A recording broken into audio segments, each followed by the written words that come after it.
Chapter 1 of The Secret of Lonesome Cove by Samuel Hopkins Adams.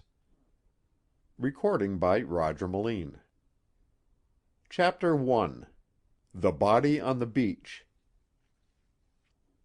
Lonesome Cove is one of the least frequented stretches on the New England seaboard. From the land side, the sheer 100-foot drop of Hawk Hill Cliffs shuts it off. Access by water is denied with a show of menacing teeth when the sea curls its lips back amid a swirl of angry currents from its rocks and reefs warning boats away. There is no settlement near the cove.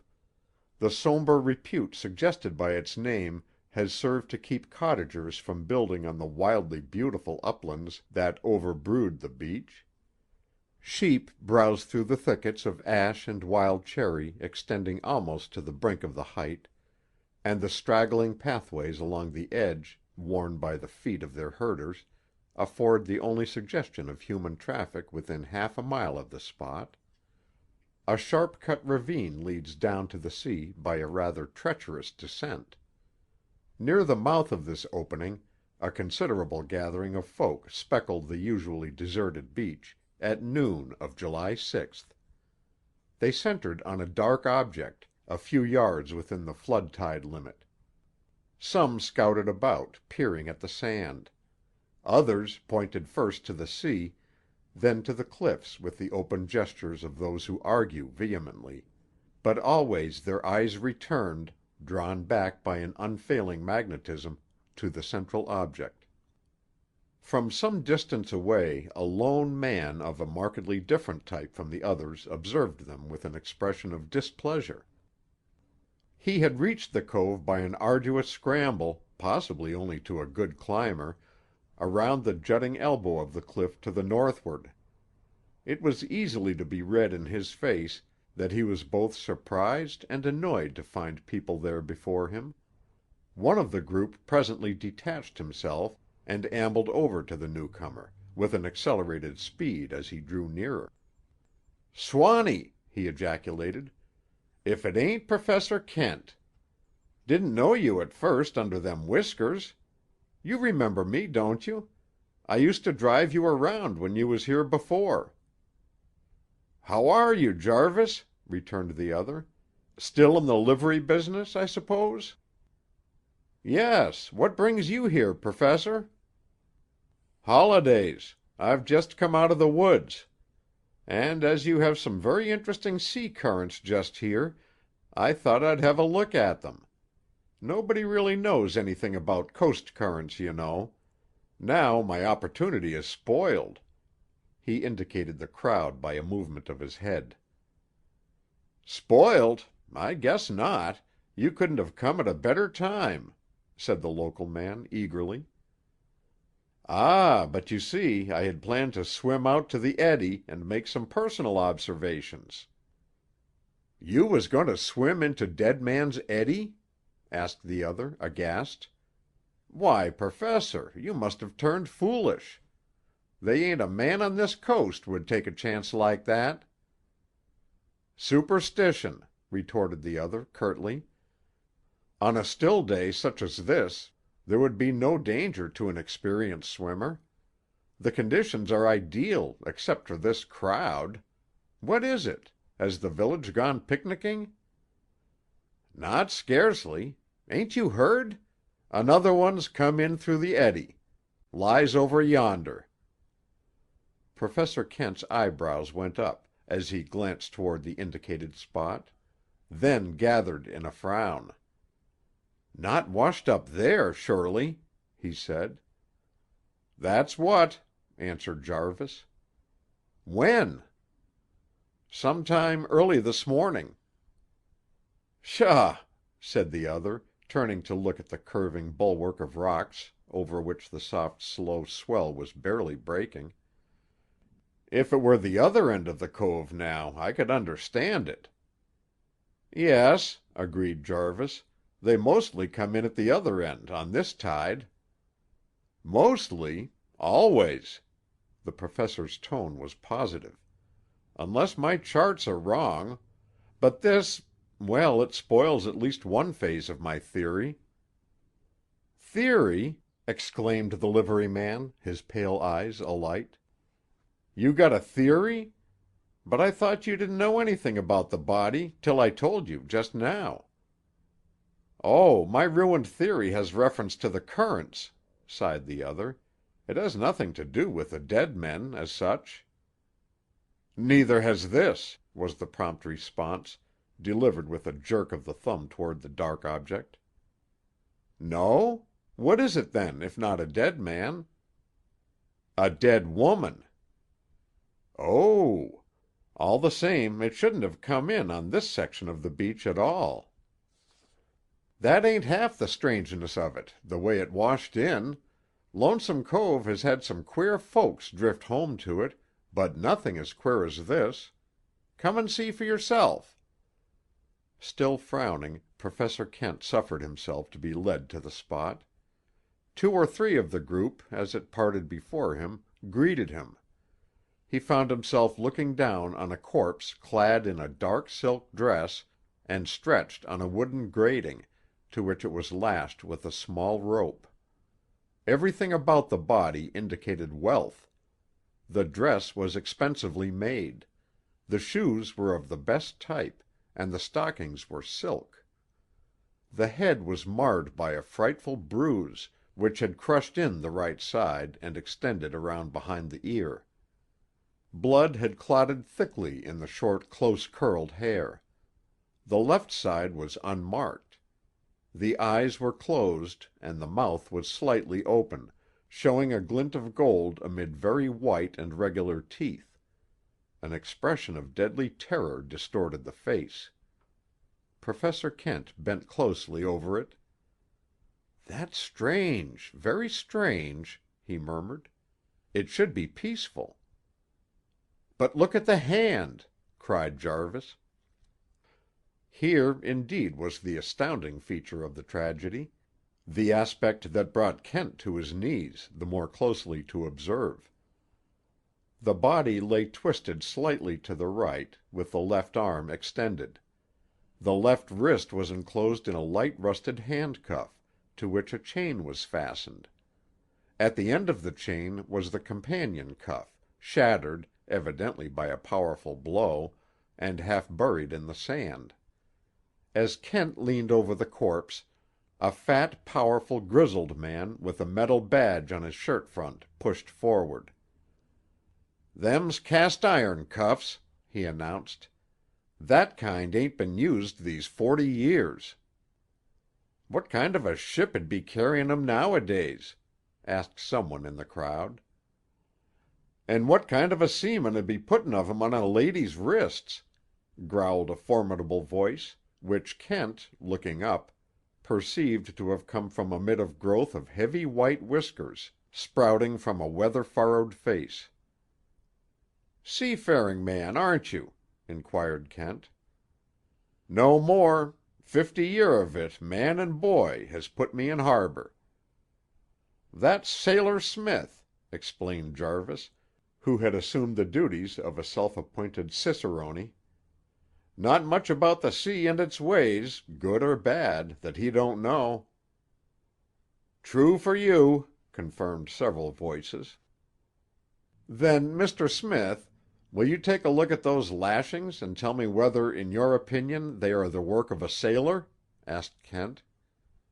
The old hands fumbled expertly. The old face puckered. Judgment came forth presently. "The knots is well enough. The lashin's a passable job. What gets me is the rope." "Well, what's wrong with the rope?" "Nothin' in particular. Only I don't know what just that style of rope would be doin' on shipboard, unless it was to hang the old man's wash on." "Suppose we lift this grating," Kent suggested. At this the man with the badge interposed. "Say, who's running this thing, anyhow? I'm sheriff here, and this body ain't to be moved till a doctor has viewed it." "Of course," said Kent mildly, "but I thought you might be interested to see, Mr. Sheriff, whether a ship's name was stamped somewhere on this grating." "Well, I don't want any amateur learning me my business," declared the official importantly.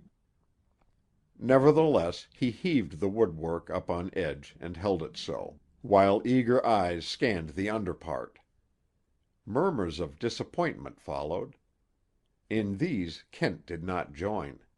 He had inserted a finger in a crevice of the splintered wood and had extracted some small object which he held in the palm of his hand, examining it thoughtfully. "What you got there?" demanded the sheriff. Professor Kent stretched out his hand, disclosing a small grayish object. "I should take it to be the cocoon of Ephestia cucniella," he announced. "And what does he do for a livin'?" inquired the official, waxing humorous. "Destroys crops. It's a species of grain moth." "Oh," grunted Schlager. "You're a bug collector, huh?" "Exactly," answered the other, transferring his trove to his pocket. Thereafter he seemed to lose interest in the center of mystery. Withdrawing to some distance, he paced up and down the shore, whistling lively tunes, not always in perfect accord, from which a deductive mind might have inferred that his soul was not in the music. Nearer and nearer to high water mark his pacing took him. Presently, though all the time continuing his whistling, he was scanning the tangled debris that the highest tide of the year had heaped up almost against the cliff's foot.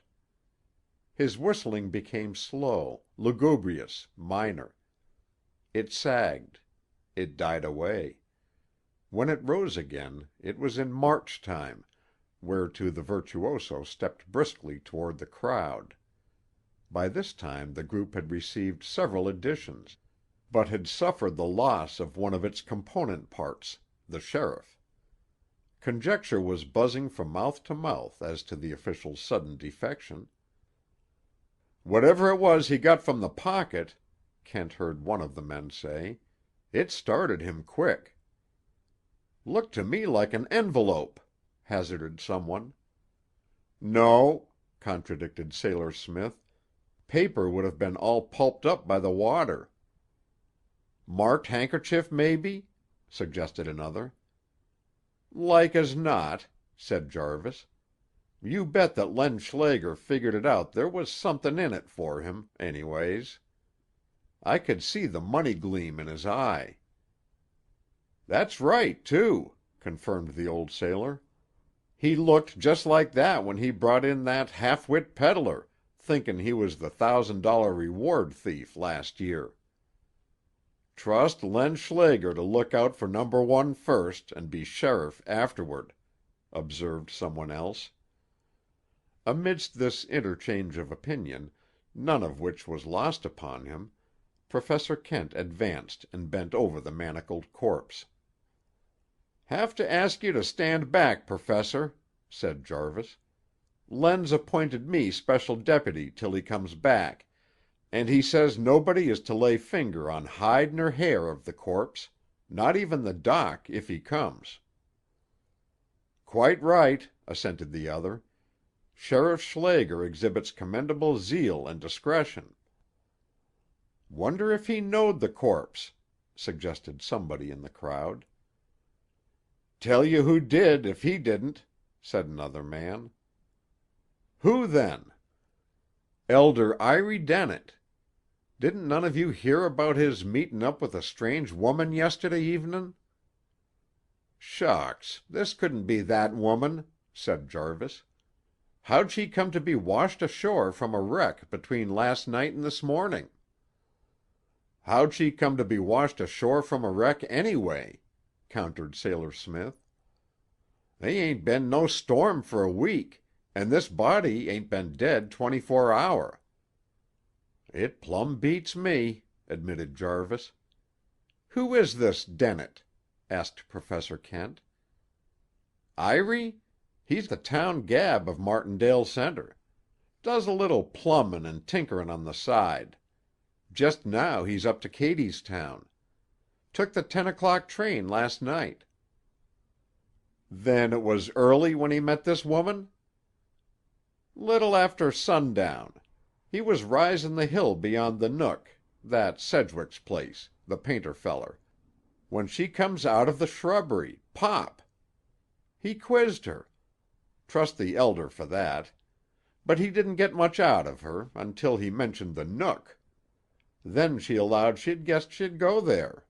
And he watched her go." "You say a man named Sedgwick lives at the Nook. Is that Francis Sedgwick, the artist?" asked Kent. "That's him," said Sailor Smith. "Paints right pretty pictures. Lives there all alone with a Chinese cook."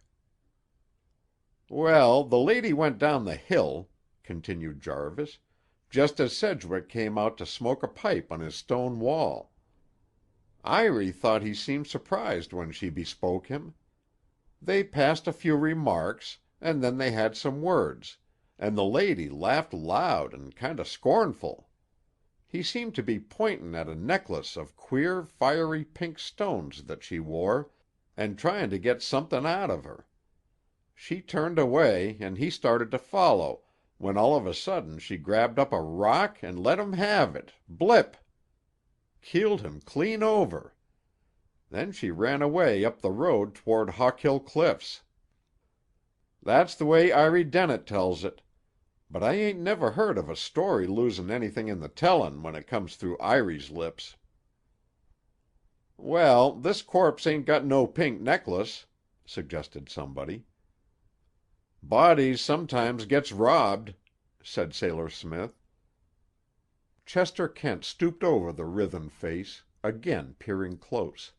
Then he straightened up and began pulling thoughtfully at the lobe of his ear. He pulled and pulled until, as if by that process, he had turned his face toward the cliff. His lips pursed. He began whistling softly and tunelessly.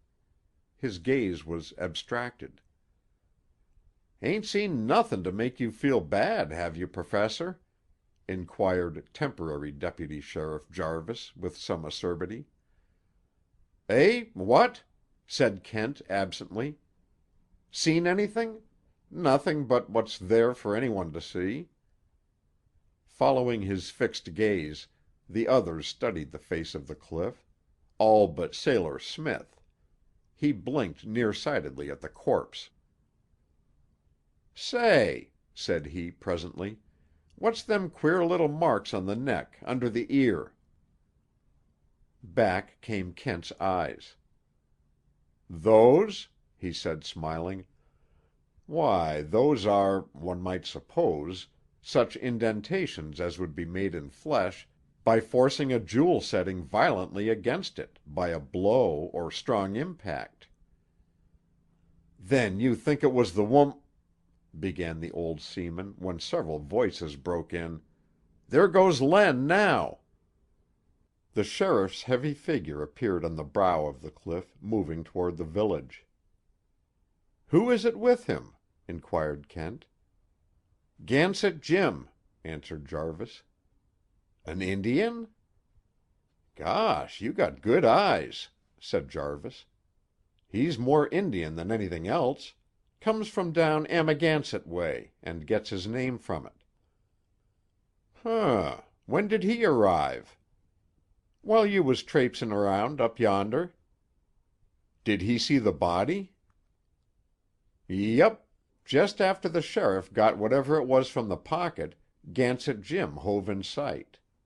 Len went over to him quick, and said somethin' to him. He come and give a look at the body, but he didn't say nothin', only grunted." "Never does say nothin', only grunt," put in Sailor Smith. "That's right," agreed Jarvis. "Well, the sheriff tells me to watch the body. Then he says, 'And I'll need somebody to help me. I'll take you, Jim.' So he and the Indian goes away together." Professor Kent nodded. He looked seaward, where the reefs were now baring their teeth more plainly through the racing currents, and he sighed. That sigh meant, in effect, I want to play with my tides and eddies, and here is work thrown at my very feet." Then he bade the group farewell and set off up the beach. "Seems kind of interested, don't he?" remarked one of the natives. "Who is he, anyway?" inquired another. "Oh, he's a sort of a harmless scientific crank," explained Jarvis, with patronizing kindliness. "Comes from Washington. Something to do with the government work." "Kind of loony, I think," conjectured a little thin piping man. "Musses and moves around like it." "Is that so?" said Sailor Smith, who still had his eyes fixed on the scarified neck. "Well, I ain't any too dumb sure that he's as big a fool as some folks I know that thinks likelier of theirselves." Others, however, supported the little man's diagnosis, and there was some feeling against Sailor Smith who refused to make the vote unanimous. "No, sir," he persisted sturdily. "That dude way of talkin' of his has got somethin' back of it, I'll bet. He seen there was somethin' queer about that rope, and he asked me about the knots right off. He knows enough not to spit to windward, and don't you forget it. Wouldn't surprise me none if he was pointin' pretty nigh as close up into the wind as Len Schlager." Possibly the one supporter of the absent would have wavered in his loyalty had he seen the trove that Professor Chester Kent had carried unostentatiously from the beach in his pocket, after picking it from the grating. It was the fuzzy cocoon of a small and quite unimportant insect. Perhaps the admiring Mr. Smith might even have come around to the majority opinion regarding Professor Kent's intellectual futility, could he have observed the absorbed interest with which the Washington scientist, seated on a boulder, opened up the cocoon, pricked it until the impotent inmate wriggled in protest, and then, casting it aside to perish, threw himself on his back and whistled the whole of Chopin's Funeral March, mostly off the key. End of Chapter 1. Recording by Roger Melin.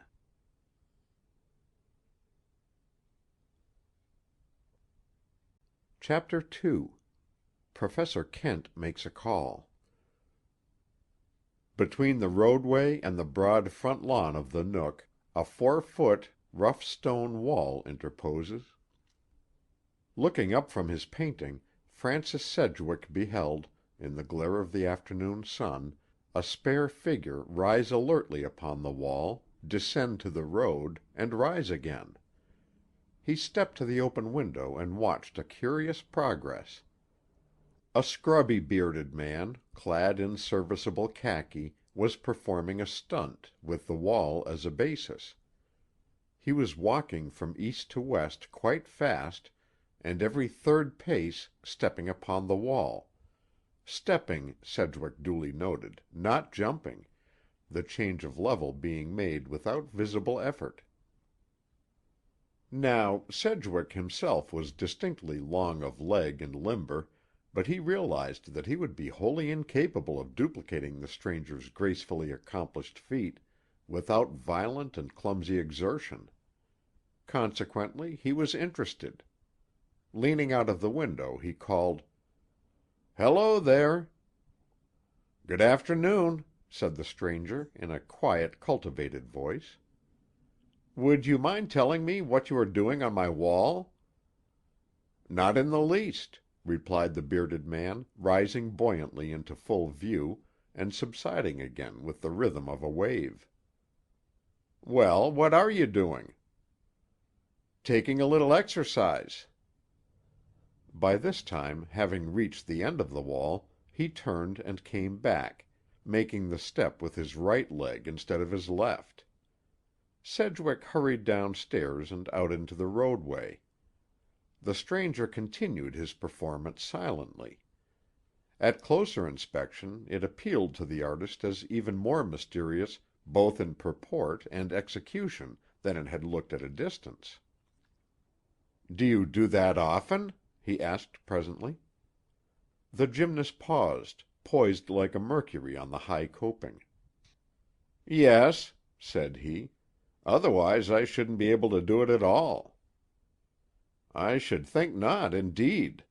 Has it any particular utility, that form of exercise?" "Certainly. It is in pursuance of a theory of self-defense." "What in the world has wall hopping to do with self-defense?" "I shall expound," said the stranger in professional tones, taking a seat by the unusual method of letting himself down on one leg while holding the other at right angles to his body. "Do you know anything of jiu jitsu?" "Very little." "In common with most Americans. For that reason alone the Japanese system is highly effective here, not so effective in Japan. You perceive there the basis of my theory." "No, I don't perceive it at all." "A system of defense is effective in proportion to its unfamiliarity. That is all." "Then your system consists in stepping up on a wall and diving into obscurity on the farther side, perhaps," suggested Sedgwick ironically. "Defense, I said, not escape. Escape is perhaps preferable to defense, but not always so practicable. No, the wall merely served as a temporary gymnasium while I was waiting." "Waiting for what?" "For you." "You have distinctly the advantage of me," said Sedgwick, with a frown, for he was in no mood to welcome strange visitors. "To return to my theory of self-defense," said the other imperturbably, "my wall exercise serves to keep limber and active certain muscles that in the average man are half atrophied. You are familiar with the ostrich?" "With his proverbial methods of obfuscation," replied Sedgwick. The other smiled. "That, again, is escape, or attempted escape. My reference was to other characteristics. However, I shall demonstrate." He rose on one foot with an ease that made the artist stare, descended, selected from the roadway a stone of ordinary cobble size, and handed it to Sedgwick. "Let that lie on the palm of your hand," said he, "and hold it out, waist high." As he spoke he was standing 2 feet from the other, to his right. Sedgwick did as he was requested. As his hand took position, there was a twist of the bearded man's lithe body, a sharp click, and the stone, flying in a rising curve, swished through the leafage of a lilac 50 feet away. "How did you do that?" cried the artist. The other showed a slight indentation on the inside of his right boot heel, and then swung his right foot slowly and steadily up behind his left knee and let it lapse into position again. "At shoulder height," he explained, "I could have done the same, but it would have broken your hand." "I see," said the other, adding with distaste, "but to kick an opponent? Why, even as a boy I was taught—" "We were not speaking of child's play," said the visitor coolly, "nor am I concerned with the rules of the prize ring, as applied to my theory. When one is in danger, one uses knife or gun, if at hand. I prefer a less deadly and more effective weapon. Kicking sidewise, either to the front or to the rear, I can disarm a man, break his leg, or lay him senseless. It is the special development of such muscles as the sartorius and plantaris." He ran his long fingers down from the outside of his thigh round to the inside of his ankle, "that enables a human being, with practice, to kick like an ostrich. Since you found me exercising on your property, I owe you this explanation. I hope you won't prosecute for trespass, Mr. Long Lean Leggy Sedgwick." "Leggy?" The artist had whirled at the name. "Nobody's called me that for 10 years." "Just 10 years ago that you graduated, wasn't it?" "Yes. Then I knew you in college. You must have been before my class." The bearded one nodded. "Senior to your freshman," said he. The younger man scrutinized him. "Chester Kent," said he softly, "what on earth are you doing behind that bush?" Kent caressed the maligned whiskers. "Utility," he explained. "Patent, impenetrable mosquito screen. I've been off in the wilds, and am—or was—going back presently." "Not until you've stopped long enough to get reacquainted," declared Sedgwick. "Just at present you're going to stay to dinner." "Very good. Just now you happen to be in my immediate line of interest. It is a fortunate circumstance for me, to find you here. Possibly for you, too." "Most assuredly," returned the other with heartiness. "Come in on the porch and have a hammock and pipe." Old interests sprang to life and speech between them. And from the old interests blossomed the old easy familiarity that is never wholly lost to those who have been close friends in college days. Presently Francis Sedgwick was telling his friend the story of his feverish and thwarted 10 years in the world. Within a year of his graduation, his only surviving relative had died, willing to him a considerable fortune, the income of which he used in furtherance of a hitherto suppressed ambition to study art. Paris, his Mecca, was first a taskmistress, then a temptress, finally a vampire. Before succumbing he had gone far, in a few years, toward the development of a curious technique of his own. Followed then 2 years of dissipation, a year of travel to recuperate, and the return to Paris, which was to be once more the taskmistress. But to his terror and self-loathing he found the power of application gone. The muscles of his mind had become flabby. He quoted to Kent, with bitterness, the terrible final lines of Rossetti's Known in Vain. "When work and will awake too late To gaze, after their life sailed by, and hold their breath, Ah, who shall dare to search through what sad maze Thenceforth their incommunicable ways Follow the desultory feet of death?" "When work and will awake too late," repeated Kent. "But is it too late in your case? Surely not, since you're here, and at your task." "But think of the waste, man! Yet here I am, as you say, and still able to fight. All by virtue of a woman's laugh, the laugh of a woman without virtue. It was at the Moulin de la Galette, perhaps you know the dance hall on the slope of Montmartre? And she was one of the dancers, the wreck of what had once been beauty and, one must suppose, innocence.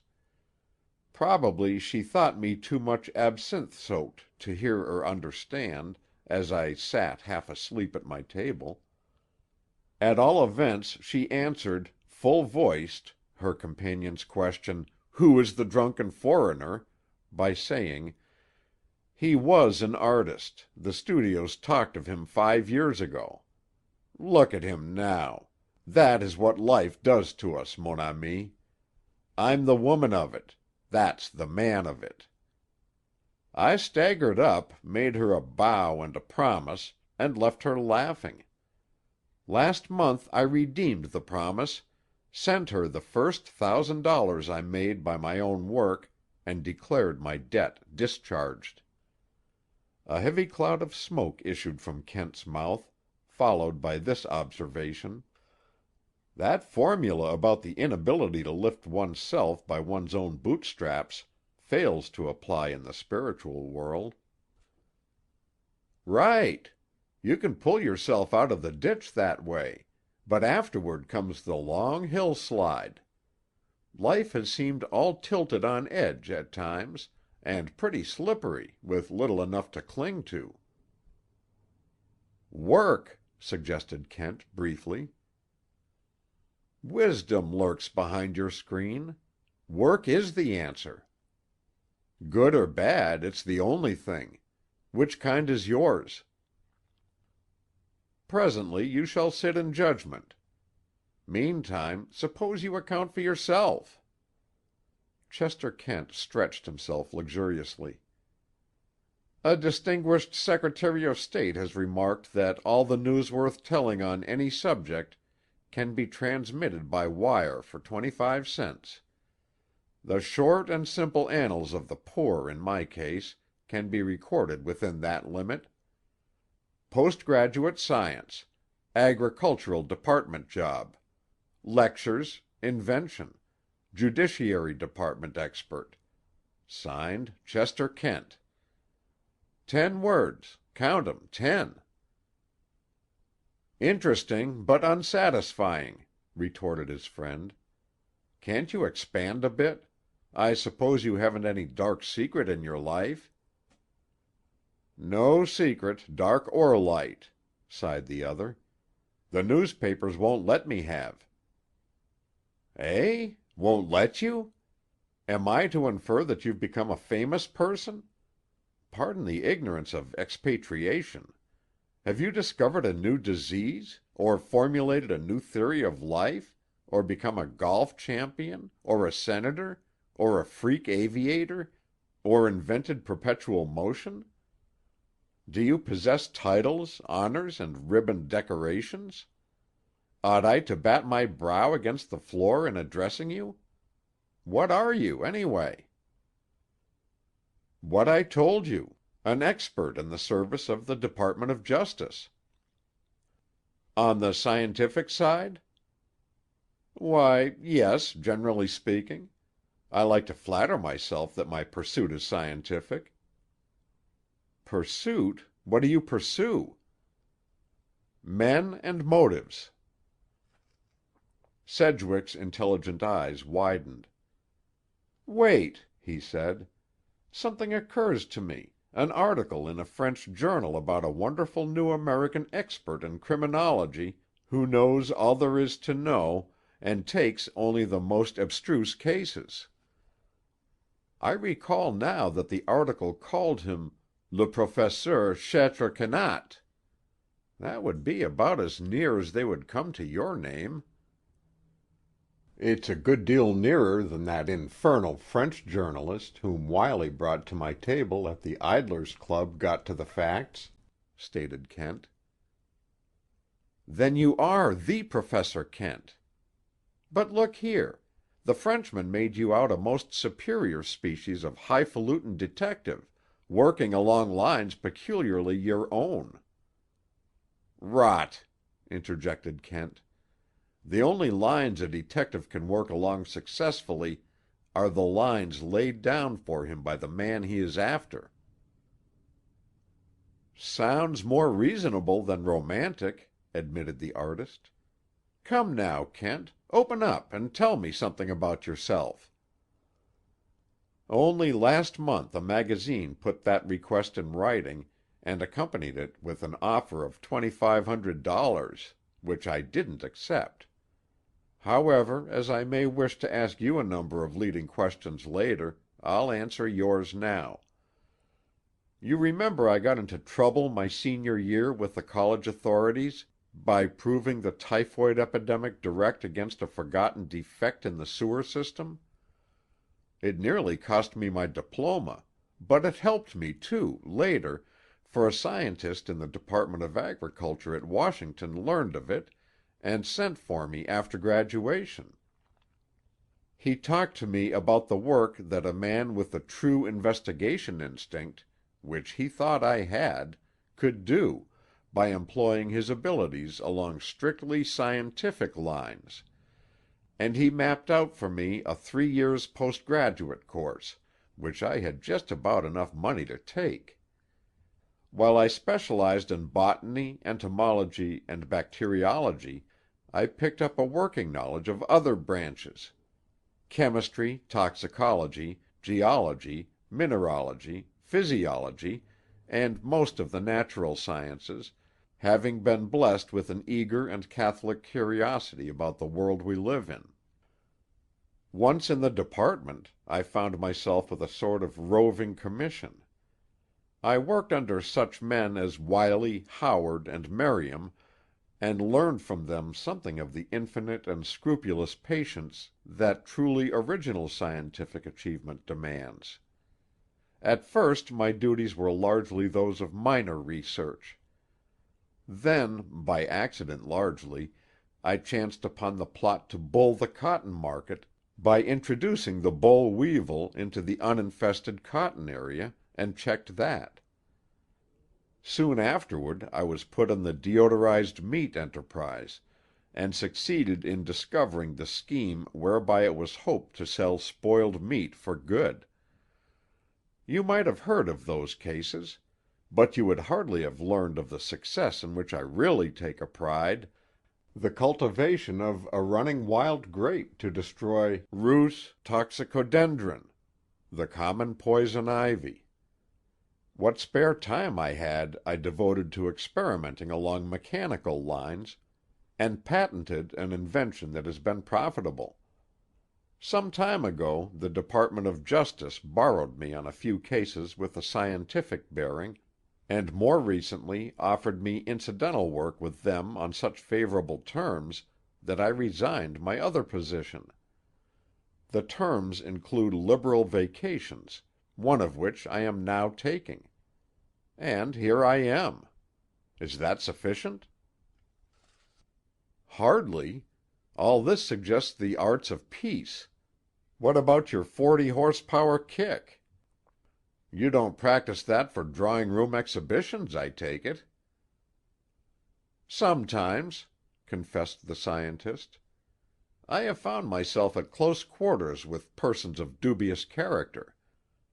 The fact is that an ingenious plot to get rid of a very old friend, Dr. Lucius Carter, the botanist, drew me into the criminal line, and since then that phase of investigation has seemed fairly to obtrude itself on me.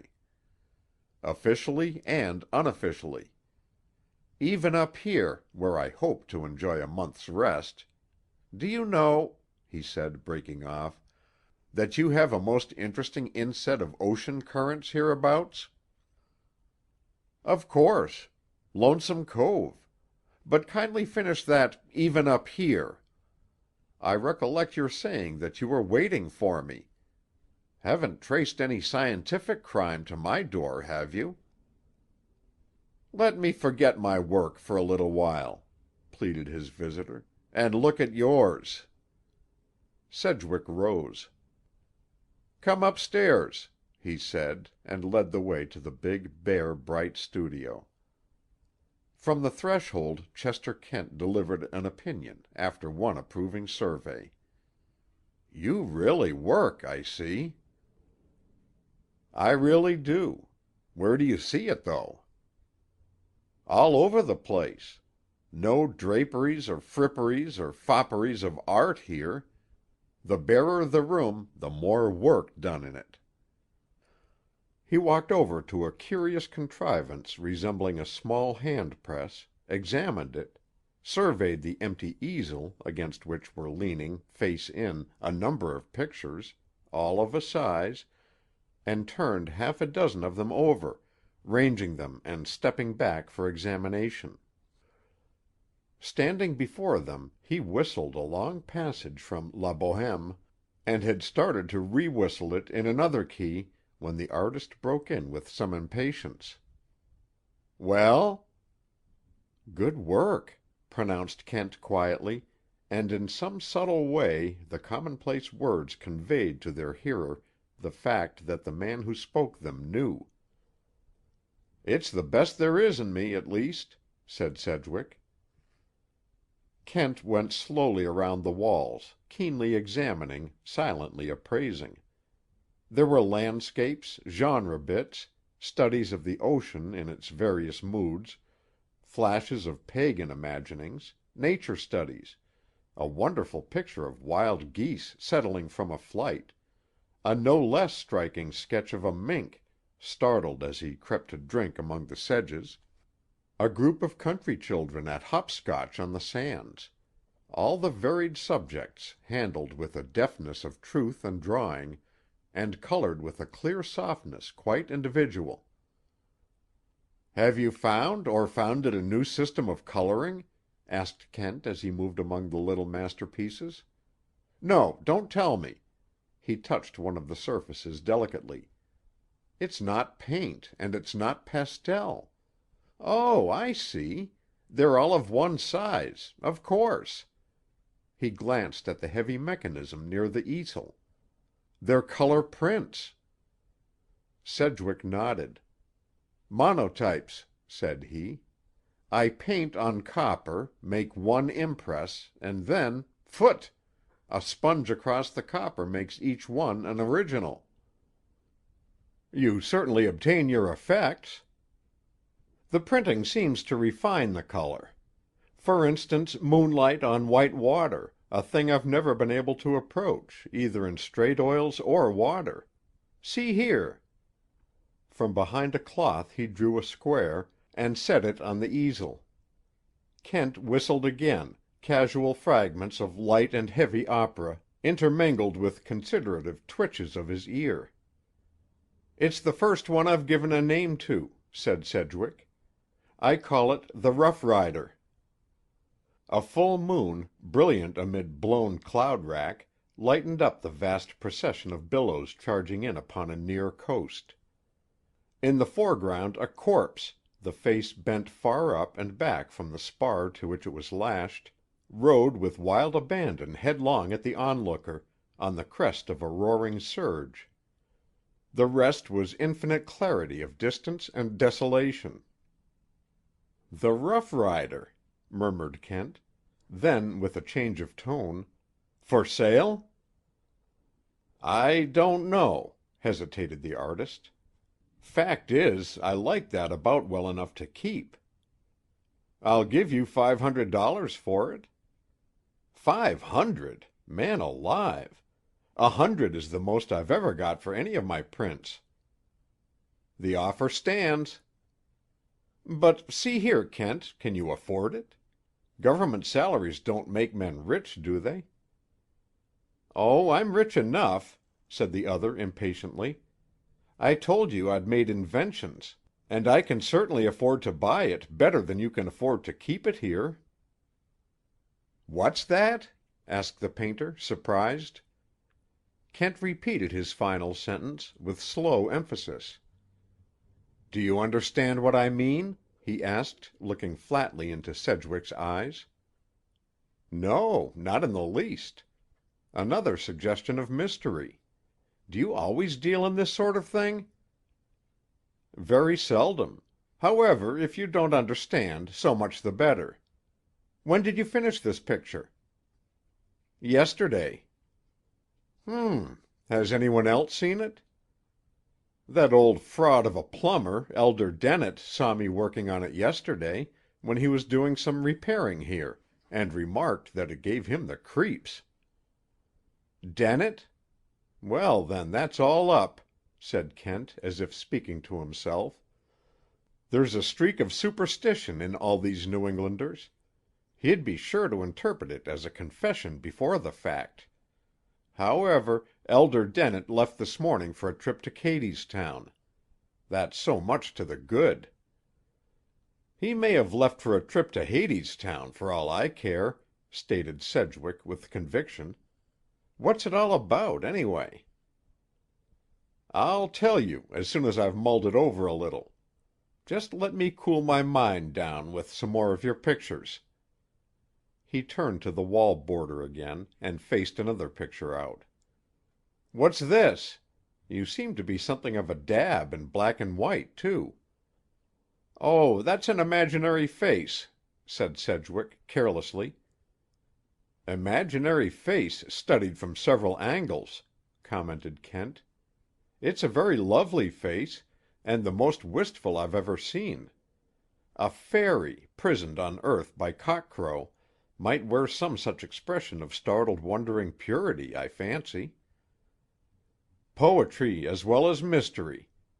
Kent, you grow and expand on acquaintance."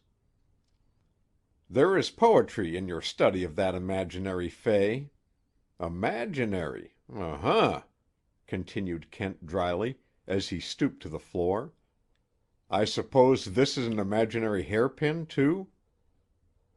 "My Chinaman—" began Sedgwick quickly, when the other caught him up. "Don't be uneasy. I'm not going to commit the bêtise of asking who she is." "If you did, I give you my word of honor I couldn't tell you. I only wish I knew." There was silence between them for a moment. Then the painter broke out with the air of one who takes a resolution. "See here, Kent. You're a sort of detective, aren't you?" "I've been called so." "And you like my picture of the Rough Rider?" $500 worth. "You can have that and any other picture in my studio, except this one," he indicated the canvas with the faces, "if you find out for me who she is." "That might be done. We shall see. But frankly, Sedgwick, there's a matter of more importance—" "Importance? Good heavens, man! There's nothing so important in this world." "Oh, is it as bad as that?" A heavy knock sounded from below, followed by the Chinaman's voice, intermingled with boyish accents, demanding Sedgwick in the name of the Western Union Telegraph Company. "Send him up," ordered Sedgwick, and the boy arrived. But not before Kent had quietly removed the Rough Rider from its place of exhibit. "Special from the village," announced young Mercury. "Sign here." After the signature had been duly set down, and the signer had read his message with knit brows, the urchin lingered, big with news. "Say, heard about the body on the beach?"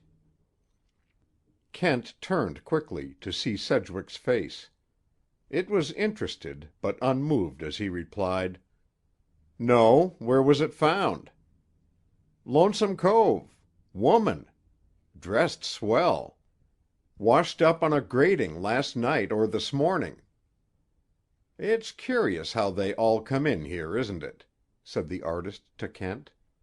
"This is the third this summer." "And it's a corkerino," said the boy. "Sheriff's on the case. Body was all chained up, they say." "I'm sure they need you at the office to help circulate the news, my son," said Kent.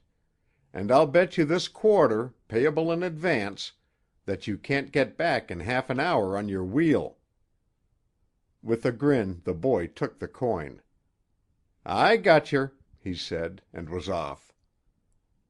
"And now, Sedgwick," said Kent decisively, "if I'm to help you, suppose you tell me all that you know about the woman who called on you last evening." "Last evening? Ah, that wasn't the girl of the picture. It's an interminable 6 days since I've seen her. No, I know it wasn't she, having seen your picture, and since then your visitor of last night. The question is, who was it?" "Wait. How did you know that a woman came here last night?" "From common gossip." "And where have you seen her since?" "On the beach, at Lonesome Cove." "Lonesome Cove," repeated Sedgwick mechanically. Then with a startled glance, "Not the dead woman?" Kent nodded, watching him closely. For a space of 4 heartbeats, 1 very slow and 3 very quick, there was silence between them. Kent broke it. "Do you see now the wisdom of frankness?" "You mean that I shall be accused of having a hand in her death?" "Strongly suspected, at least." "On what basis?" "You are the last person known to have seen her alive." "Surely that isn't enough." "Not of itself. There's a bruise back of your right ear." Involuntarily Sedgwick's hand went to the spot. "Who gave it to you?" pursued Kent. "You know it all without my telling you," cried Sedgwick. "But I never saw the woman before in my life, Kent. I give you my word of honor. She came and went, but who she is or why she came or where she went, I have no more idea than you have. Perhaps not nearly so much." "There you are wrong. I'm depending on you to tell me about her." "Not if my life hung on it. And how could her being found drowned on the beach be connected with me?" "I didn't say that she was found drowned on the beach." "You did. No, pardon me, it was the messenger boy. But you said that her body was found in Lonesome Cove." "That is quite a different matter." "She wasn't drowned?" "I should be very much surprised if the autopsy showed any water in the lungs." "But the boy said that the body was lashed to a grating and that there were chains on it. Is that true?" "It was lashed to a grating, and manacled." "Manacled? What a ghastly mystery!" Sedgwick dropped his chin in meditation. "If she wasn't drowned, then she was murdered and thrown overboard from a boat. Is that it?" Chester Kent smiled inscrutably. "Suppose you let me do the questioning a while. You can give no clue whatsoever to the identity of your yesterday's visitor?" There was the slightest possible hesitation before the artist replied, "None at all." "If I find it difficult to believe that, what will the villagers think of it when Elder Dennett returns from Cadystown and tells his story, as he is sure to do?" "Does Dennett know the woman?" "No, but it isn't his fault that he doesn't. He did his best in the interviewing line when he met her on her way to your place." "She wasn't on her way to my place," objected Sedgwick. "Dennett got the notion that she was. Accordingly, with the true homebred delicacy of our fine old New England stock, he hid behind a bush and watched." "Did he overhear our conversation?" "He was too far away. He saw the attack on you. Now, just fit together these significant bits of fact. The body of a woman, dead by violence, is found on the beach not far from here. The last person, as far as is known, to have seen her alive is yourself. She called on you, and there was a colloquy, apparently vehement, between you, culminating in the assault upon you. She hurried away. One might well guess that later you followed her to her death." "I did follow her," said Sedgwick in a low tone.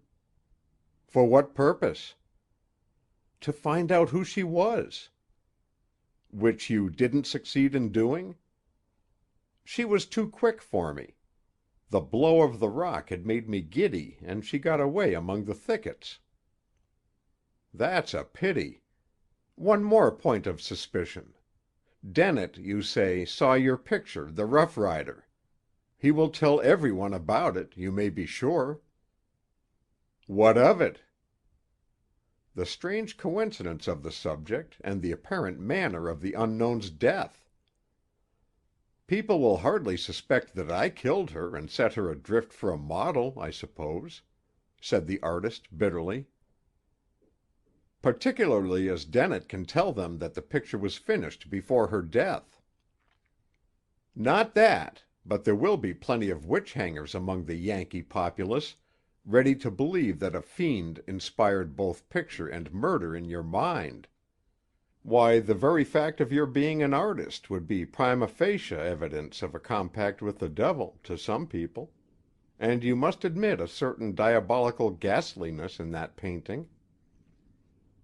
"Evidently some devil of ill fate is mixing up in my affairs.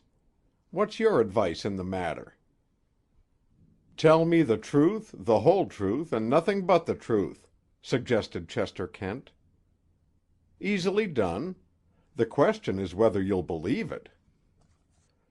"If I hadn't felt pretty sure of your innocence, I shouldn't have opened the case to you as I've done. I'll believe the truth if you tell it, and tell it all." "Very well. I was sitting on my wall when the woman came down the road. I noticed her first when she stopped to look back, and her absurd elegance of dress, expensive and ill-fitting, attracted my closer attention. She was carrying a bundle wrapped in strong paper. It seemed to be heavy, for she shifted it from hand to hand. When she came near, I spoke to her. You spoke to her first? Well, we spoke simultaneously. Why should you speak to her if she was a stranger to you? See here, Kent, you'll have to let me tell this in my own way, if I'm to tell it at all. So long as you do tell it. What did she say to you? She asked me the time. Casually? Not as if she were making it a pretext to open a conversation, if that's what you mean. It is. Certainly it wasn't that. She seemed anxious to know. In fact, I think she used the word exact. The exact time, she said.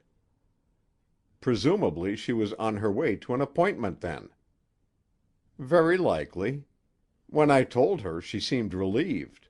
I might even say relaxed. As if from the strain of nervous haste, you know. Good. And then? She thanked me and asked me if I were Mr. Sedgwick. I answered that I was, and suggested that she make good by completing the introduction. She wasn't a woman of your own class, then? Sedgwick looked puzzled. Well, no. I thought not then, or I shouldn't have been so free and easy with her. For one thing, she was painted badly, and the perspiration running down her forehead had made her a sight. Yet, I don't know. Her voice was that of a cultivated person. Her manner was awkward and her dress weird for that time of day, and, for all that, she carried herself like a person accustomed to some degree of consideration.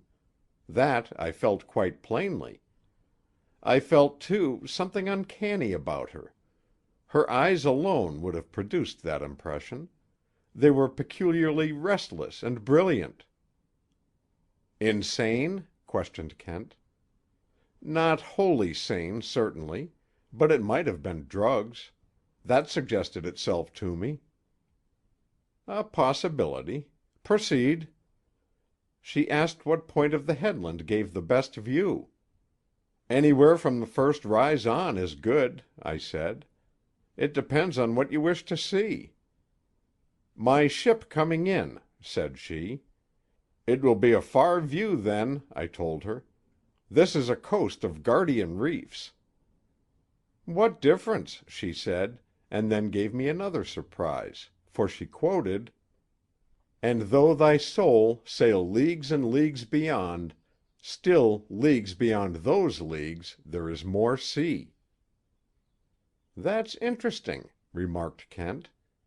Casual female wayfarers aren't given to quoting the House of Life. Nor casual ships to visiting this part of the coast. However, there was no ship. I looked for myself, when I was trying to find the woman later. What are you smiling at?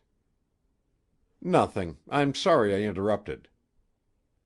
She walked away from me a few paces, but turned and came back at once. I follow my star, she said, pointing to a planet that shone low over the sea. Therein lies the only true happiness, to dare and to follow. It's a practice which has got many people into trouble and some into jail, I remarked. Do not be flippant, she replied in her deep tones. Perhaps under that star you move on dim paths to an unknown glory. See here, I broke out, you're making me uncomfortable. If you've got something to tell, please tell it, kindly omitting the melodrama. Remember this meeting, she said in a tone of solemn command, for it may mark an epoch in your life. Some day in the future I may send for you and recall today to your mind by what I have just said. In that day you will know the hidden things that are clear only to the chosen minds. Perhaps you will be the last person but one to see me as I now am." Kent pulled nervously at the lobe of his ear. "Is it possible that she foresaw her death?" he murmured. "It would look so, in the light of what has happened, wouldn't it? Yet there was an uncanny air of joyousness about her, too." "I don't like it," announced Kent. "I do not like it." By which he meant that he did not understand it. What Chester Kent does not understand, Chester Kent resents. "Love affair, perhaps," suggested the artist. "A woman in love will take any risk of death. However," he added, rubbing his bruised head reminiscently, "she had a very practical bent, for a romantic person. After her mysterious prophecy, she started on. I called to her to come back, or I would follow and make her explain herself." "As to what?" "Everything.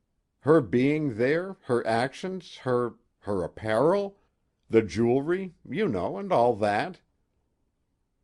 "You've said nothing about jewelry." "Haven't I? Well, when she turned—" "Just a moment. Was it the jewelry that you were going to speak of when you first accosted her?" "Yes, it was. Some of it was very valuable, I judge. Wasn't it found on the body?" "No." "Not? Robbery, then, probably.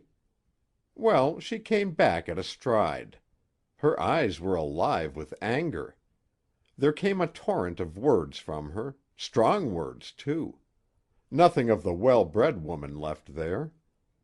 I insisted on knowing who she was, and she burst out on me with laughter that was, somehow, more insulting than her speech.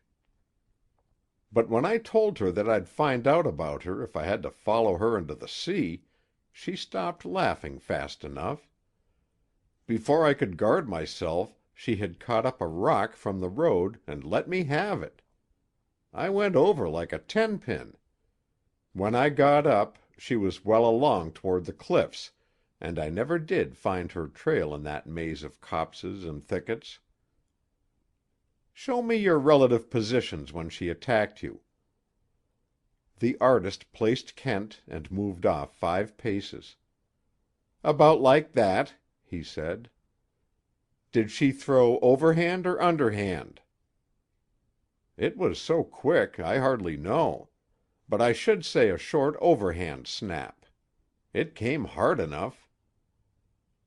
"I do not like it at all," said Kent again. He wandered disconsolately and with half-closed eyes about the room until he blundered into collision with a cot lounge in the corner, spread with cushions. These he heaped up, threw his coat over them, stretched himself out with his feet propped high on the mound just erected, and closed his eyes. "Sleepy?" inquired Sedgwick. "Busy," retorted his guest. "Like some more pillows?" "No. I'd like 10 minutes of silence." The speaker opened one eye. "At the end of that time, perhaps you'll think better of it." "Of what?" "Of concealing an essentially important part of your experience, which has to do, I think, with the jewelry." At the end of the 10 minutes, when Kent opened both eyes, his friend forestalled him with another query. "You say that no jewels were found on the body. Was there any other mark of identification?" "If there was, the sheriff got away with it before I saw it." "How can you be sure, then, that the dead woman was my visitor?" "Dennett mentioned a necklace. On the crushed flesh of the dead woman's neck there is the plain impress of a jewel setting. Now, come, Sedgwick, if I'm to help you in this, you must help me. Had you ever seen that necklace before?" "Yes," was the reply, given with obvious reluctance. "Where?" "On the neck of the girl of my picture." Kent's fingers went to his ear, pulling at the lobe until that unoffending pendant stretched like rubber. "You're sure?" he asked. "There couldn't be any mistake. The stones were matched rose topazes. You mightn't find another like it in the whole country." Kent whistled, soft and long. "I'm afraid, my boy," he said at length, "I'm very much afraid that you'll have to tell me the whole story of the romance of the pictured face, and this time without reservation." "That's what I've been guarding against," retorted the other. "It isn't a thing that I can tell, man to man. Don't you understand? Or," he added savagely, "do you misunderstand?" "No, I don't misunderstand," answered Kent very gently. "I know there are things that can't be spoken, not because they're shameful, but because they're sacred. Yet I've got to know about her. Here, I have it. When I'm gone, sit down and write it out for me, simply and fully, and send it to my hotel as soon as it is done. You can do that, can't you?" "Yes, I can do that," decided Sedgwick after some consideration. "Good. Then give me some dinner. And let's forget this grisly thing for a time, and talk of the old days. Whatever became of Harkness, of our class, do you know?" Between them that evening was no further mention of the strange body in Lonesome Cove. End of Chapter 2. Recording by Roger Melin.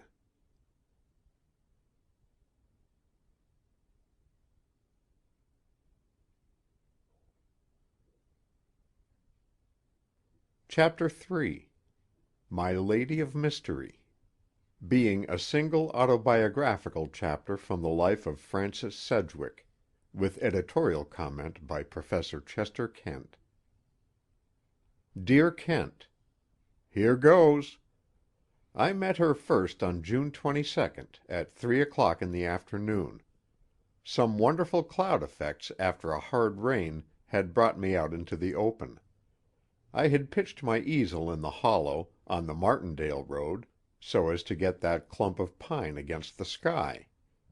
There I sat working away with a will, when I heard the drumming of hoofs, and a horse with a girl in the saddle came whizzing round the turn almost upon me. Just there the rain had made a puddle of thick sticky mud, the mud pie variety. As the horse went by at full gallop, a fine, fat mud pie rose, soared through the air, and landed in the middle of my painting. I fairly yelped. To get it all off was hopeless. However, I went at it, and was cursing over the job when I heard the hoofs coming back, and the rider pulled up close to me. "I heard you cry out," said a voice, very full and low. "Did I hurt you? I hope not." "No," I said without looking up. "Small thanks to you that you didn't." My tone silenced her for a moment. Somehow, though, I got the feeling that she was amused more than abashed at my resentment, and her voice was suspiciously meek when she presently spoke again. "You're an artist, aren't you?" "No," I said, busily scraping away at my copper plate. "I'm an archaeologist, engaged in exhuming an ancient ruin from a square mile of mud." She laughed, but in a moment became grave again. "I'm so sorry," she said. "I know I shouldn't come plunging around turns in that reckless way. May I should like to buy your picture?" "You may not," I replied. "That isn't quite fair, is it?" she asked. "If I have done damage, I should be allowed to repair it." "Repair?" said I. "How do you propose to do it? I suppose that you think a picture that can be bought for $100 bill can be painted with $100 bill?" "No, I'm not altogether a Philistine," she said, and I looked up at her for the first time. Her face (elision and comment by Kent. I know her face from the sketches. Why could he not have described the horse? However, there's one point clear: she is a woman of means. She said, "I don't wonder you're cross. And I'm truly sorry. Is it quite ruined?" At that I recovered some decency of manner. "Forgive a hermit," I said, "who doesn't see enough people to keep him civilized. The daub doesn't matter." She leaned over from the saddle to examine the picture. "Oh, but it isn't a daub," she protested. "I know a little about pictures. It's very interesting and curious. But why do you paint it on copper?" I explained. "Oh," she said, "I should like to see your prints." "Nothing easier," said I. "My shack is just over the hill." "And there is a Mrs.—" her eyes suggested that I fill in the blank. "Sedgwick," I finished. "No, there is no one but my aged and highly respectable Chinaman to play propriety.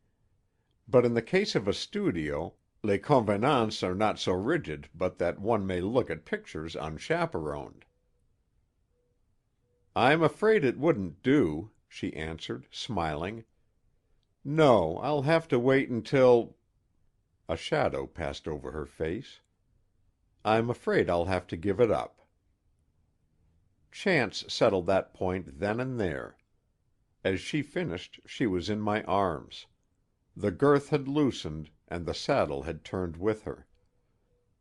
I had barely time to twist her foot from the stirrup when the brute of a horse bolted. As it was, her ankle got a bit of a wrench. She turned quite white, and cried out a little. In a moment she was herself again. "King Cole has been acting badly all day," she said. "I shall have a time catching him." She limped forward a few steps. "Here, that won't do," said I. "Let me." "You couldn't get near him. Though, perhaps, if you had some salt—" "I can get some at my place," said I, gathering up my things. "Your horse is headed that way. You'd better come along and rest there while Ching Lung and I round up your mount." Comment by C.K. Here follows more talk, showing how young people imperceptibly and unconsciously cement an acquaintance, but not one word upon the vital point of how far the horse seemed to have come, whether he was ridden out, or fresh, etc. At the bungalow I called Ching, and we set out with a supply of salt. King Cole comment by C.K. probably a dead black horse was coy for a time, before he succumbed to temptation. On my return I found my visitor in the studio. She had said that she knew a little about pictures. She knew more than a little, a good deal, in fact, and talked most intelligently about them. I don't say this simply because she tried, before she went, to buy some of mine. When I declined to sell she seemed put out. "But surely these prints of yours aren't the work of an amateur," she said. "You sell?" "Oh, yes, I sell, when I can. But I don't sell without a good bit of bargaining. Particularly when I suspect my purchaser of wishing to make amends by a purchase." "It isn't that at all," she said earnestly. "I want the pictures for themselves." "Call this a preliminary, then, and come back when you have more time." She shook her head, and there was a shadow over the brightness of her face. "I'm afraid not," she said. "But I have enjoyed talking again with someone who knows and loves the best in art. After all," she added with a note of determination, almost of defiance, "there is no reason why I shouldn't some time." "Then I may look for you again?" I asked. She nodded as she moved out across the porch. "If you'll promise to sell me any print I may choose. Good bye, and thank you so much, Mr. Sedgwick." She held out her hand. It was a hand for a sculptor to model, as beautiful and full of character as her face. Comment by C.K. Bosh. Afterward I remembered that never again in our friendship did I see it ungloved. Comment by C.K. Bosh retracted. Some observation in that. "Au revoir, then," I said. "But you have the advantage of me, you see. I don't know what to call you at all." She hesitated. Then, with a little soft quiver of her eyelids, which I afterward learned to identify as an evidence of amusement, said, "Daw is a nice name, don't you think?" Comment by C.K. False name, of course, but highly probable first name is Marjorie. "By the way, what time is it?" "5:15, Miss Daw." She smiled at the name. "King Cole will have to do his best if I am to be back for dinner. Good bye." Comment by C.K. Good. The place where she is staying is a good way off, assuming a 7:30 dinner hour, say 12 to 15 miles. That was the first of many visits, of days that grew in radiance for me. It isn't necessary for me to tell you, Kent, how in our talks I came to divine in her a spirit as wistful and pure as her face. You do not want a love story from me, yet that is what it was for me almost from the first. Not openly, though. There was that about her which held me at arm's length. The mystery of her quickly given trust in me. A certain strained look that came into her face, like the startled attention of a wild thing poised for flight, whenever I touched upon the personal note. Not that I ever questioned her. That was the understanding between us, that I should leave to her incognita without effort to penetrate it. While I talked, I sketched her and studied her. Young as she seemed, she had been much about the world, knew her Europe, had met and talked with men of many pursuits, and had taken from all sources tribute for her mind and color for her imagination. She had read widely, too, and had an individual habit of thought. Combined with all her cosmopolitanism was a quaint and profound purity of standards. I remember her saying once, it was one of her rare flashes of self-revelation, "I am an anomaly and an anachronism, a Puritan in modern society." After her first visit she did not ride on her horse, but came across lots and through the side hedge, swinging down the hillside yonder with her light dipping stride that always recalled to me the swoop of a swallow, her gloved hands usually holding a slender stick. All those sketches that you saw were but studies for a more serious attempt to catch and fix her personality. Comment by C.K. Couldn't he have given me in 2 words her height and approximate weight? I did it in pastel, and if I missed something of her tender and changeful coloring, I at least caught the ineffable wistfulness of her expression, the look of one hoping against hope for an unconfessed happiness. Probably I had put more of myself into it than I had meant. A man is likely to when he paints with his heart as well as his brain and hand. When it was done I made a little frame for it, and lettered on the frame this line: "And her eyes dreamed against a distant goal." It was the next day that she read the line. I saw the color die from her face and flood back again.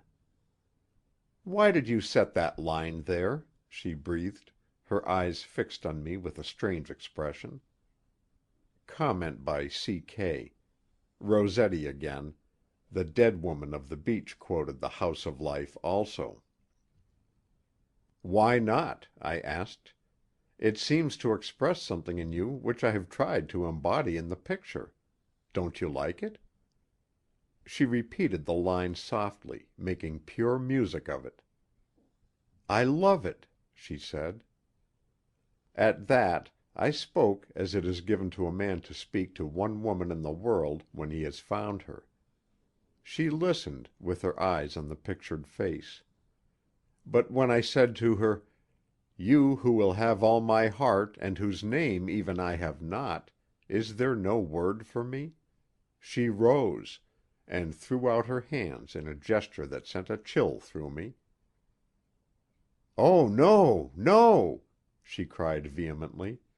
"Nothing, except good bye. Oh, why did you speak?" I stood and watched her go. At the end of the garden walk she stooped and picked a rose with her gloved fingers, and as she disappeared in the thicket at the top of the hill, I thought she half turned to look. That was 5 interminable days ago. I have not seen her since. I feel it is her will that I shall never see her again. And I must. You understand, Kent? You must find her.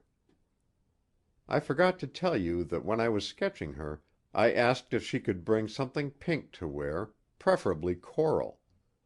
She came the next time with a string of the most beautiful rose topazes I have ever seen, set in a most curious old gold design. It was that necklace and none other that the woman with the bundle wore, half concealed, when she came here. To-day—it is yesterday really, since I am finishing this at 3 a.m.—the messenger boy brought me a telegram. It was from my love. It had been sent from Boston, and it read: "Destroy the picture, for my sake. It tells too much of both of us." The message was unsigned. I have destroyed the picture. Help me. F.S. End of Chapter 3. Recording by Roger Melin.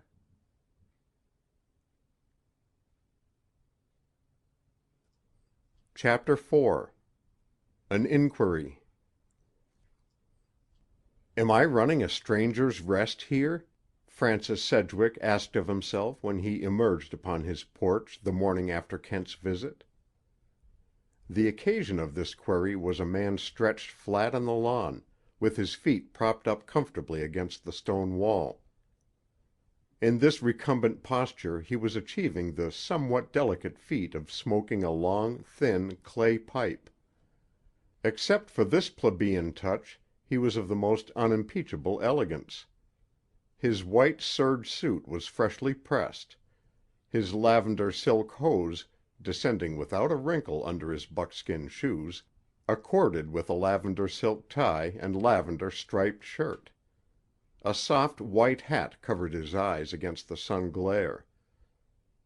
To put a point to this foolishness, a narrow silken ribbon, also pure white, depending from his lapel buttonhole, suggested an eyeglass in his pocket. Sedgwick, who had risen late, having returned to his house at daybreak after delivering his manuscript at Kent's Hotel, regarded this sartorial marvel with a doubt as to whether it might not be a figment of latent dreams. Making a detour across the grass, he attained to a side view of the interloper's face. It repaid the trouble. It was a remarkable face, both in contour and in coloring. From chin to cheek the skin was white, with a tint of blue showing beneath, but the central parts of the face were bronzed. The jaw was long, lean, and bony. The cheekbones were high, the mouth was large, fine-cut, and firm, the nose solid, set like a rock. At the sound of a footstep the man pushed his hat downward, revealing a knobby forehead and half-closed eyes in which there was a touch of somberness, of brooding. The artist remembered having seen that type of physiognomy on the Venetian coins of the 16th century, the likenesses in bronze of men who were of iron and gold, scholars, rulers, and poets. The eyes of the still face opened wide, and fixed themselves on Sedgwick, and the expression of melancholy vanished. "Good morning," said the artist, and then all but recoiled from the voice that replied, so harsh and raucous it was. "You rise late," it said. "I hear your opinion on it," retorted Sedgwick, a bit nettled. "Am I to infer that you have been waiting for me?" "You wouldn't go far wrong." "And what can I do for you before you leave?" said Sedgwick significantly. "Take a little walk with me presently," said the man in another voice, brushing the hat clear of his face. "Kent!" exclaimed the artist. "Well, you appear surprised. What kind of artist are you, not to recognize a man simply because he shaves his beard and affects a false voice? But you're so completely changed. And why this disguise?" "Disguise?" returned the other, astonished in his turn. "I'm not in disguise." "Your clothes. Well, except for being offensive, I'd call them foppish." "Not at all," protested the other warmly. "Just because I'm a scientific man, it is to be assumed that I ought to be a frump? I'm fond of good clothes. I can afford good clothes. I wear good clothes. It's a hobby of mine, but I deny that it is a weakness." "Of course not," assented the other, somewhat amused. "By the way, though, your socks and tie don't match." "They do, absolutely," replied the other, with asperity. "Perhaps in fact, but not in effect. In matching smooth silk with ribbed silk, you should get the latter one shade lighter." "Is that so?" said Kent with interest. "You've told me something I never knew. I'll remember that. Now I'll trouble you to tell me some more things." "While taking that walk you spoke of?" "That comes later. I've read your story." "Already?" "Already. Do you know it's 10 o'clock? However, it's a good story." "Thank you." "As a story. As information, it leaves out most of the important points." "Thank you again." "You're welcome. Color, size, and trappings of the horse?" "I didn't notice particularly. Black, I think. Yes, certainly black. Rather a large horse. That's all I can tell you." "Huh! Color, size, and trappings of the rider?" "Reddish-brown hair, with a gloss like a butterfly's wing," said the artist with enthusiasm. "Deep hazel eyes. Clear sun-browned skin. Tall, I should say quite tall, but so feminine that you wouldn't realize her tallness. She was dressed in a light brown riding costume, with a toque hat, very simple, tan gauntlets, and tan boots. That is, the first time I saw her. The next time—" "Hold on! A dressmaker's catalogue is no good to me. I couldn't remember it all. Was she in riding clothes on any of her later visits?" "No." "Any scars or marks?" "Certainly not." "That's a pity, although you seem to think otherwise. Age?" "Well, 20 perhaps." "Add 5. Say 25." "What for?" demanded Sedgwick indignantly. "I'm allowing for the discount of romance. Did you notice her boots?" "Not particularly, except that she was always spick and span from head to foot." "Humph! Was it pretty warm the last week she called on you?" "Piping." "Did she show it?" "Never a bit. Always looked fresh as a flower." "Then, although she came far, she didn't walk far to get here. There's a road back of the hill yonder, and a little copse in an open field where a motor car has stood." I should say that she had driven herself there and come across the hill to you." "Could we track the car?" asked Sedgwick eagerly. "No farther than the main road. What is the latest she ever left here when she arrived afoot?" "Once she stayed till 6:30. I begged her to stay and dine, but she drew into herself at the mere suggestion." 6:30. Allowing for a 7:30 dinner, and time to dress for it, she would have perhaps 12 to 15 miles to go in the car. That figures out with the saddle ride, too. Now we have, as your visitor, a woman of rather inadequate description eked out by some excellent sketches, young, passably good-looking—don't lose your temper, Sedgwick—passably good-looking at least, with command of some wealth, athletic, a traveler, well-informed. The name she gave is obviously not her own, not even, I judge, her maiden name." Sedgwick turned very white. "Do you mean that she is a married woman?" he demanded. "How could you have failed to see it?" returned the other gently. "But what is there to prove it?" "Proof? None. Indication, plenty. Her visits, in the first place. A young girl of breeding and social experience would hardly have come to your studio. A married woman might, who respected herself with full confidence, and knew with the same confidence that you would respect her. And, my dear boy," added Kent, with his quiet, winning smile, "you are a man to inspire confidence.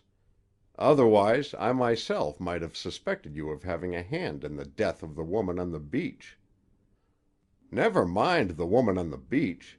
This other matter is more than life or death. Is that flimsy supposition all you have to go on?" "No. Her travel. Her wide acquaintance with men and events. Her obvious poise. All might be found in a very exceptional girl such as she is. Why shouldn't she tell me if she were married?" "Oh, don't expect me to dissect feminine psychology. There I'm quite beyond my depth." "But you'll note she doesn't seem to have told you any slightest thing about herself." "She's let concealment, like a worm in the bud, prey on your damask cheek." "Confound your misquotations! It's true, though, but there might be many reasons." "Doubtless. Only my imagination doesn't seem to run to them. And reverting to tangible fact, as clenching evidence, there are her gloves, which she always wore." "What about her gloves?" "You never saw her left hand, did you?" "Oh, I see. You mean the wedding ring. Well, I suppose," continued Sedgwick, with a tinge of contempt in his voice, "she could have taken off her ring as easily as her gloves." There was no answering contempt in Chester Kent's voice as he replied, "But a ring, constantly worn and then removed, leaves an unmistakable mark. Perhaps she gave you greater credit for powers of observation than you deserve. I'm afraid, Frank, that she is a married woman, and I'm sure from reading between your lines that she is a good woman. What the connection between her and the corpse on the beach may be is the problem. My immediate business is to discover who the dead woman is." "And mine," said Sedgwick hoarsely, "to discover the living." "We'll at least start together," replied Kent. "Come." Capacity for silence, that gift of the restful gods, was possessed by both men. Intent each upon his own thoughts, they strode up the hillside and descended into a byway where stood a light runabout, empty. Throwing on the switch, Kent motioned his companion to get in. 20 minutes of curving and dodging along the rocky roads brought them to the turnpike, in sight of the town of Annalaka. Not until then did Kent offer a word. "The inquest is set for 11 o'clock," he said. "All right," said Sedgwick, with equal taciturnity. They turned a corner and ran into the fringe of a crowd hovering about the town hall. Halting his machine in a bit of shade, Kent surveyed the gathering. At one point it thickened about a man who was talking eagerly, the vocal center of a small circle of silence. "Elder Dennett," said Kent, "back from Cadystown. You'll have to face the music now." "I'm ready." "You're ready for attack. Are you ready for surprises?" "No one is ever ready for surprise, or it wouldn't be surprise, would it?" "True enough. One word of warning. Don't lose your head or your temper if the suspicion raised against you by Dennett is strengthened by me." "By you?" "Unfortunately. My concern is to get to the bottom of this matter. There is something the sheriff knows that I don't know. Probably it is the identity of the body. To force him into the open, it may be necessary for me to augment the case against you." "Ought I to be ready for arrest?" "Hardly probable at present. No. Go on the stand when you're called, and tell the truth, and nothing but the truth." "But not the whole truth?" "Nothing of the necklace. You won't be questioned about that. By the way, you have never kept among your artistic properties anything in the way of handcuffs, have you?" "No." "I didn't suppose you had. Those manacles are a sticker. I absolutely do not like those manacles. And on one wrist only. Perhaps that is the very fact, though. Well, we shall know more when we're older. 2 hours older, say. Whether we shall know all that Mr. Sheriff Len Schlager knows is another question. I don't like Mr. Schlager either, for that matter." "Dennett has seen me," said Sedgwick in a low voice. Indeed, the narrator's voice had abruptly ceased, and he stood with the dropped jaw of stupefaction. One after another of his auditors turned and stared at the two men in the motor car. "Stay where you are," said Kent, and stepped out to mingle with the crowd. No one recognized, at first, the immaculate flannel-clad élégant as the bearded scientist whose strange actions had amused the crowd on the beach. A heavy, solemn man addressed him. "Friend of his?" he asked, nodding toward the artist. "Yes." "He'll need 'em. Going to give evidence?" "To hear it, rather," replied Kent pleasantly. "Where's the body?" "Inside. Just brought it over from Dr. Breed's. He's the medical officer, and he and the sheriff are running the show. Your friend want a lawyer, maybe?" The thought struck Kent that, while a lawyer might be premature, a friend in the town might be very useful. "Yes," he said, "from tomorrow on." "Meanin' that you're in charge today," surmised the big man shrewdly. Kent smiled. "I dare say we shall get on very well together, Mr.—" His voice went up interrogatively. "Bain, Adam Bain, attorney and counselor at law for 30 years in the town of Annalaka." "Thank you. My name is Kent. You already know my friend's name. What kind of man is this medical officer?"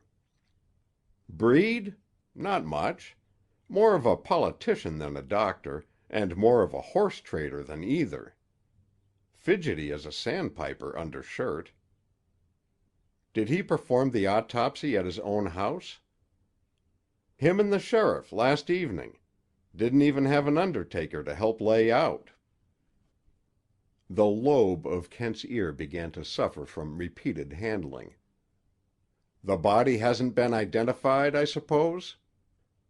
"Nobody's had so much as a wink at it but those two and Ira Dennett. He viewed the corpse last night.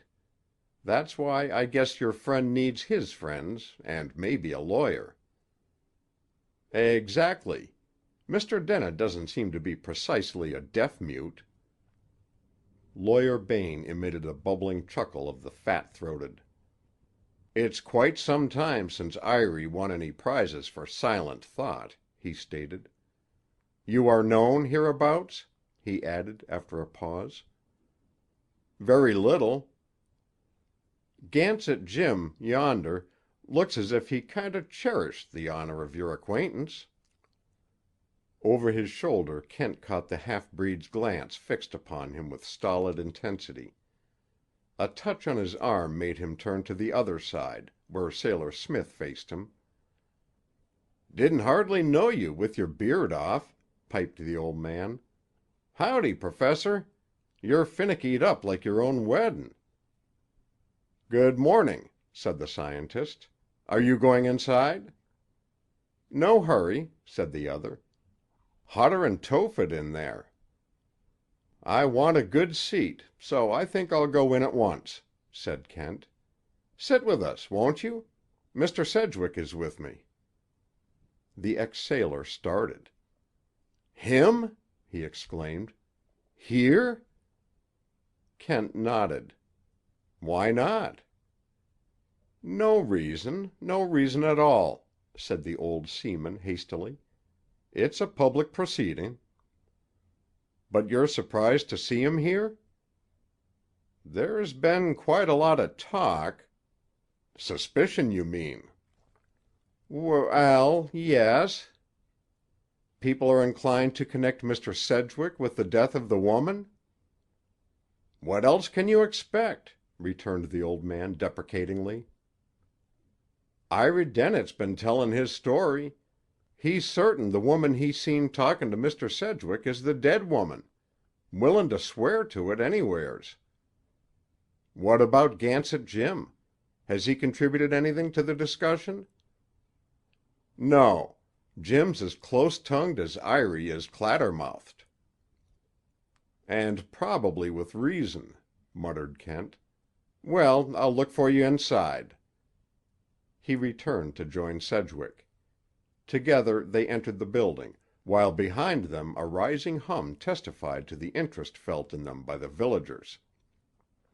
Within, a tall, wizened man, with dead, fishy eyes, stalked nervously to and fro on a platform, beside which a hastily constructed coffin with a hasped cover stood on 3 sawhorses. On a chair near by slouched the sheriff, his face red and streaming. A few perspiring men and women were scattered on the benches. Outside, a clock struck 11. There was a quick inflow of the populace, and the man on the platform lifted up a chittering voice. "Feller citizens," he said, "as medical officer, I declare these proceedings opened. Meaning no disrespect to the deceased, we want to get through as spry as possible. First, we will hear witnesses.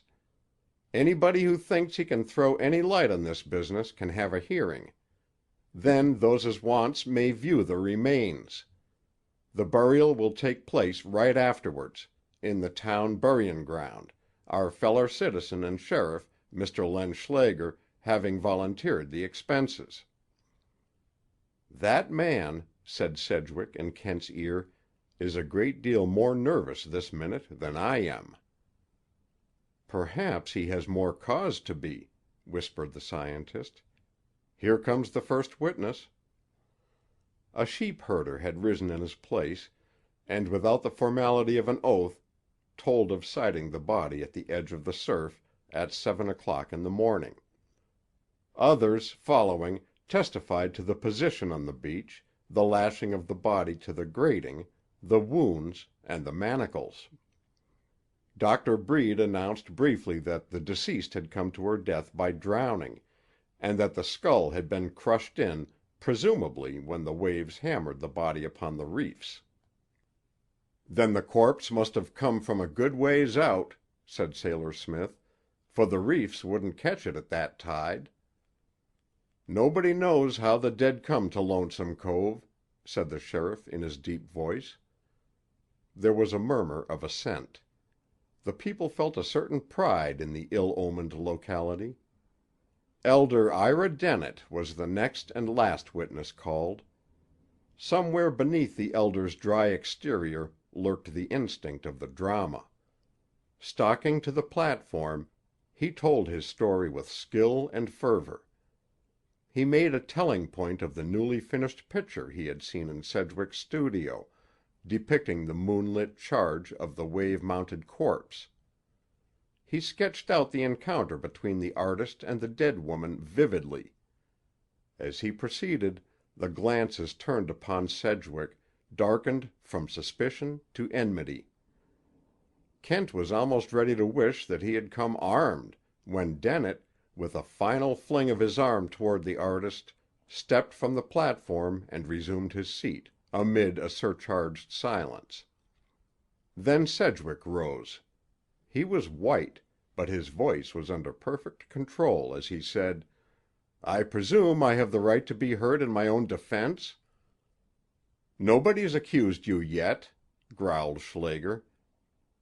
"Public opinion accuses me. That is not to be wondered at, in view of what Elder Dennett has just told you.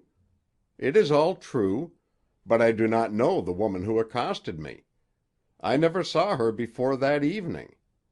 She spoke strangely to me, and indicated that she was to meet someone and go aboard ship, though I saw no sign of a ship." "You couldn't see much of the ocean from your house," said the medical officer. "I walked on the cliffs later," said Sedgwick, and a murmur went through the courtroom. "But I never found the woman. And as for throwing her out of a ship, or any such fantastic nonsense, I can prove that I was back in my house by a little after 9 o'clock that night." He sat down, coolly enough, but his eyes dilated when Kent whispered to him, "Keep your nerve. The probability will be shown that she was killed before 10 o'clock." Now, however, Dr. Breed was on his feet again. "Form in line, ladies and gentlemen," said he, "and pass the coffin as spry as possible." At this, Sheriff Schlager stepped forward and loosened the hasps, preparatory to removing the cover. "The body has been left," said he, slipping the lid aside, "just as—" Of a sudden his eyes stiffened. A convulsive shudder ran through his big body. He jammed the cover back, and with fingers that actually drummed on the wood, forced the hasps into place. "She's come to life!" cried a voice from the rear. "No, no," rumbled the sheriff. Whirling upon the medical officer, he whispered in his ear. Not more than a single word, it seemed to the watchful Kent. The doctor turned ghastly. "Gents," he said in a quavering voice to the amazed crowd, "the program will not be carried out as arranged. The condition of the deceased is not fittin'—" He stopped, mopping his brow. But Yankee curiosity was not so easily to be balked of its food. It found expression in Lawyer Adam Bain. "That ain't the law, Doc," he said. "I'm the law here," declared Sheriff Schlager, planting himself solidly between the crowd and the coffin. One hand crept slowly back toward his hip. "Don't pull any gun on me," retorted the lawyer quietly. "It ain't necessary." "You heard Doc Breed say the body wasn't fittin' to be viewed," pursued the sheriff. "That's all right, too, but the doc hasn't got the final word. The law has." A quick murmur of assent passed through the room. "And the law says," continued Bain, "that the body shall be duly viewed. Otherwise, and the deceased being buried without view, an order of the court to exhume may be obtained." "Look at Breed," whispered Kent to Sedgwick. The medical officer's lips were gray, as he leaned forward to pluck at the sheriff's arm. There was a whispered colloquy between them. Then Breed spoke, with a pitiful effort at self-control. "Lawyer Bain's point is correct. Undoubtedly correct. But the body must be prepared. It ought to have been looked to last night. But somehow Will 6 citizens kindly volunteer to fetch the coffin back to my house?" 10 times 6 offered their services. The box was carried out swiftly, followed by the variable hum of excited conjecture. Quickly the room emptied itself, except for a few stragglers. End of Chapter 4. Recording by Roger Melin.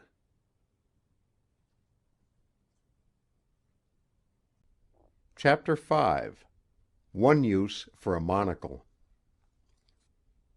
Sedgwick, who had followed the impromptu cortège with his vision, was brought up sharply by the glare of a pair of eyes outside the nearest window. The eyes were fixed on his own. Their expression was distinctly malevolent. Without looking around, Sedgwick said in a low voice, "Kent?" No answer came. "Kent," said the artist a little louder. "Huh?" responded a muffled and abstracted voice behind him. "See here for a moment." There was neither sound nor movement from the scientist. "An Indian-looking chap outside the window is trying to hypnotize me, or something of the sort." This information, deemed by its giver to be of no small interest, elicited not the faintest response. Somewhat piqued, the artist turned to behold his friend stretched on a bench, with face to the ceiling, eyes closed, and heels on the raised end. His lips moved faintly. Alarmed lest the heat had been too much for him, Sedgwick bent over the upturned face. From the moving lips issued a musical breath which began its career softly as Raff's cavatina and came to an inglorious end in the strains of "Honey Boy." Sedgwick shook the whistler insistently. "Eh? What?" cried Kent, wrenching his shoulder free. "Go away. Can't you see I'm busy? I'll give you something to think about. Look at this face of a cigar store Indian at the window. No, it's gone." "Gansett Jim, probably," opined Kent.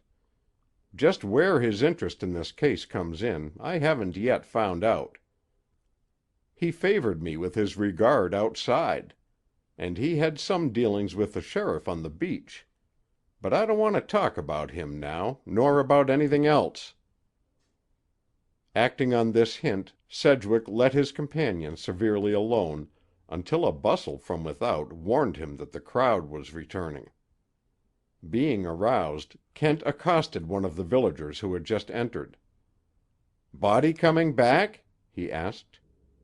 "Yep, on its way now." "What occurred in the house where they took it?" "Search me. Everybody was shut out by the sheriff and the doc. They had that body to theirselves nigh 20 minutes." At this moment the sheriff entered the hall, followed by Dr. Breed, who escorted the coffin to its supporting sawhorses. The meager physician was visibly at the fag end of his self-control. Even the burly sheriff looked like a sick man as he lifted aside the coffin lid and spoke. "There was reasons, neighbors," said he, "why the corpse wasn't suitable to be looked at. Nobody had seen it since last night. We've fixed it up as good as we could, and you'll now please pass by as quick as possible." In the line that formed, Kent got a place behind Elder Dennett, who had decided to take another look for good measure, as he said. The look was a productive one. No sooner had it fallen on the face of the dead than Dennett jabbed an indicatory finger in that direction and addressed the sheriff. "Hey, Len, what's this?" "What's what?" growled Schlager. "Why, there's a cut on the lady's right cheek. It wasn't there when I seen the corpse last night." "Ah, what's the matter with your eyes?" demanded the sheriff savagely. You want to hog the limelight, that's your trouble." This was evidently a shrewd lash at a recognized weakness, and the elder moved on amid jeering comments. But Sedgwick, whose eyes had been fixed upon Kent, saw a curious expression flicker and fade across the long-jawed face. It was exactly the expression of a dog that pricks up its ears. The next moment a titter ran through the crowd as a bumpkin in a rear seat called out, "The dude's eyes ain't mates." Chester Kent, already conspicuous in his spotless white flannels, had made himself doubly so by drawing out a monocle and deftly fixing it in his right eye. He leaned over the body to look into the face, and his head jerked back the merest trifle. Bending lower, he scrutinized the unmanacled right wrist. When he passed on, his lips were pursed in the manner of one who whistles noiselessly. He resumed his seat beside Sedgwick. His eyes grew dull and melancholy. One would have thought him sunk in a daze or a doze while the procession filed past the unknown dead. His monocle, which had dropped from his eye as he turned from the coffin, dangled against his hand. Chancing to look down at it, Sedgwick started and stared. Kent's knuckle, as seen through the glass, stood forth, monstrous and distorted, every line of the bronze skin showing like a furrow. The monocle was a powerful magnifying lens. The sheriff's heavy voice rose. "Anyone here present recognize or identify the deceased?" he droned, and, without waiting for a reply, set the lid in place and signaled to the medical officer. "Fellow citizens," began the still-shaking physician, "we don't need any jury to find that this unknown drowned woman—" "The deceased was not drowned." Emerging from his reverie, Chester Kent had leisurely risen in his place and made his statement. "Not drowned?" gasped the medical man. "Certainly not, as you must know if you made an autopsy." "No autopsy was necessary," replied the other quickly. "There's plenty of testimony without that. We've heard the witnesses that saw the drowned body on the grating it washed ashore on." "The body never washed ashore on that grating."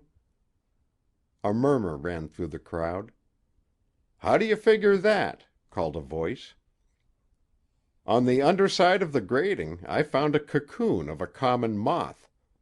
Half an hour in the water would have soaked the cocoon through and killed the insect inhabitant. The insect was alive." "How'd the grating get there, then?" "Dragged down from the high-water mark on the beach.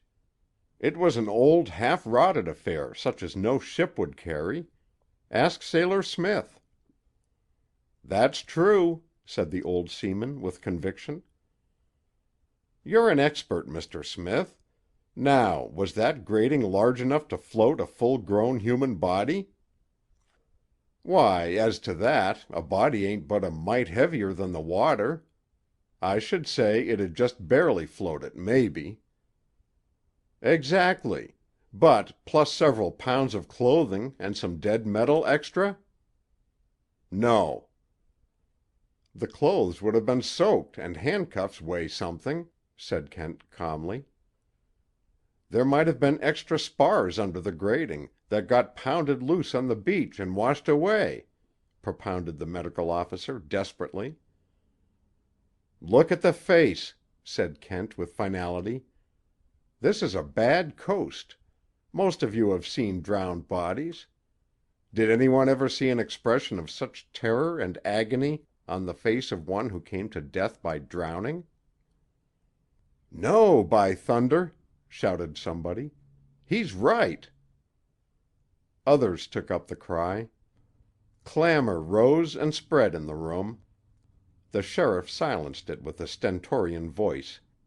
"What are you trying to get at?" he demanded, facing Kent. "The truth. What are you?" Schlager's eyelids flickered.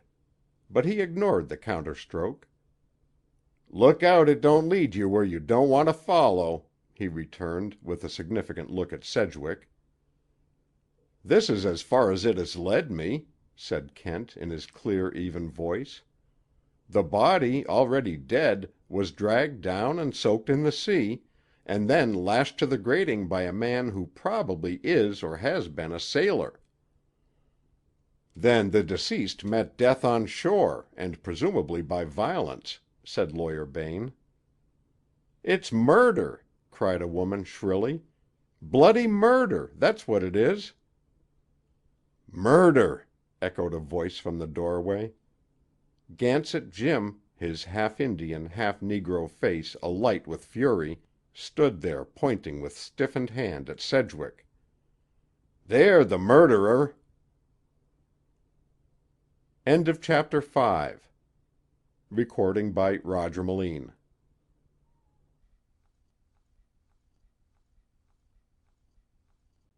Chapter 6. The Retreat in Order. No one moved in the courtroom for appreciable seconds after that pronouncement. As a flashlight photograph fixes an assemblage poised, with eyes staring in one direction, thus the half-breed's words had cast a spell of immobility over all. It was a stillness fraught with danger. No man could say in what violent form it might break. First to recover from the surprise was the sheriff. "You, Jim, set down," he shouted. "If there's to be any accusin' done here, I'll do it." "I do it," persisted the half-breed. "Blood is on his hand. I see it." Involuntarily Sedgwick looked at his right hand. There was a low growl from the crowd. "Steady," came Kent's voice at his elbow. "Mistakes like that are Judge Lynch's evidence." "Where was he the night of the killin'?" cried Gansett Jim. "Ast him. Where was he?" "Where was you, if it comes to that?" retorted the sheriff, and bit his lip with a scowl. At that betrayal Chester Kent's eyelids flashed up, and instantly drooped again into somberness. "This hearing is adjourned," twittered the medical officer. "Burial of the unknown will take place at once. All are invited." "Invitation respectfully declined," murmured Sedgwick to Kent. "I don't know that I'm exactly frightened, but I think I'd breathe easier in the open country." "Well, I'm exactly frightened," replied Kent in the same tone. "I want to run, which would probably be the end of us. Curious things about those handcuffs, isn't it?" he went on in a louder and easily conversational voice. During their slow progress to the door he kept up a running comment, which Sedgwick supported with equal coolness. The crowd, darkling and undecided, pressed around them. As they went through the doorway, they were jostled by a sudden pressure, following which Kent felt a touch on his shoulder. He turned to face the sheriff. "Better get out of town quick," advised Schlager in a half-whisper. "Thank you," said Kent in a clear and cheerful voice. "Where can I get some tobacco?" "Sterrett's grocery keeps the best," said some informant back of him. "End of the square, to the right." "Much obliged," said Kent, and strolled leisurely to his car, followed by Sedgwick. As they took their seats and started slowly through the crowd, Sedgwick inquired earnestly, "Do you crave tobacco at this particular moment worse than you do the peace and loneliness of the green fields?" "Policy, my young friend," retorted Kent. "I wish I could think up a dozen more errands to do. The more casually we get out of town, the less likely we are to be followed by a flight of rocks. I don't want a perfectly good runabout spoiled by a mob." Both of them went into Sterrett's store, where Kent earned the reputation from Sterrett of being "awful dang choosy about what he gets," and came out into a considerable part of the populace, which had followed. As they re-embarked, the sheriff put his foot on the running board. "Better take my tip," he said significantly. "Very well," returned Kent.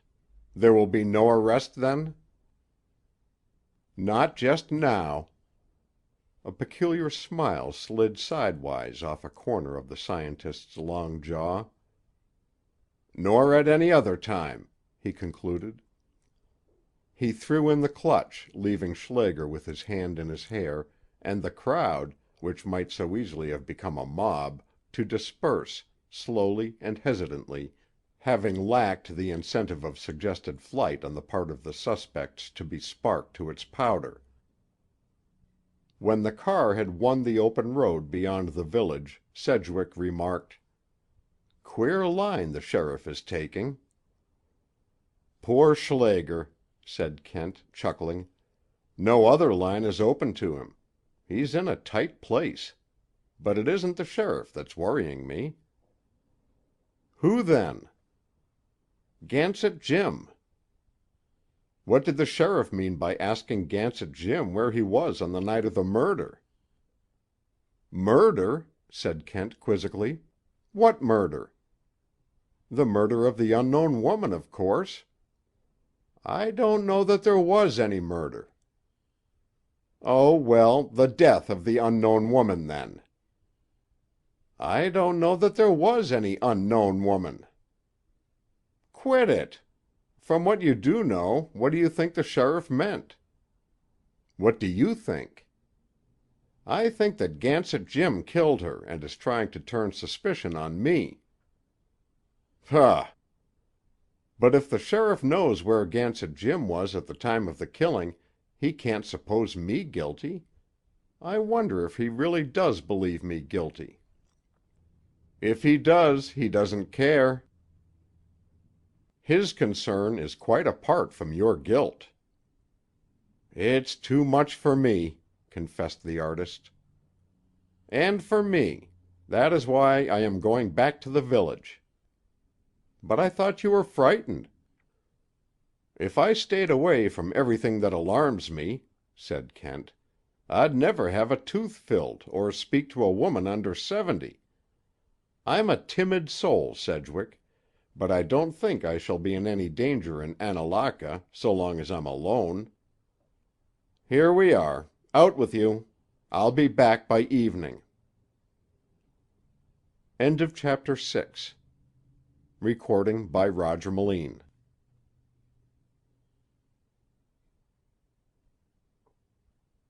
Chapter 7. Simon P. Groot Does Business. To his surprise, Kent, turning into the village square, found the crowd still lingering. A new focus of interest had drawn it to a spot opposite Sterrett's store, where a wagon, decorated in the most advanced style of circus art, shone brilliant in yellow and green. Bright red letters across the front presented to public admiration the legend, "Simon P. Groot, Simon Pure Goods." A stout projection rested on one of the rear wheels. Here stood the proprietor of the vehicle, while behind him in a window were displayed his wares. It was evident that Simon P. Groot followed the romantic career of an itinerant hawker, dealing in that wide range of commodities roughly comprised in the quaint term "Yankee notions." Before the merchandising voice came to the new arrival's ears as anything more than a confused jumble, Kent was struck with the expansive splendor of the man's gestures, the dignity of his robust figure, and the beauty of a broad whitening beard that spread sidewise like the ripples from a boat's stern. Two blemishes unhappily marred the majesty of Simon P. Groot's presence: a pair of pinhead eyes, mutually attracted to each other, and a mean and stringent little voice. Freed of these drawbacks, his oratory might well, one could not but feel, have rolled in any of our legislative chambers more superbly and just as ineffectually as much of the other oratory therein practiced. That the Annalakans were truly spellbound by it was obvious. Indeed, Kent was at a loss to understand the depth of their absorption until he had come within the scope of the high-piping words. "There, gentlemen and ladies," Simon P. Groot was saying, "there, in that place of vast silences and infolding shadows, I met and addressed one who was soon to be no more. 'Madam,' I said, 'you are worn, you are wan, you are weary. Trust the chivalry of one who might be your father. Rest and be comforted as with balm.' Standing by the roadside, she drooped like a flower. 'There is no rest for me,' said she in mournful tones. 'I must away upon my mission. Stay,' I bade her. 'Ere you go, but touch your lips to this revivifying flagon. De Lorimer's life-giving tonic, free from intoxicants, poisons, and deception, a boon to the blood, a balm to the nerves, a prop to the flagging spirit.' She looked, she tasted, she drank. New color sprang to her cheeks. Her form pulsated with joyous vigor. 'Aged sir,' said she, 'I know not your name, but if the blessings of a harried spirit are of avail, your sleep will be sweet this night. Of this wonderful balm, ladies and gentlemen of Annalaka, I have still a few bottles left at the low price of $half each. Sickness flies before it. Amalgamating at once with the blood, it clears the precious life fluid of all impurities, and rehabilitates man, woman, and child, body, soul, and mind.'"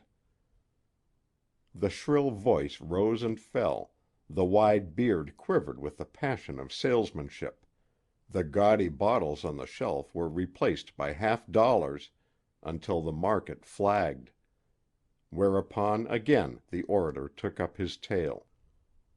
"Ever shall I give thanks for that inestimable privilege, the privilege of having given cheer to one on the brink of a dreadful doom.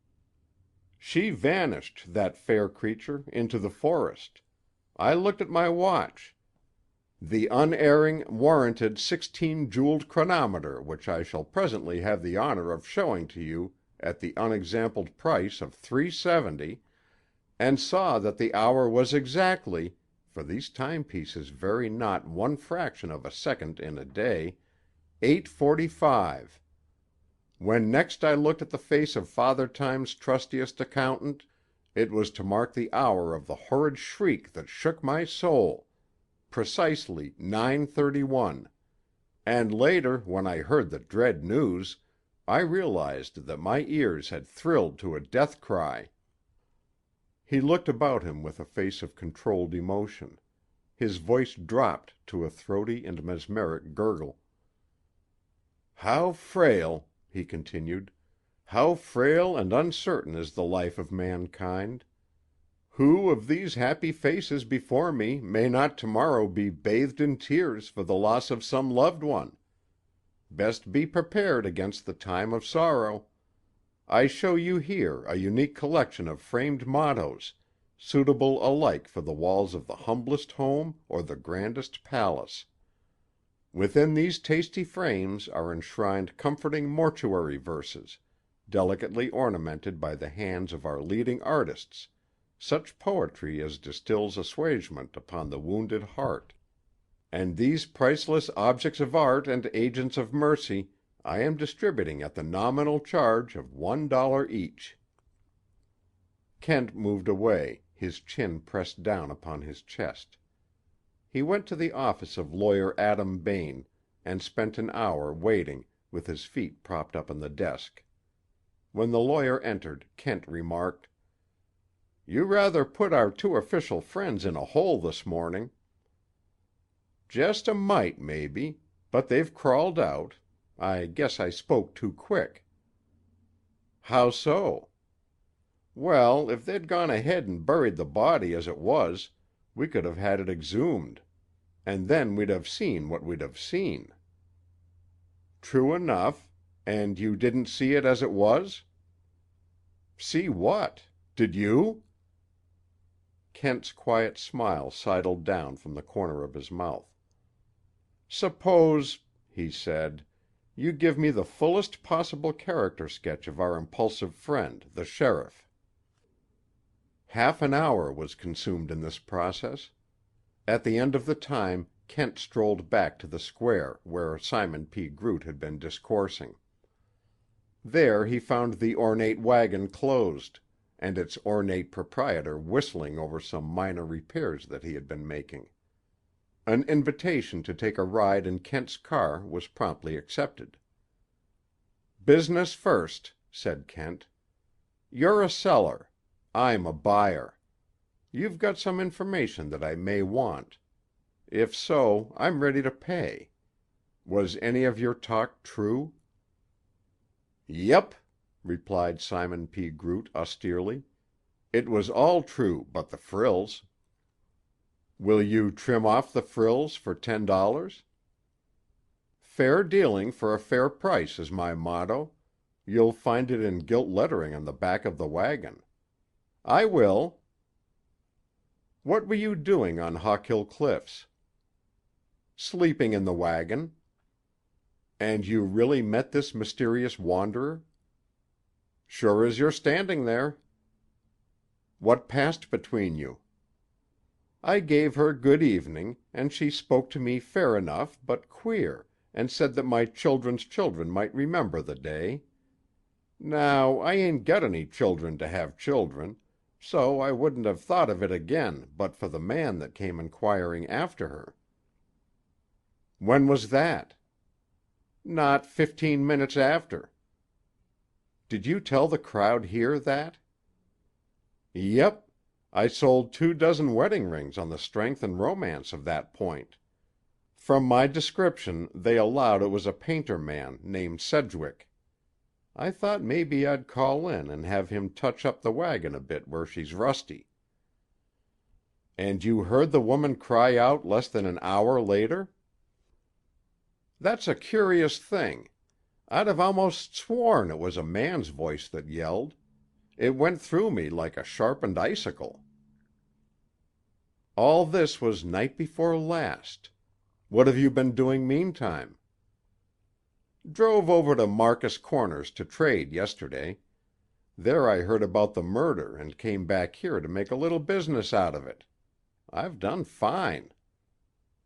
"You made no attempt to trace the woman?" "Look here," said Simon P. Groot after a spell of thoughtfulness. "Your $10 is good, and you're a gent all right, but I think I've talked a little too much with my mouth around here, and I'm afraid they might dig up this lady and start something new and want me for a witness. Witnessing is bad for business." "I'm safe," said Kent. "So far, so good. Now, would it be worth $5 to you, likely a relic of the murderer?" suggested the old man. "Quite likely." "Mum's the word, then, for my part in it. That next morning I followed her trail a ways. You see, the yell in the night had got me interested. It was an easy trail to follow for a man that's acquainted in the woods, and I used to be a yard grubber. Do a little of it now, sometimes. She'd met somebody in a thicket. I found the string and the paper of the bundle she was carrying there. Then there was a fight of some sort, for the twigs were broken right to the edge of the thicket, and the ground stamped down. One or both of 'em must have broken out into the open, and I lost the trail.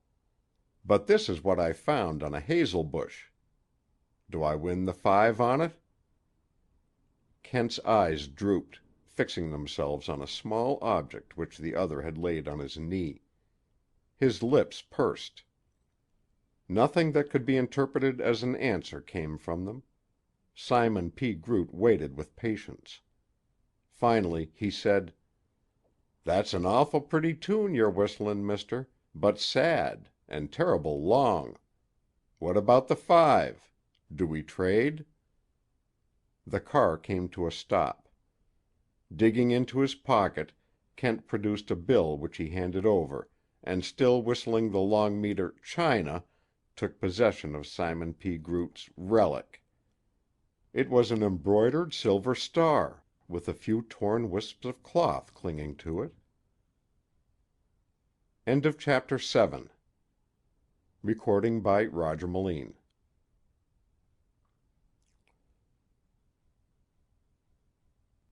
Chapter 8. Reckonings. "Facts that contradict each other are not facts," pronounced Chester Kent. Fumes of tobacco were rising from 3 pipes hovered about the porch of the Nook, where Kent, Sedgwick, and Lawyer Bain were holding late council. A discouraged observation from the artist had elicited Kent's epigram. "Not all of them, anyhow," said Bain. "The chore in this case is to find facts enough to work on." "On the contrary," declared Kent, "facts in this case are as plentiful as blackberries. The trouble is that we have no pail to put them in." "Maybe we could borrow Len Schlager's," suggested the lawyer, dryly. Kent received this with a subdued snort. "It is remarkable that the newspapers haven't sent men down on such a sensational case," he said. "On the contrary to you, sir," retorted Bain. "So much fake stuff has come out of Lonesome Cove that the papers discount any news from here." "All the better. The only thing that worries me more than the stupidity of professional detectives is the shrewdness of trained reporters. At least we can work this out in our own way." "We don't seem to be getting much of anywhere," complained Sedgwick. "Complicated cases don't clear themselves up in a day," remarked Kent. "In this one we've got opponents who know more than we do." "Schlager?" asked the lawyer. "And Dr. Breed. Also, I think, Gansett Jim. What do you think, Mr. Bain, is the mainspring of the sheriff's action?" "Money," said the lawyer with conviction. "He's as crooked as a snake with the colic." "Would it require much money to influence him?" "As much as he could get. If the case was in the line of blackmail, he'd hold out strong. He's shrewd." "Dr. Breed must be getting some of it." "Oh, Tim Breed is Len's little dog. He takes orders. Of course he'll take money, too, if it comes his way. Like master, like man." "Those two," said Kent slowly, "know the identity of the body. For good and sufficient reasons, they are keeping that information to themselves. Those reasons we aren't likely to find out from them." "Murderer has bribed him," opined Bain. "Possibly. But that presupposes that the sheriff found something on the body which led him to the murderer, which isn't likely. How improbable it is that a murderer, allowing for argument that there has been murder, who would go so far as to cover his trail and the nature of the crime by binding the body on a grating, would overlook anything like a letter incriminating himself." "What did the sheriff find, then, in the dead woman's pocket?" "Perhaps a handkerchief with a distinctive mark." "And that would lead him to the identity of the body?" "Presumably. Also to someone, we may assume, who was willing to pay roundly to have that identity concealed." "That would naturally be the murderer, wouldn't it?" asked Sedgwick. "No, I don't think so." "It looks to me so," said the lawyer. "He's the one naturally interested in concealment." "I'm almost ready to dismiss the notion of a murderer at all." "Why so?" demanded both the others. "Because there was no murder, probably." "How do you make that out?" queried Bain. "From the nature of the wounds that caused death." "They look to me to be just such wounds as would be made by a blow with a heavy club." "Several blows with a heavy club might have caused such wounds. But the blows would have had to be delivered peculiarly. A circle on the skull, 6 inches in diameter, impinging on the right ear, is crushed in. If you can imagine a man swinging a baseball bat at the height of his shoulder, repeatedly, and with great force, at the victim's head, you can infer such a crushing in of the bone. My imagination hardly carries me so far." "Beating down from above would be the natural way," said Bayne. "Certainly. No such blow ever made that wound." "Then how was it made?" asked Sedgwick. "Probably by a fall from the cliff to the rocks below." "And the fall broke the manacle from the right wrist?" "The broken manacle was never on the right wrist." "That's merely conjecture," said the lawyer. "No, it's certainty. A blow heavy enough to break that iron, old as it is, must have left a mark on the flesh. There was no mark. Why should any one put one handcuff on a woman and leave the other dangling?" "Suppose the other was not left dangling?" "Where was it then?" "On the wrist of some other person, possibly." "A man had chained the woman to himself?" said Sedgwick incredulously. "More probably the other way around." "That's even more unbelievable." "Not if you consider the evidence. You will remember that your mysterious visitor, while talking with you, carried a heavy bundle. The manacles were, I infer, in that." "But what conceivable motive could the dead woman have in dressing herself up like a party, going to meet a man, and chaining him to herself?" "When you have a bizarre crime, you must look for bizarre motives. Just at present I'm dealing with facts. The iron was on the left wrist of the body; therefore it was on the right wrist of the unknown companion. It is natural to perform a quick, deft act like snapping on a handcuff, with the right hand. Hence, presumably, your visitor was the one who clamped the cuffs." "And the man broke off his?" "Yes, but only after a struggle, undoubtedly. If I could find a man with a badly bruised right wrist, I should consider the trail's end in sight. You'll make inquiries, will you, Mr. Bayne?" "I will, and I'll keep an eye on Len Schlager and the doc. Anything more now? If not, I'll say good night." After the lawyer had made his way into the darkness, Kent turned to his host.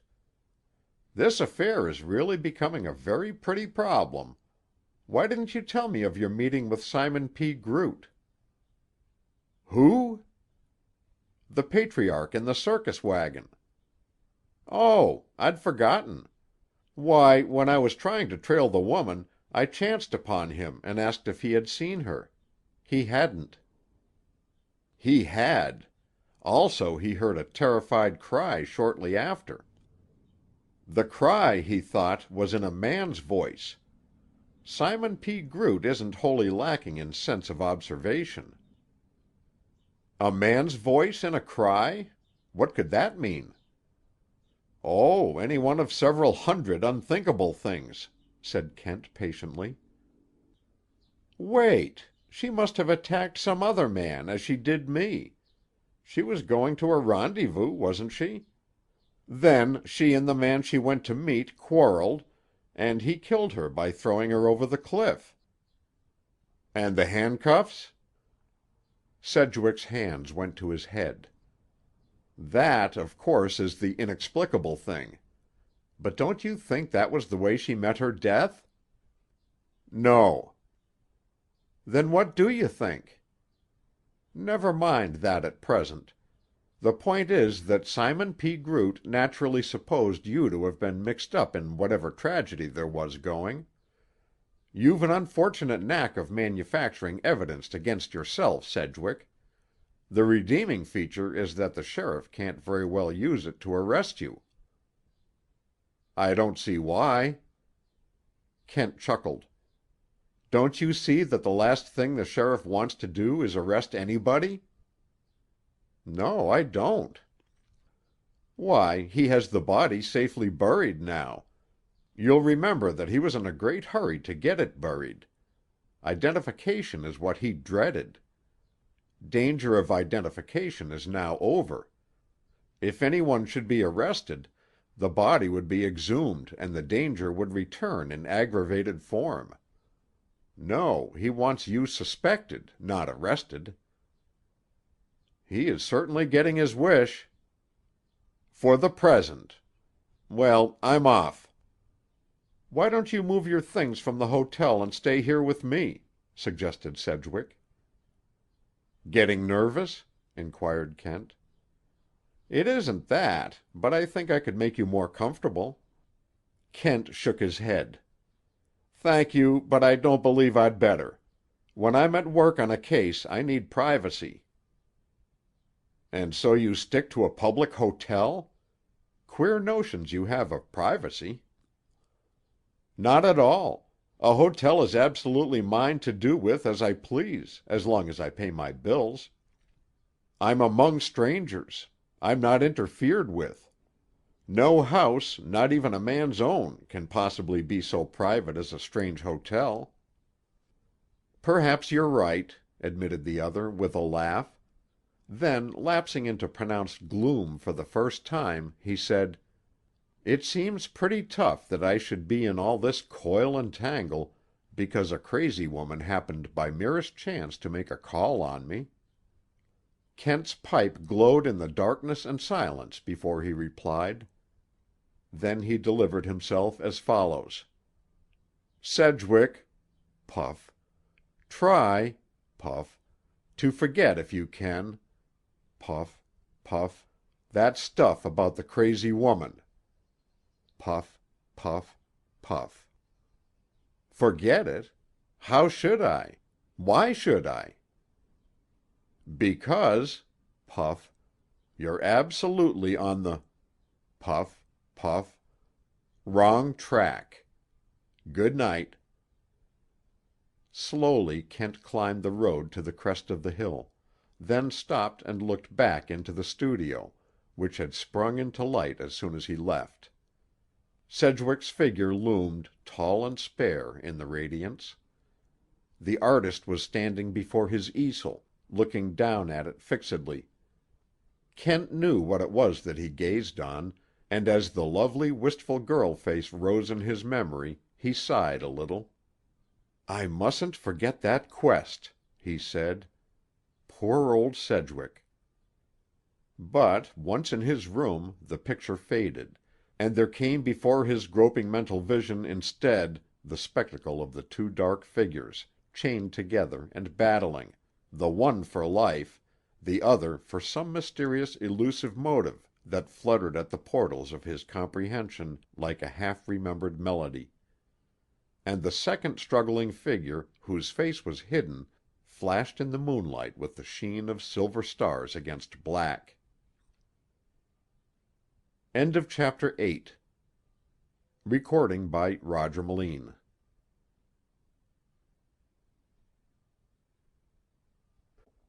Chapter 9. Chester Kent Declines a Job. Sundayman's Creek Road, turning aside just before it gains the turnpike to Eyrie Hotel to evade a stretch of marsh, travels on wooden stilts across a deep clear pool fed by a spring. Signs at each end of the crossing threaten financial penalties against any vehicle traversing the bridge faster than a walk.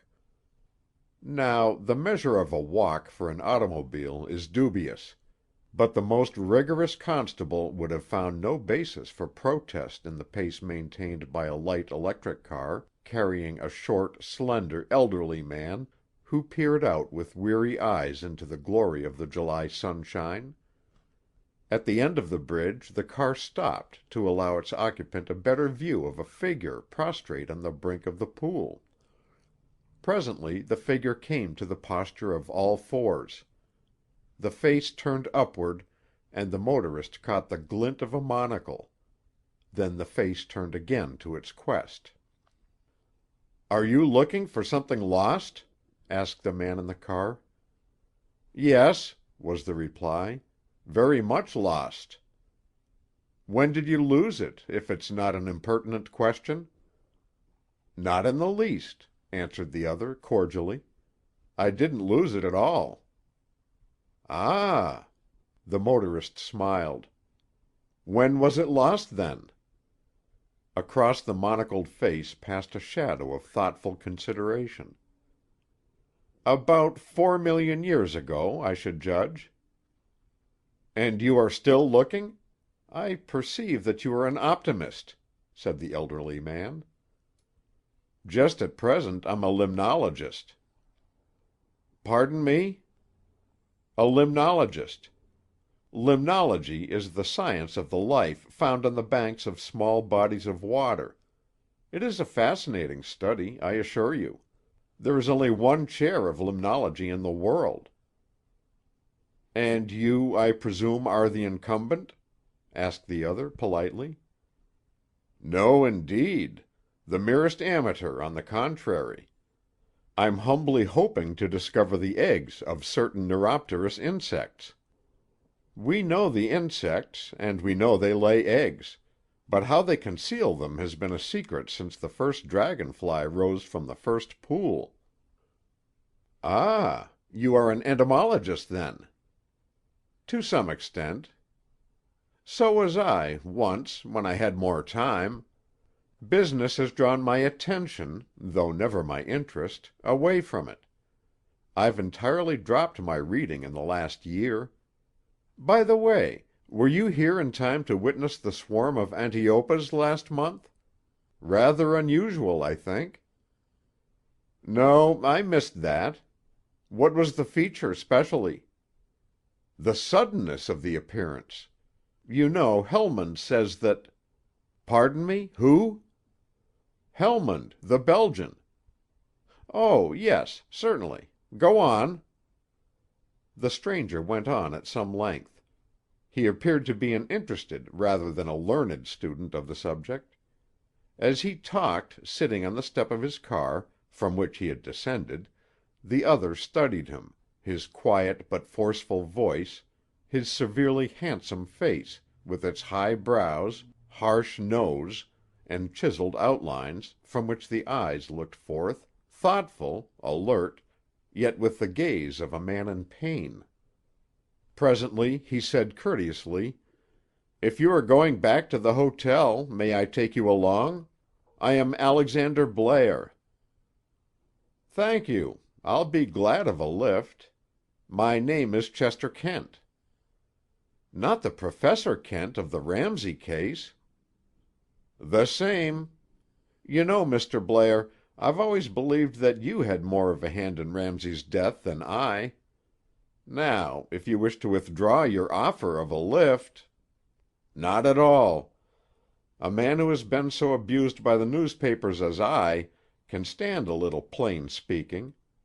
For all that, on my word, Professor Kent, I had no hand in sending Ramsay on that dirty business of his." The scientist considered him thoughtfully.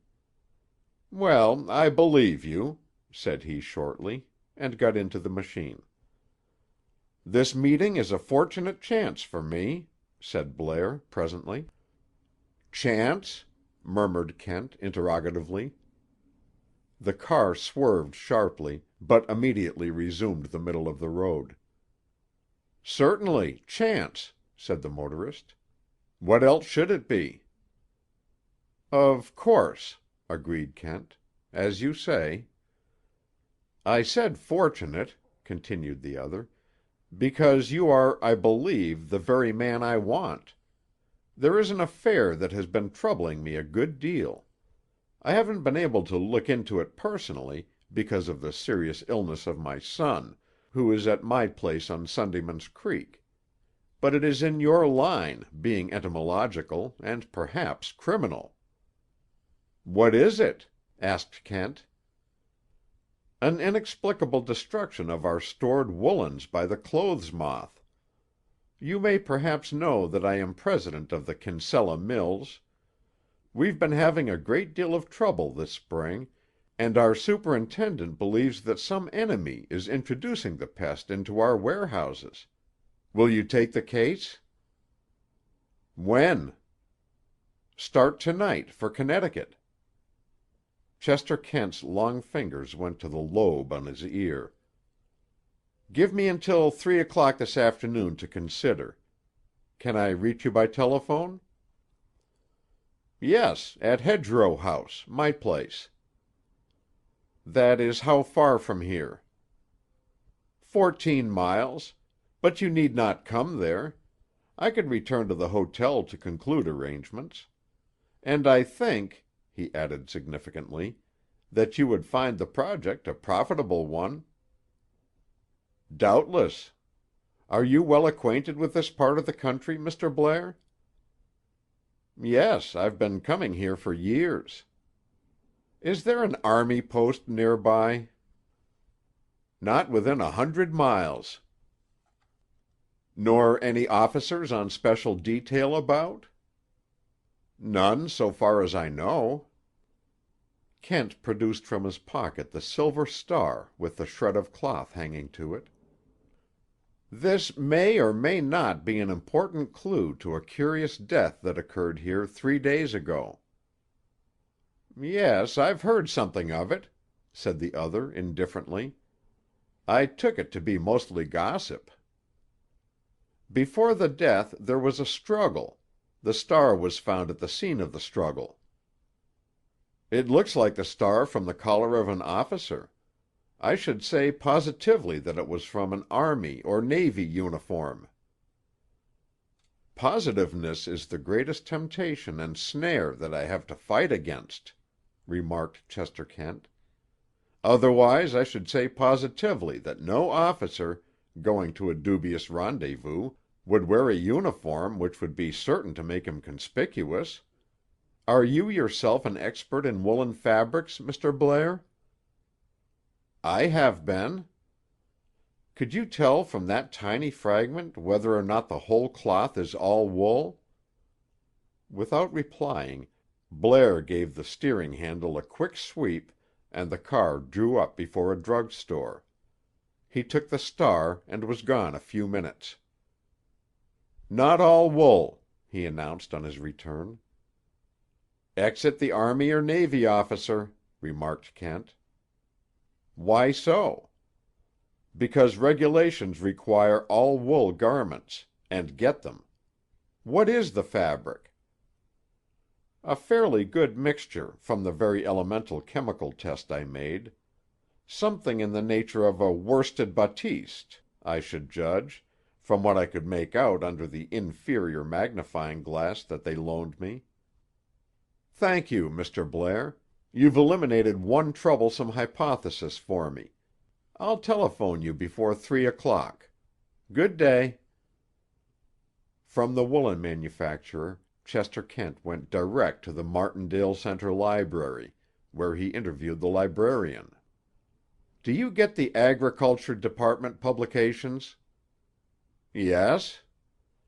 "Have you a pamphlet issued by the Bureau of Entomology, Helmond, on the swarm phenomenon in Lepidoptera?"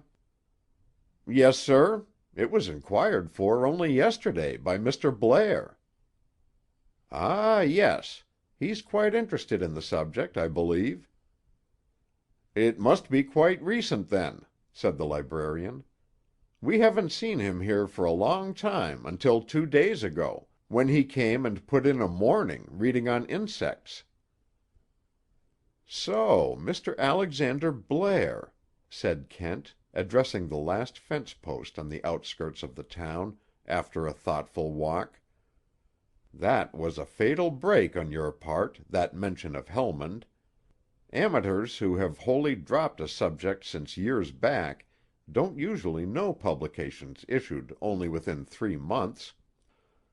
That casual meeting with me was well carried out, and you called it chance. A very palpably manufactured chance. But why am I worth so much trouble to know? And why does Alexander Blair leave a desperately ill son to arrange an errand for me at this particular time? And is Hedgerow House, 14 miles distant, and possessing just such an electric car as a woman would use in driving round the country, Perhaps the place whence came Sedgwick's sweet lady of mystery? Finally, what connection has all this with the body lying in Annalaka burying ground? Eliciting no reply from the fence post, Kent returned to the Eyrie, called up Hedgerow House, and declined Blair's proposition. Early that evening Francis Sedgwick came to the hotel. The clerk, at first negligent, pricked up his ears and exhibited unmistakable signs of human interest when he heard the name, for the suspicion attaching to the artist had spread swiftly. Moreover, the caller was in a state of hardly repressed excitement. "Mr. Kent? I'm afraid you can't see him, sir. He isn't in his room." "Isn't he about the hotel?" The clerk hesitated. "I ought not to tell you, sir, for it's Mr. Kent's strict orders not to be disturbed. But he's in his special room.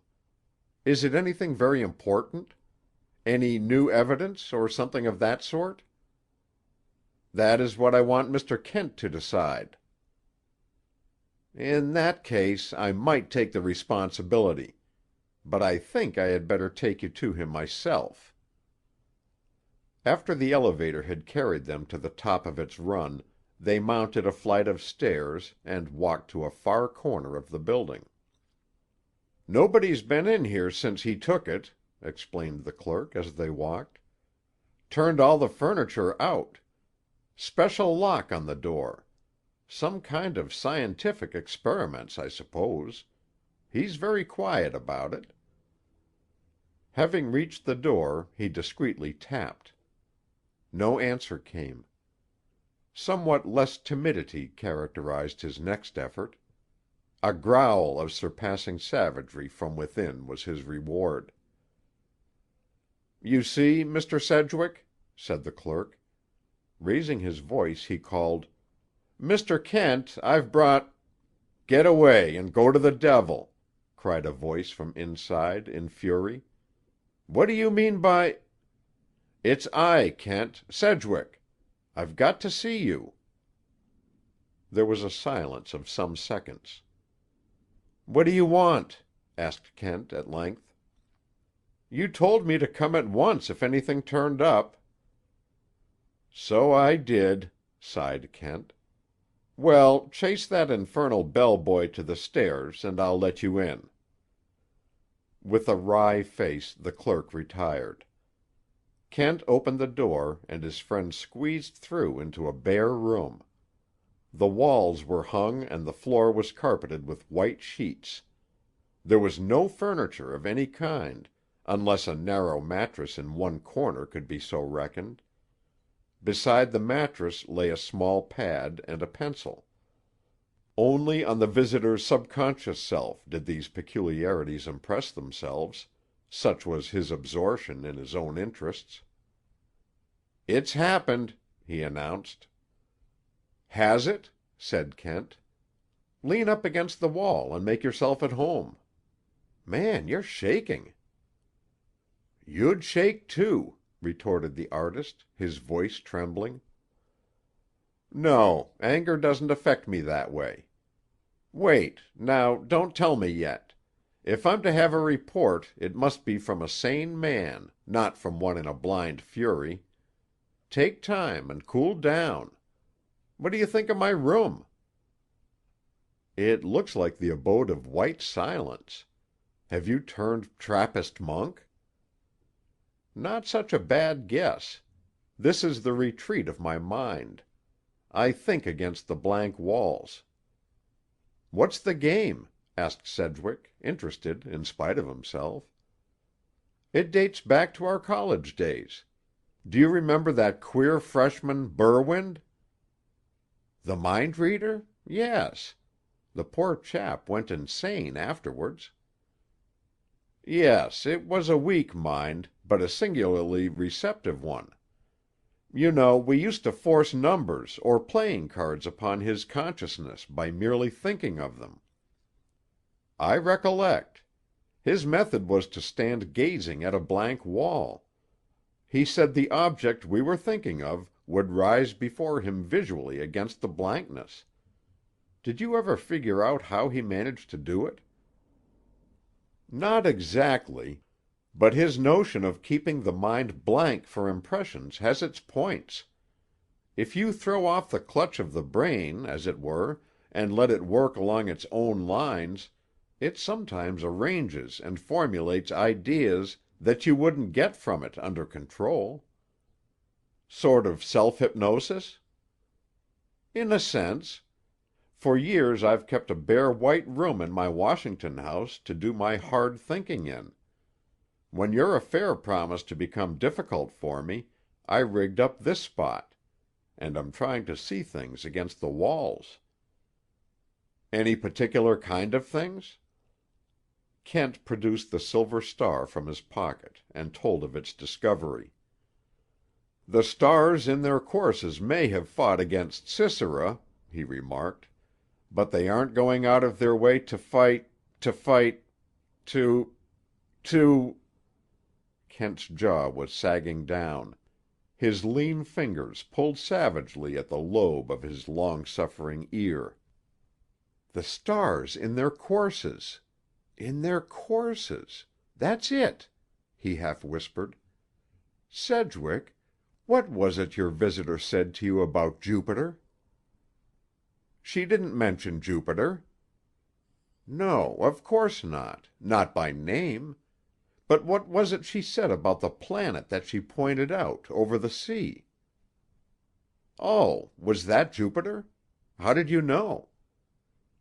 Looked last night, of course, said Kent impatiently. There's no other planet conspicuous over the sea at that hour, from where you stood. That's not important, at least not now. What did she say? Oh, some rot about daring to follow her star and find happiness, and that perhaps it might lead me to glory or something. A kind of snort came from Kent. "Where have my brains been?" he cried. He thrust the bit of embroidery back into his pocket. Then, with an abrupt change of tone, "Well, is your temper in hand?" "For the present." "Tell me about it, then." "You remember the picture of the face?" said Sedgwick with an effort. "Nobody would easily forget it." "I've been doing another portrait from the sketches. It was on opaque glass, an experimental medium that I've worked on some. Late this afternoon I went out, leaving the glass sheet backed against a light board on my easel. The door was locked with a heavy spring. There is no possible access by the window, yet somebody came in and smashed my picture to fragments. If I can find that man, Kent, I'll kill him." Kent glanced at the artist's long, strong hands. They were clenched on his knees. The fingers were bloodless. "I believe you would," said the scientist with conviction. "You mustn't, you know. No luxuries at present." "Don't joke with me about this, Kent." "Very good. But just consider, please, that I'm having enough trouble clearing you of a supposed murder of your doing to want a real one, however provoked, on my hands." "Keep the man out of my way, then." "That depends. Anything else in your place damaged?" "Not that I noticed. But I didn't pay much attention to anything else. I came here direct to find you." "That's right. Well, I'm with you for the Nook." Locking his curious room after him, Kent led the way to the hotel lobby, where he stopped only long enough to send some telegrams. The sun was still a few minutes short of its setting when he and his companion emerged from the hotel. Kent at once broke into a trot. End of Chapter 9. Recording by Roger Melin.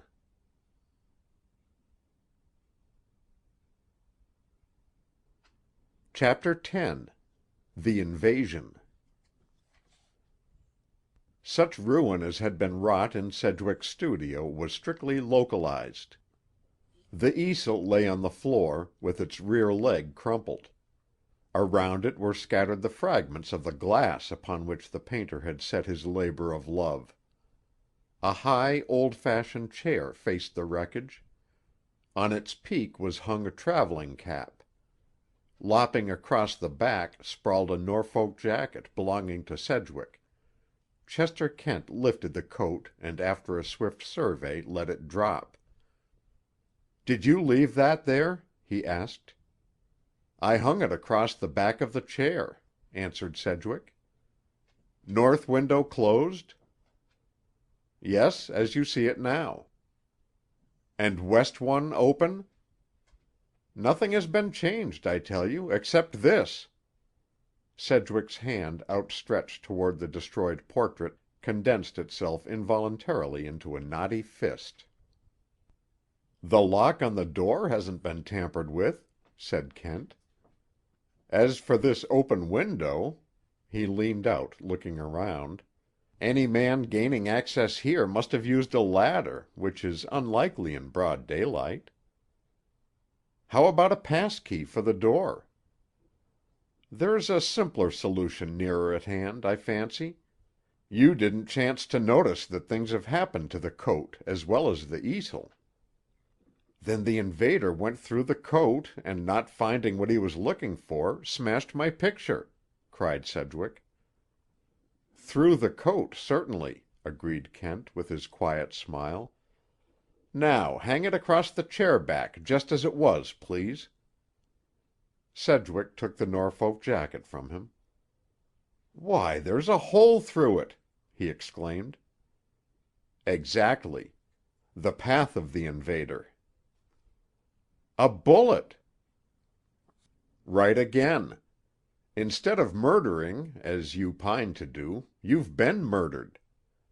That the picture was destroyed is merely a bit of ill fortune. That you weren't inside the coat when the bullet went through it and cut the prop from your easel is a bit of the other kind. Hang up the coat, please." Sedgwick obeyed. "There," said Kent, viewing the result from the window. "At a distance of, say, a quarter of a mile, that arrangement of coat and cap would look uncommonly like a man sitting in a chair before his work. At least, I should think so.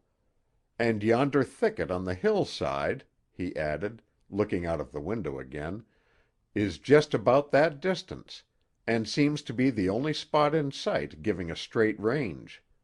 Suppose we run up there."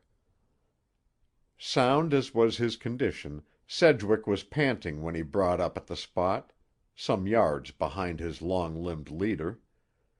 As the scientist had surmised, the arrangement of coat and cap in the studio presented, at that distance, an excellent simulacrum of the rear view of a man lounging in a chair.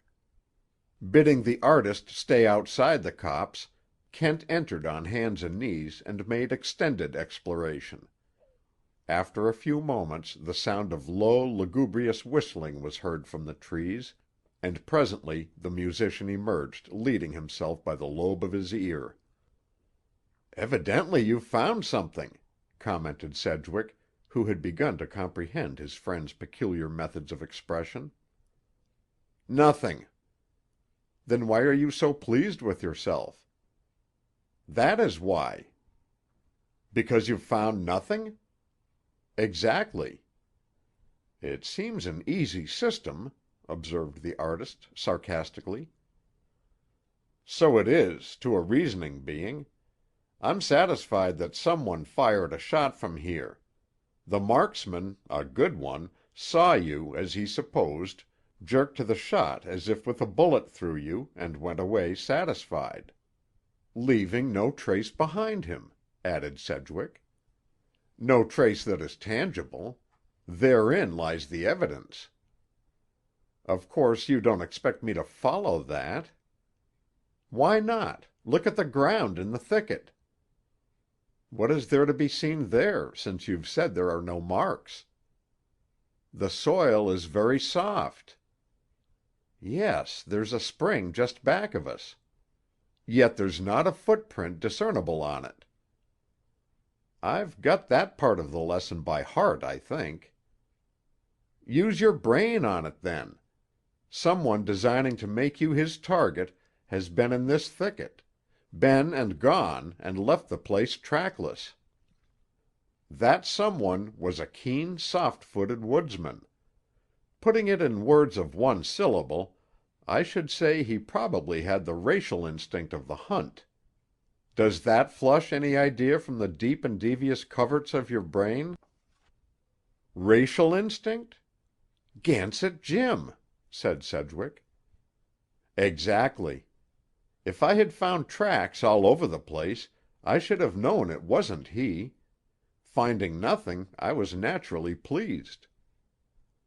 That's more than I am, retorted the other. I suppose he's likely to resume his gunnery at any time. Unless we can discourage him, as I suspect we can. By having him arrested? Difficulties might be put in your way.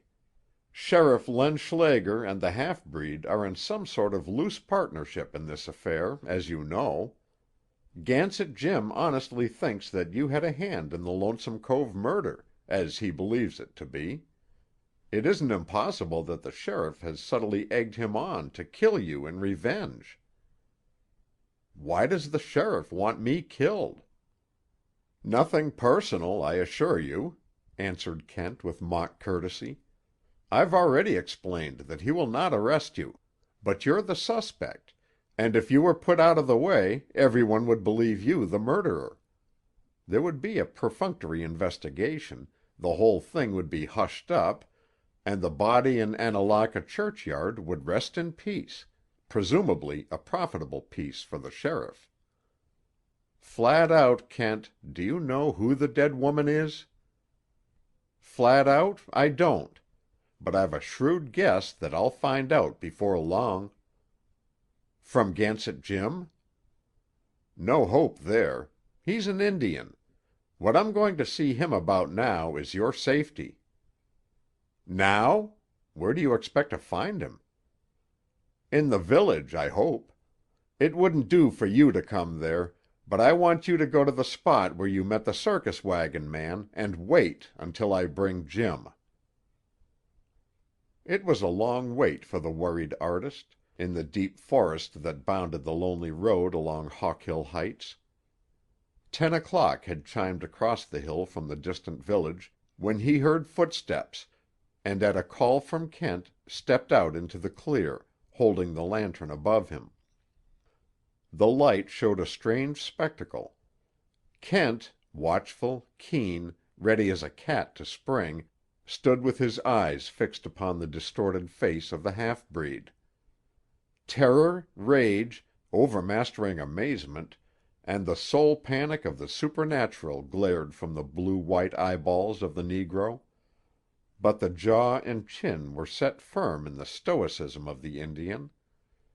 In that strange racial conflict of emotions the fiercer, finer strain won. Gansett Jim's frame relaxed. He grunted. "Good boy, Jim."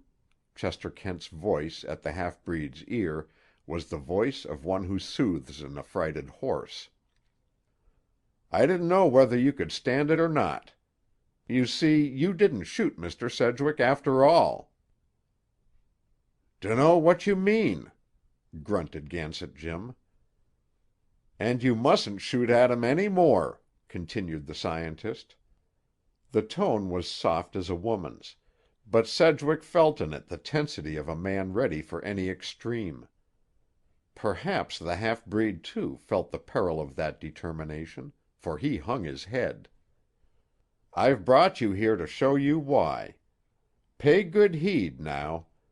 A man traveling in a wagon was met here, as he says, by a woman, you understand, who questioned him and then went on. He followed the trail through the brush and found the signs of a fight. The fight took place before the death. Here's the lantern. Take his trail from here." Without a word, the half-breed snatched the light and plunged into a bypath.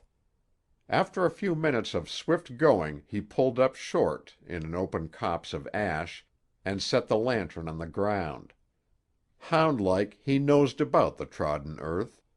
Suddenly he darted across, and, seizing Sedgwick's ankle, lifted his foot, almost throwing him from his balance. Sedgwick wrenched himself free and, with a swinging blow, into which he put all the energy of his repressed wrath, knocked the half-breed flat. "Hands off, damn you!" he growled. Gansett Jim got to his feet a little unsteadily. Expectant of a rush, his assailant stood, with weight thrown forward, but the other made no slightest attempt at reprisal. Catching up the lantern, which had rolled from his hand, he threw its light upon Sedgwick's forward foot. Then he turned away. Kent whistled softly. The whistle had a purring quality of content. "Not the same as the footprint, eh?" he remarked. "Footprint too small," grunted Gansett Jim. "How many people? 2?" "3." "3, of course. I had forgotten the circus wagon man. He came later. But, Jim, you see it wasn't Mr. Sedgwick." "What he follow for?" demanded the other savagely. "No evil purpose. You can take his trail from the circus wagon and follow that if you want to satisfy yourself further that he wasn't here. I'll let you have the lantern. Only, remember now, no more shooting at the wrong man." The half-breed made no reply. "And you, Sedgwick, here's the destroyer. Do you still want to kill him?" "I suppose not," replied the artist lifelessly. "Since his design was only against your life and not against your picture," commented Kent with a smile. "Well, our night's work is done." Lifting the lantern, he held it in the face of the half-breed. "Jim!" "Huh?" "When you really want to know who made those footprints, come and tell me who the body in Annalaka burying ground is. A trade for a trade. You understand?" The eyes stared, immovable. The chin did not quiver. Reaching for the lantern, Gansett Jim, now 9 of Indian to 1 of Negro, turned away from them to the pathway. "No," he said stolidly. As the flicker of radiance danced and disappeared in the forest, Sedgwick spoke. "Well, do you consider that we've made a friend?" "No," answered Chester Kent, "but we've done what's as good. We've quashed an enmity." End of chapter 10. Recording by Roger Melin.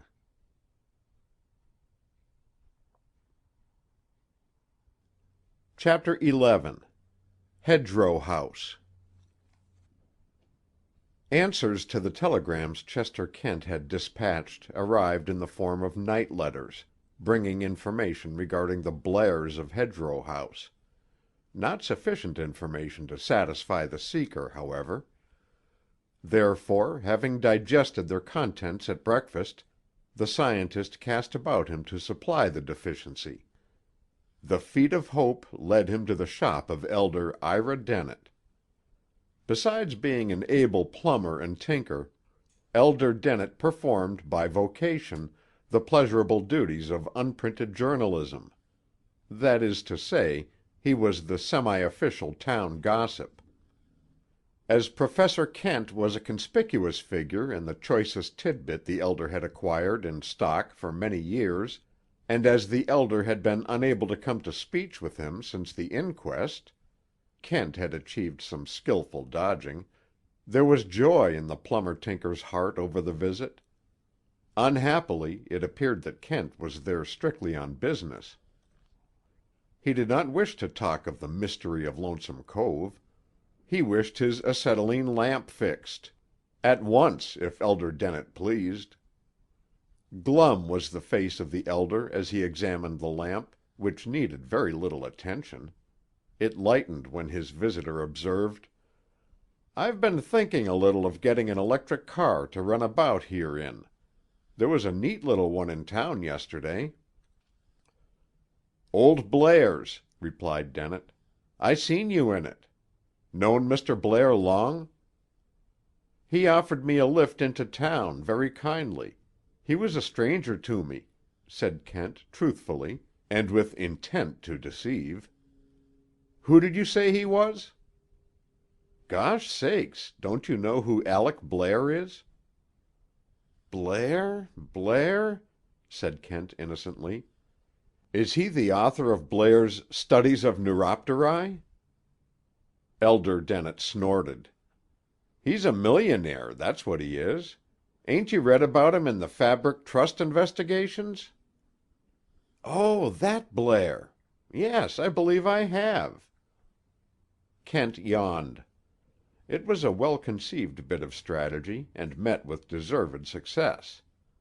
Regarding that yawn as a challenge to his vocational powers, the Elder set about eliminating the inhuman difference of which it was the expression. Floods of information poured from his eager mouth. He traced the history of the Blairs in and out of concentric circles of scandal, financial, political, social, and mostly untrue. Those in which the greatest proportion of truth inhered dealt with the escapades of Wilfrid Blair, the only son and heir of the household, who had burned up all the paternal money he could lay hands on, writing his name in red fire across the night life of London, Paris, and New York. Tiring of this, he had come home and married a girl of 19, beautiful and innocent, whose parents, the Elder piously opined, had sold her to the devil, per Mr. Blair, agent. The girl, whose maiden name was Marjorie Dorrance—Kent's fingers went to his ears at this—had left Blair after a year of marriage, though there was no legal process, and he had returned to his haunts of the gutter, until retribution overtook him, in the form of tuberculosis. His father had brought him to their place on Sundayman's Creek, and there he was kept in semi-seclusion, visited from time to time by his young wife, who helped to care for him. "That's the story they tell," commented the Elder, "but some folks has got suspicions." "It's a prevalent complaint," murmured Kent, "and highly contagious." Dennett stared. "My own suspicions," he proceeded firmly, "is that the young feller hasn't got no more consumption than you have. I think old Blair has got him here to keep him out of the papers." "Publicity is not to Mr. Blair's taste, then?" "Not's no word for it," declared the Human Bureau of Information, delighted at this evidence of drawing interest on the part of his hearer. "He's crazy against it. They say he pays Town Tidbits $1,000 a year to let young Blair's name alone. I don't believe the old man would hardly stop short of murder to keep his name out of print. He's kind of loony on the subject." "You've been to his country place?" "Only onct. Mostly they have one of them scientific plumber fellers from Boston." The Elder's tone was as essence of gall and wormwood. "Onct I had a job there, though, and I seen young Blair moonin' around the grounds with a man nurse."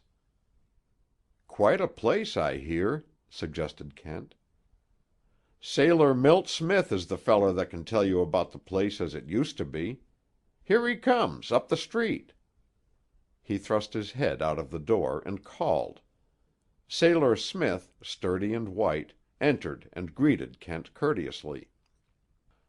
"Mr. Dennett was saying," remarked Kent, "that you know something of the history of Hedgerow House, as I believe they call it."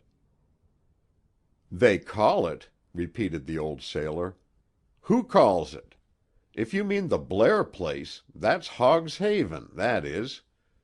You can't wipe out that name while there's a man living as knew the place at its worst.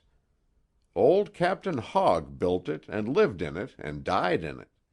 And if there's a fryin' pan in hell, The devil is frying bacon out of old Hogg today, for the things he done in that house." "How long since did he die?" "Oh, 20 year back." "And the house was sold soon after?" "Stood vacant for 10 years. Then this rich feller, Blair, bought it. I don't know him, but he bought a weevilly biscuit there.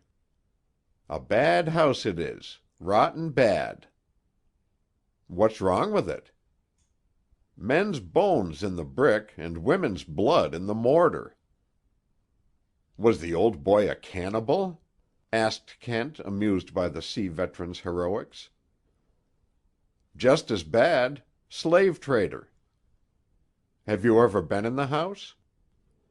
"Many's the time, when it was Hogg's Haven. Only once since.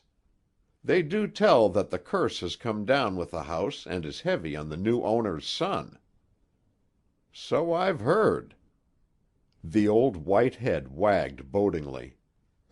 "The curse of the blood," he said. "It's on all that race." "But that wouldn't affect the Blairs." "Not Aleck Blair, but the boy." "How so?" "Didn't you know there was the same strain in young Wilfrid Blair as there was in old Captain Hogg?" "Hogg's oldest sister was the grandmother of this young feller's mother, wasn't she?" put in Elder Dennett. "That's right. Wilfrid Blair's great-grandmother. And a bad un, too, I guess," continued the Elder, relishingly. "Don't you say it!" cried the old seaman. "The curse of the blood was on her. Strange she was, and beautiful, so my mother used to tell me, but not bad. She came in at Lonesome Cove, too." "Drowned at sea?" asked Kent. "They never knew.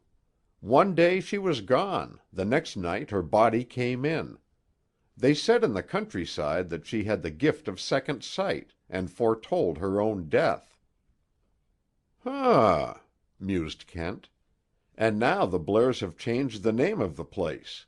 No wonder." "There's one thing they haven't changed, the private buryin' plot." "Family?" "Hogg's there, all right, and never a parson in the countryside dared to speak to God about his soul, when they laid him there. His nephew, too, that was as black-hearted as himself. But the rest of the graves has got no headstones." "Slaves?" "Them as he kept for his own service and killed in his tantrums. Nobody knows how many. You can see the bend of the creek where they lie, from the road, and the old willows that lean over 'em." "Cheerful sort of person the late Mr. Hogg seems to have been. Any relics of his trade in the house?" "Relics? You may say so. His old pistols, and compasses, guns, nautical instruments, and the leaded whalebone whip that they used to say he slept with. They've got 'em hung on the walls now for ornyments. Ornyments! If they'd seen 'em as I've seen 'em, they'd sink the dummed things in 100 fathom o' clean sea." "Sailor Smith was cabin boy on one of the old Hogg fleet one voyage," explained Elder Dennett. "God forgive me for it," said the old man. "There they hang, and with 'em the chains and—" "Isn't that lamp finished yet?" demanded Kent, turning sharply upon Elder Dennett. Having paid for it, with something extra for his curtness, he led the seaman out of the place. "You were going to say 'and handcuffs,' weren't you?" he inquired.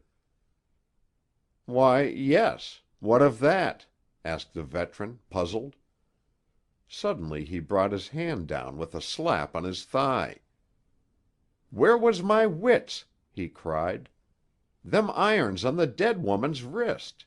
I knew I'd seen their like before. Slave manacles! They must 'a' come from Hogg's Haven." "Very likely. But that suspicion had better be kept quiet at present." "Aye, aye, sir," agreed the other. "More devilment from the old Haven? A bad house. A rotten bad house. "Yet I've a pressing desire to take a look at it," said Chester Kent musingly. "Going back to Annalaka, Mr. Smith? I'll walk with you as far as the road to Mr. Sedgwick's." Freed of the veteran's company at the turn of the road, Kent sat down and took his ear in hand to think. "Miss Dorrance," he mused. "Marjorie Dorrance. What simpler twist for a nickname than to transform that into Marjorie Daw? Poor Sedgwick! At the Nook he found the object of his commiseration mournfully striving to piece together, as in a mosaic, the shattered remnants of his work. Sedgwick brightened at his friend's approach. "For heaven's sake, come out and do me a couple of sets of tennis," he besought. "I'm no sport for you, I know, particularly as my nerves are jumpy, but I need the work." "Sorry, my boy," said Kent, "but I've got to make a more or less polite call." "Didn't know you had friends in this part of the world," said Sedgwick in surprise. "Oh, friends," said Kent rather disparagingly. "Say acquaintances. People named Blair. Ever know 'em?" "Used to know a Wilfrid Blair in Paris," said the artist indifferently. "What kind of a person was he?" "An agreeable enough little beast, but a rounder of the worst sort. I won't go so far as to say that he shocked my moral sense in those days, but he certainly offended my sense of decency. He came back to America, and I lost track of him. Is he the man you're going to see?" "No such luck," said Chester Kent. "I never expect to see Mr. Wilfrid Blair. Probably I shan't even be invited to his funeral." "Oh, is he dead?" "His death is officially expected any day." Sedgwick examined his friend's expression with suspicion. "Officially? Then he's very ill?" "No, he isn't ill at all." "Don't you think you overdo this business of mystification sometimes, Kent?" "Merely a well-meant effort," smiled the other, "to divert your mind from your own troubles, before they get any worse." With which cheering farewell Kent stepped out and into his waiting car. End of Chapter 11. Recording by Roger Melin.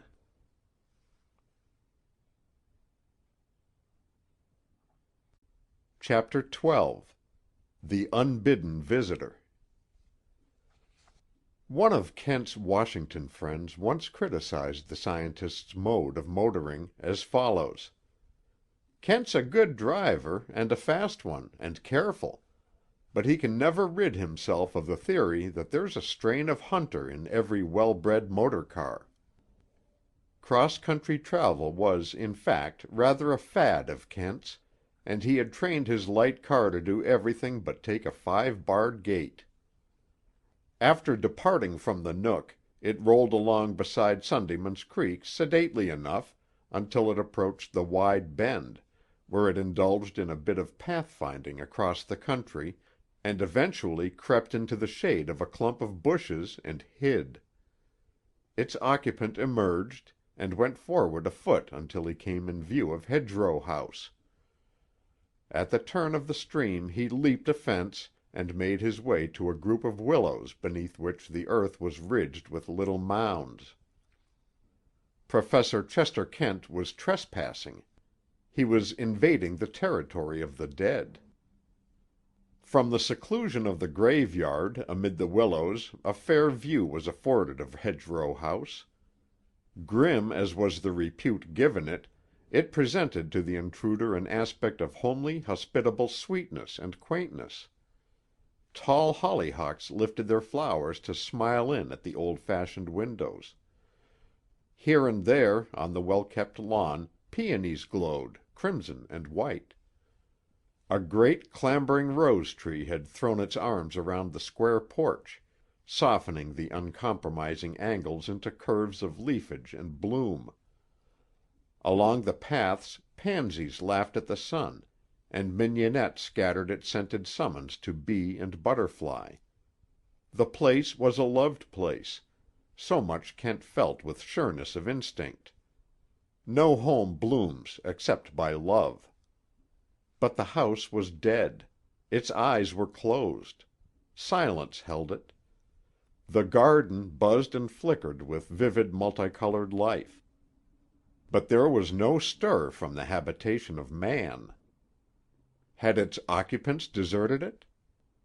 Chester Kent, leaning against the headstone of Captain Hogg of damnable memory, pondered and wondered. From the far side of the mansion came the sound of a door opening and closing again. Moving quickly along the sumac-fringed course of the creek, Kent made a detour which gave him view of a side entrance, and had barely time to efface himself in the shrubbery when a light wagon, with a spirited horse between the shafts, turned briskly out into the road. Kent, well sheltered, caught one brief sufficient glimpse of the occupant.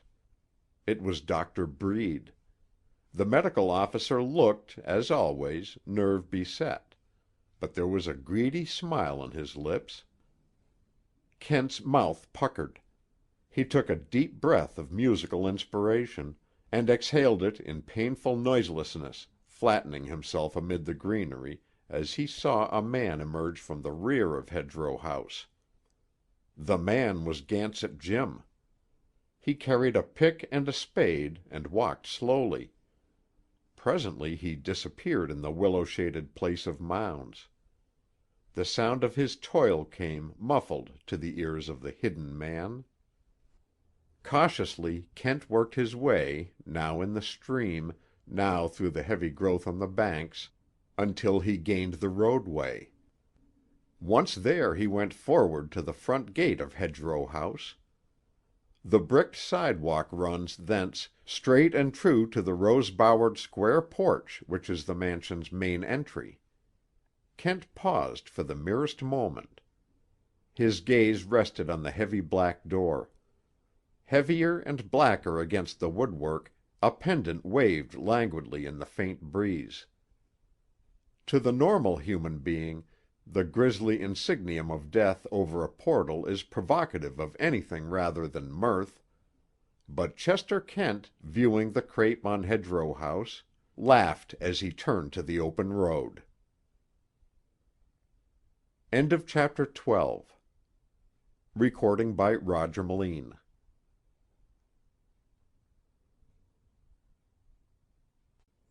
Chapter 13. Loose Ends. Meditation furrowed the brow of Lawyer Adam Bain. Customarily an easy-minded participant in the placid affairs of his community, he had been shaken out of his rut by the case in which Kent had enlisted him, and in which he had, thus far, found opportunity for little more than thought.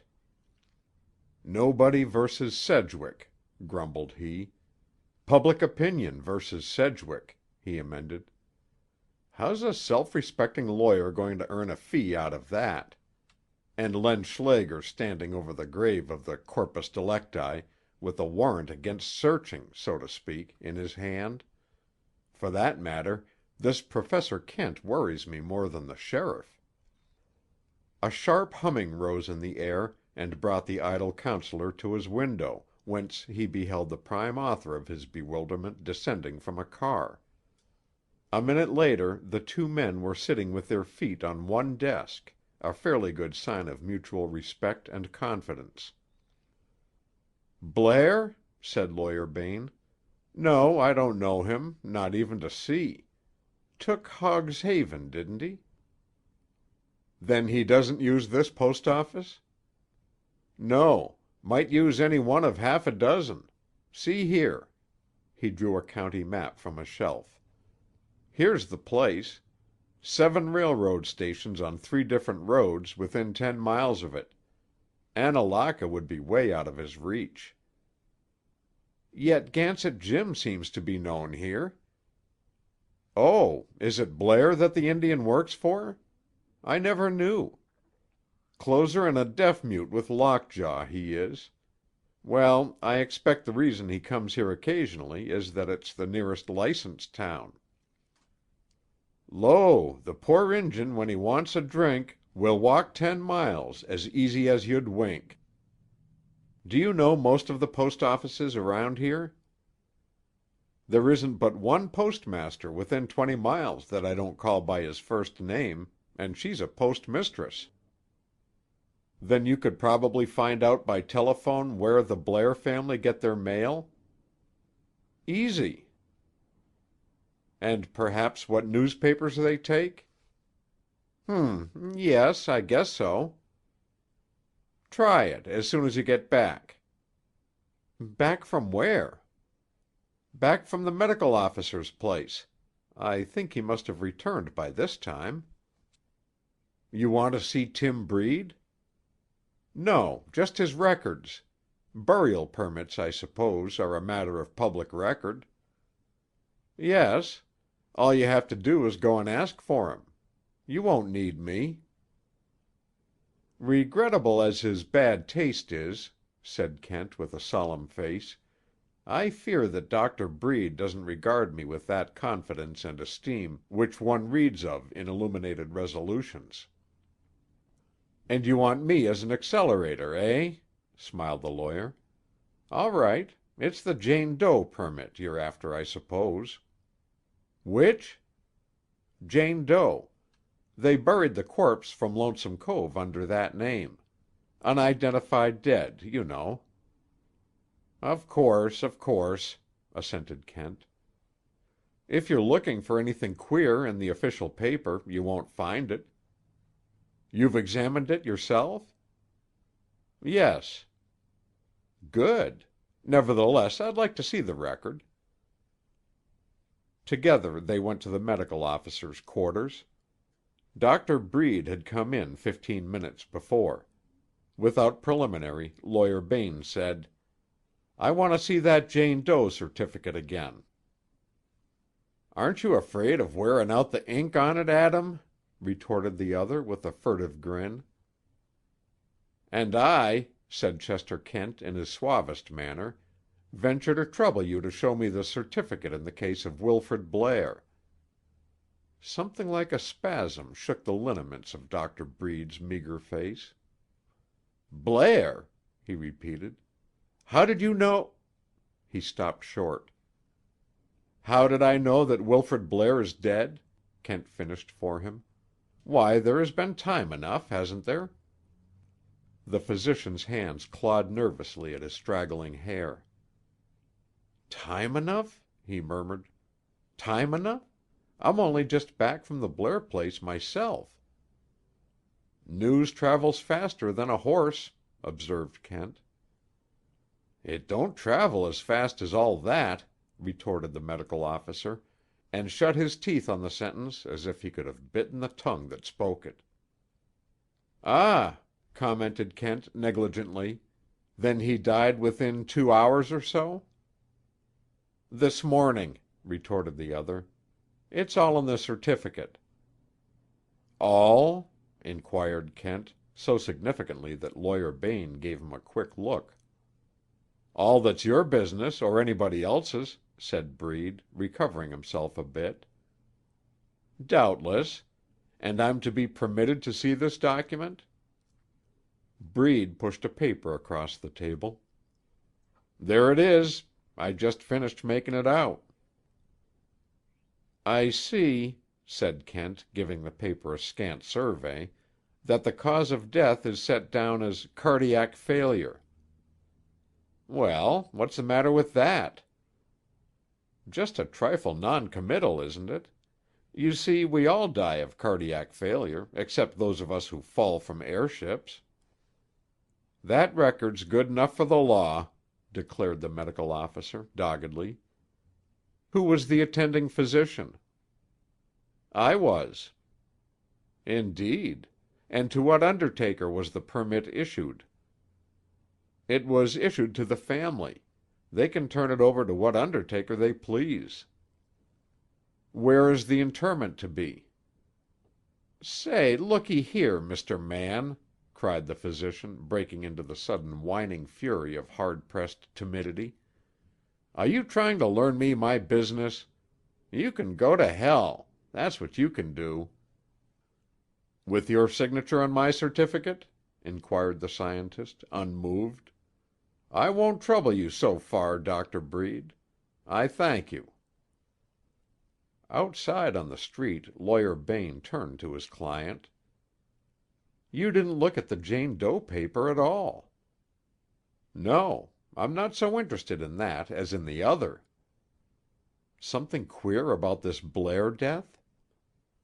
"Why, the fact that the attending physician and the certificating officer are one and the same, that there doesn't appear to be any real cause of death given, or any undertaker, and that the interment is too private for Breed even to speak of with equanimity, might seem so to a man looking for trouble."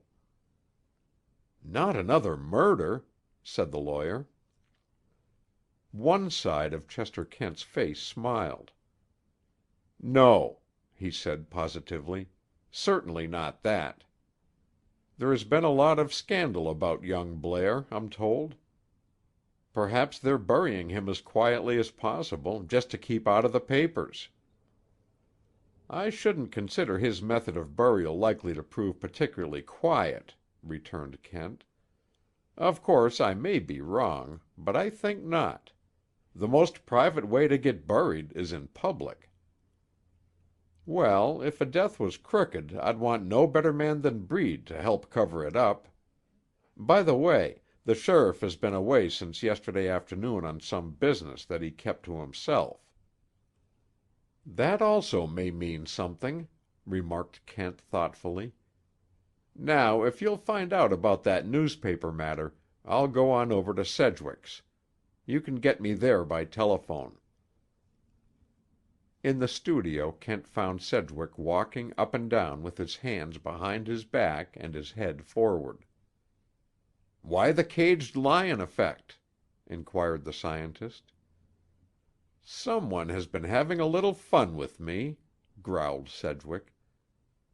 "Apparently it was one-sided. What's this on the easel?" "What would you take it to be?" "Let's have a closer look."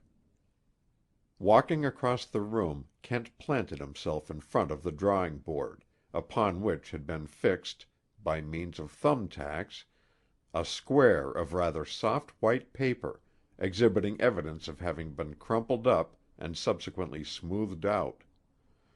On the paper was a three-quarter drawing of a woman's head, the delicate face beneath waves of short curly hair, turned a little from the left shoulder, which was barely indicated. Setting his useful monocle in his eye, Kent examined the work carefully. "I should take it," he pronounced at length, "to be sort of a second-hand attempt at a portrait." "You recognize it, though?" "It bears a resemblance to the face of the corpse at Lonesome Cove." "Pretty good likeness, for a thing done from memory, I think." "Memory? Whose memory?" "Well, mine, for instance." "Oh, no. That won't do, you know. It isn't your style of drawing at all." "Setting up for an art critic, are we?" "Aside from which, you certainly wouldn't be using this sort of paper, when you've cardboard to your hand." "So you're not to be caught, I see," said Sedgwick with a nervous laugh. "Not in so plain a trap, at any rate. Where did that precious work of art come from?"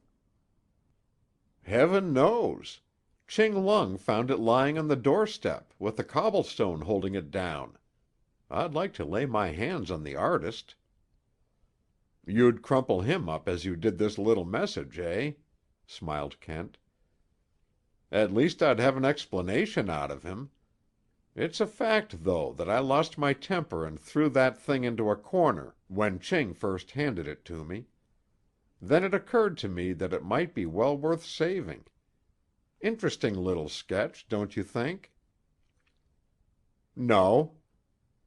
"What? You don't find it interesting?" "Profoundly. But it isn't a sketch." "What would you call it, then?" "A copy." "How can you tell that? You haven't seen the original from which it was made, have you?" "No." "Then what's the basis?" "Quite simple. If you had used your eyes on it instead of your temper, you might have seen at once that it is a tracing. Look for yourself, now."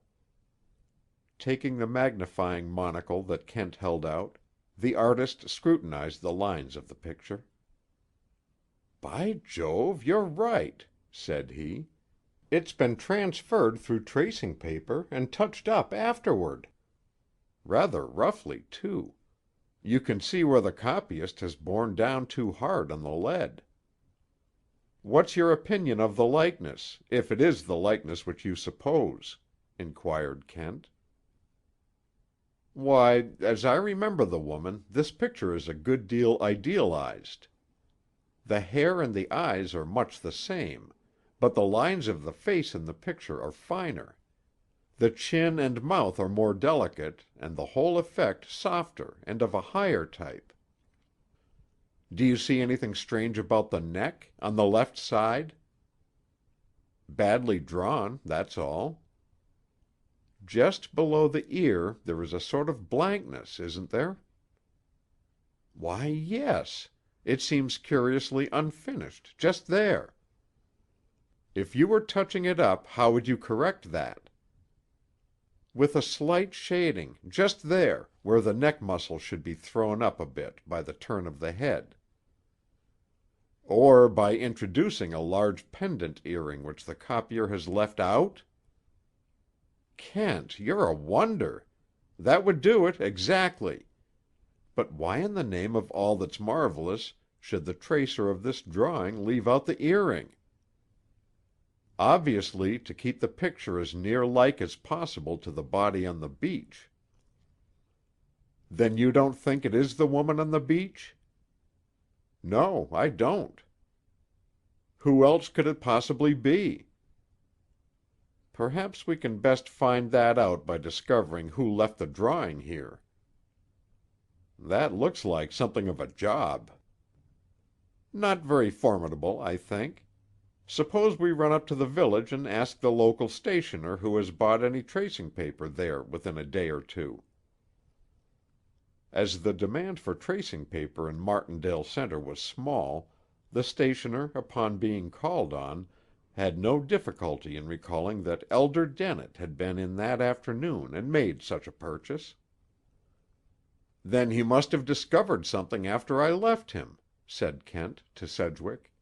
"For he never could have kept his secret if he'd had it then." "But what motive could he have?" cried the artist. "Just mischief, probably. That's enough motive for his sort." Turning to the storekeeper, Kent asked, "Do you happen to know how Mr. Dennett spent the early part of this afternoon?" "I surely do. He was up to Dimmock's rummage auction, and he got something there that tickled him like a feather. But he wouldn't let on what it was." "The original," said Sedgwick. "What does Dimmock deal in?" "All kinds of odds and ends. He scrapes the country for bankrupt sales, and has a big auction once a year. Everybody goes. You can find anything from a plow handle to a second-hand marriage certificate at his place." "We now call on Elder Dennett," said Kent. That worthy was about closing up shop when they entered. "Don't your lamp work right yet, Professor Kent?" he inquired. "Perfectly," responded the scientist. "We have come to see you on another matter, Mr. Sedgwick and I." "First, let me thank you," said Sedgwick, "for the curious work of art which you left at my place." "Hey?" inquired the elder, with a rising inflection. "Don't take the trouble to lie about it," put in Kent. "Just show us the original of the drawing which you traced so handily." The town gossip shifted uneasily from foot to foot. "How'd you know I got the picture?" he giggled. "I didn't find it myself till I got back from the auction." "Never mind the process. Have you the original here?" "Yes," said Elder Dennett, and going to his desk, he brought back a square of heavy bluish paper, slightly discolored at the edges. "That's a very good bit of drawing," said Sedgwick, as he and Kent bent over the paper. "But unsigned," said his companion. "Now, Mr. Dennett, whom do you suppose this to be?" "Why, the lady that stopped to talk with Mr. Sedgwick, and was killed in Lonesome Cove." "Then why did you leave out this earring in copying the picture?" "Oh, well," explained the other in some confusion, "she didn't have no earrings on when I seen her, and it looks a lot more like without it." "Your bent for gratuitous mischief amounts to a passion," retorted the scientist. "Some day it will get you into deserved trouble, I trust." "I guess there ain't no law to prevent my giving away a picture if I like," sulked the elder. "Perhaps you'd like to give away another one." Yankee shrewdness sparkled in the eye of Mr. Dennett. "Mr. Sedgwick said that was a good drawin', and I guess he knows. I guess it's worth money." "How much money, would you guess?" "$5," replied the other in a bold expulsion of breath. At this moment Sedgwick, who had been studying the picture in the light, made a slight signal with his hand, which did not escape Kent. $5 is a big price for a rough pencil sketch," said the scientist. "I'd have to know more of the picture to pay that for it. Where did you find it?" "In this book. I bought the book at Dimmock's rummage auction." He produced a decrepit, loosely bound edition of the Massachusetts Agricultural Reports. "The picture was stuck in between the leaves." "No name in the book," said Kent. "The flyleaf is gone. But here's the date of publication, 1830. "That would be just about right," said Sedgwick with lively interest. "Right for what?" demanded Dennett. Before there was time for reply, Kent had pressed a $5 bill into his hand, with the words, "You've made a trade." "Wait," protested the elder, but the sketch was already in Sedgwick's possession. "It's an Elliott," said that gentleman. "I'm sure of it. I've seen his sketches before, though they're very rare, and there's an unmistakable touch about his pencil work." "In that case," said Kent suavely, "Mr. Dennett will be gratified to know that he has sold for $5 an article worth 50 times that." They left him groaning at his door and went to look up Dimmock, the rummage man. But he was wholly unable to throw any light on the former owner of the reports, in which the drawing had been tucked away.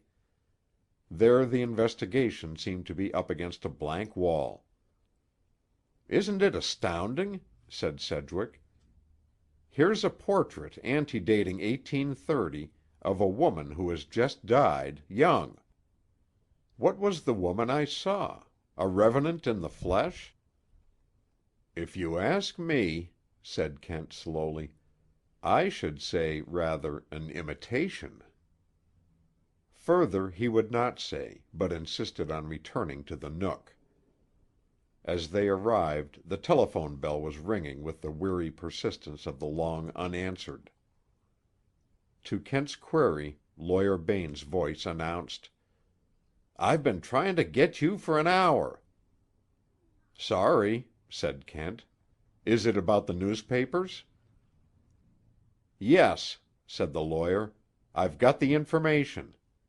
And he stated that 4 newspapers went regularly to Hedgerow House: the New York Star, and Messenger, and the Boston Eagle, to Alexander Blair, and the Boston Free Press, to Wilfrid Blair. Over this information Kent whistled in such melancholy tones that his host was moved to protest. "You're on the track of something, and you're keeping it dark from me."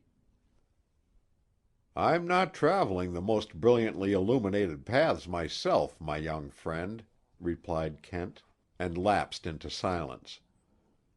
The artist set the Elliott sketch beside the copy and compared them for a time. Then he fell to wandering desolately about the studio. Suddenly he turned, walked over to his friend, and laid a hand on his shoulder.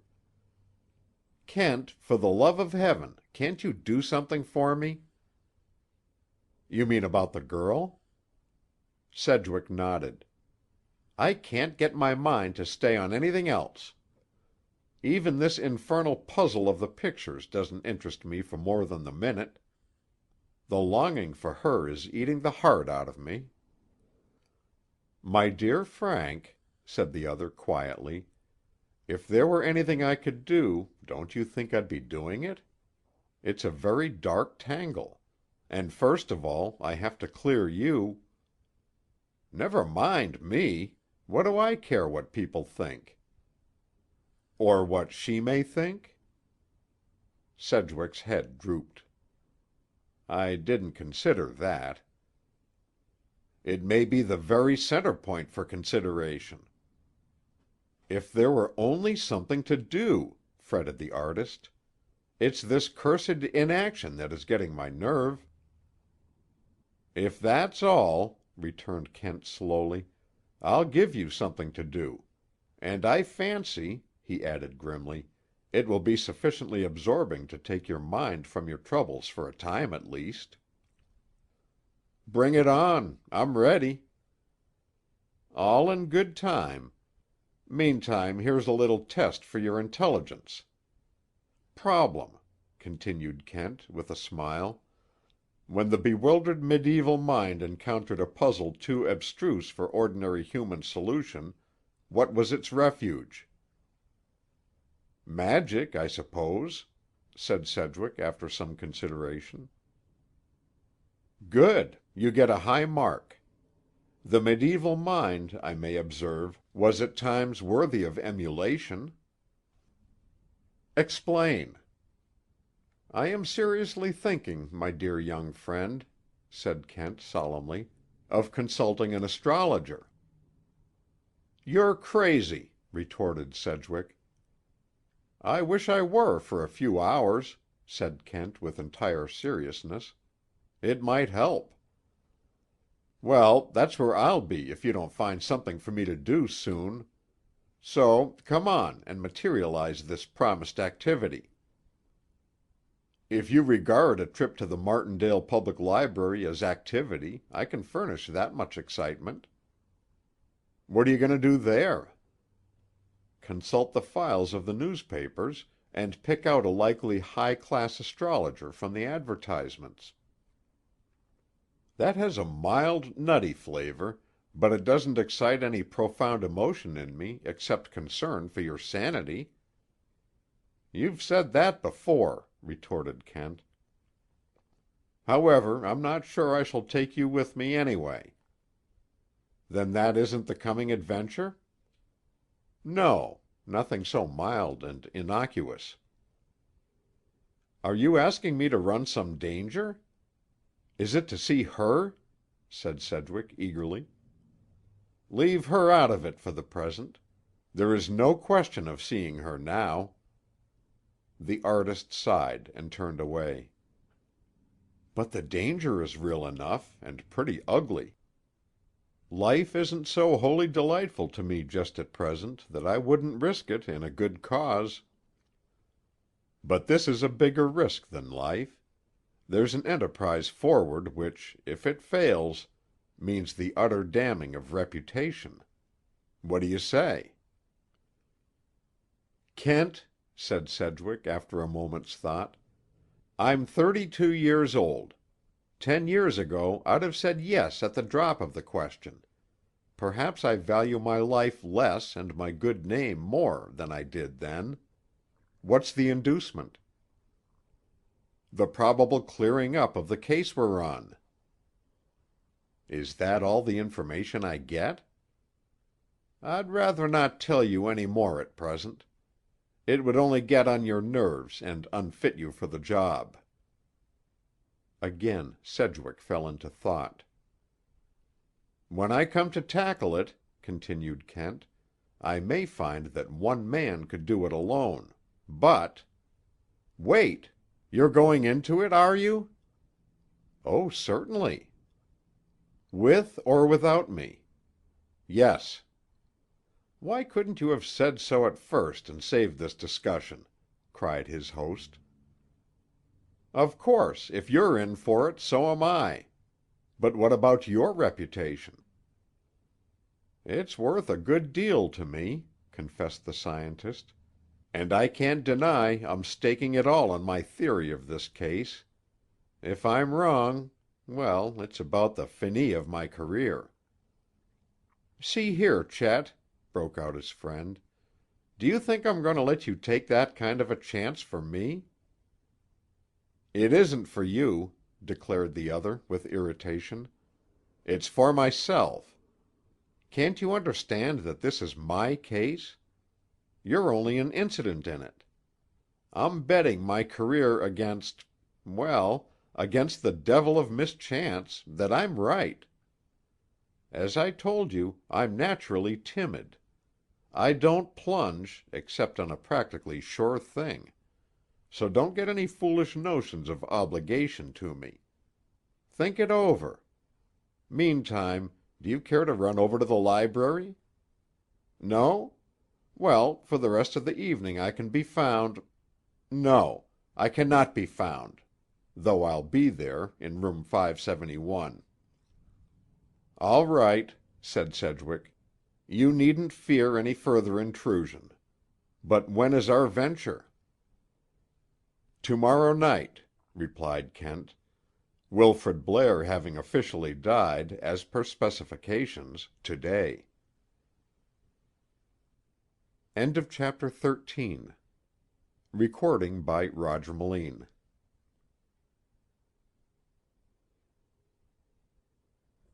Chapter 14. The Lone Fisherman. Trout are a tradition rather than a prospect in Sundayman's Creek. Some, indeed, consider them a myth. Hope springs eternal in the human breast, however, and a fisherman, duly equipped, might have been observed testing the upper reaches of the stream on the morning of July 10th. Although his rod and tackle were of the best, his apparel was rough, not to say scrubby. An old slouch hat was drawn down over his forehead, and staring blue glasses sheltered his eyes against the sun, which was sufficiently obscured, for most tastes, by a blanket of gray cloud, promising rain. Under arching willow and by promising rock, his brown hackle flickered temptingly, placed by an expert hand. But, except for one sunfish who had exhibited suicidal curiosity, there was none to admire his proficiency. One individual, indeed, had witnessed it, but without admiration: an urchin angling under a bridge for bullheads. "What are you getting with that rig?" he had inquired with the cynicism of the professional. "Oh, some snags and an occasional branch, and now and then a milkweed," returned the angler amiably. "Well, you can't fish below the next bend," the urchin informed him. "Them folks that bought Hogg's Haven has wire fenced off the creek." "I had just as lief get tangled in a wire fence as any other kind," replied the angler with cheery pessimism, whipping his fly into a shaded spot where a trout would surely have been lurking if the entire Salmo family hadn't departed for the happy fishing grounds, several generations back, in consequence of the pernicious activities displayed by an acquisitive sportsman with an outfit of dynamite and sticks. "Suit yourself," retorted the boy. "You won't get nothin' anyhow." The rumble of a vehicle distracted his attention, and he looked up to observe with curiosity a carriage full of strangers pass across the bridge. The strangers were all in black. The angler had looked up too, but immediately looked away again, and turned to continue his hopeful progress toward the bend. Not until he had rounded the curve did he pause for rest. Beyond sight of the youthful Isaac Walton he waded out upon the bank, produced a glass, and applied it to his eyes, turning it upon the willow grove on the borders of the Blair estate. The briefest of surveys satisfied him, and he resumed his fishing and his waiting. He was waiting for the funeral service of Wilfrid Blair. Notices in the Boston and New York papers had formally designated the burial as "private." That invaluable aide, Lawyer Adam Bain, who seemed to have his fingers on the pulse of all the county's activities, had informed Kent that telegraphic summons had gone out to a few near relatives, and that the relatives, together with a clergyman, were expected that morning. That is why Chester Kent, a famous master of the art of fly fishing, was whipping a dead stream. For a patient hour longer his questing flies explored unresponsive nooks and corners. At the end of that time he sighted a figure coming from Hedgerow House, and dodged into a covert of sumac. The glass brought out clearly the features of Alexander Blair, set, stern, and pale. Blair walked swiftly to the willow thicket where lay Captain Hogg and his unnamed victims, looked down into the raw fresh excavation, and turned away. Another man, issuing from the house, joined him. From his gestures Alexander Blair seemed to be explaining and directing. Finally both returned to the house. "Handling the whole business himself," commented Kent. "I like his courage, anyway." Half an hour afterward the little funeral procession moved from the house. There was no hearse. 6 men carried the coffin. They were all strangers to Kent, and their clothes gave obvious testimony of city origin. Half a dozen other men, and 3 women, heavily veiled, followed. Kent thrust his glass into his pocket and lifted his rod again. By the time the clergyman had begun the service, Kent was close to the obstructing fence. He could hear the faint, solemn murmur of the words. Then came the lowering of the casket. The onlooker marked the black and silver sumptuousness of it, and thought of the rough hemlock box that enclosed the anonymous body in Annalaka churchyard. And as his fly met the water, he smiled a little, grim, wry smile. It was over soon. The black-clad group drifted away. One member paused to glance with curiosity at the roughly clad angler making his way upstream. For Kent judged it wise to absent himself now, foreseeing the advent of one keener-eyed than the mourners, whose scrutiny he did not desire to tempt. Shortly Gansett Jim came to the grave. Hastily and carelessly he pitched in the earth, tramped it down, and returned. Carriages rolled to the door of Hedgerow House and rolled away again, carrying the mourners to their train. Not until then did Kent snug up his tackle and take the road. No sooner had he reached the hotel and changed into dry clothes than he made haste to the Nook, and thus addressed Sedgwick. "Now I'm your man for that tennis match." "Kent, I don't like your looks," observed his friend, remarking the scientist's troubled eyes. "Don't you? Where are the implements of warfare?" "Here they are," said the other, producing rackets and balls. "You look to me done up." "Well, the great game is always something of a gamble, and being usually played for higher stakes than money is likely to get on one's nerves." "The great game?"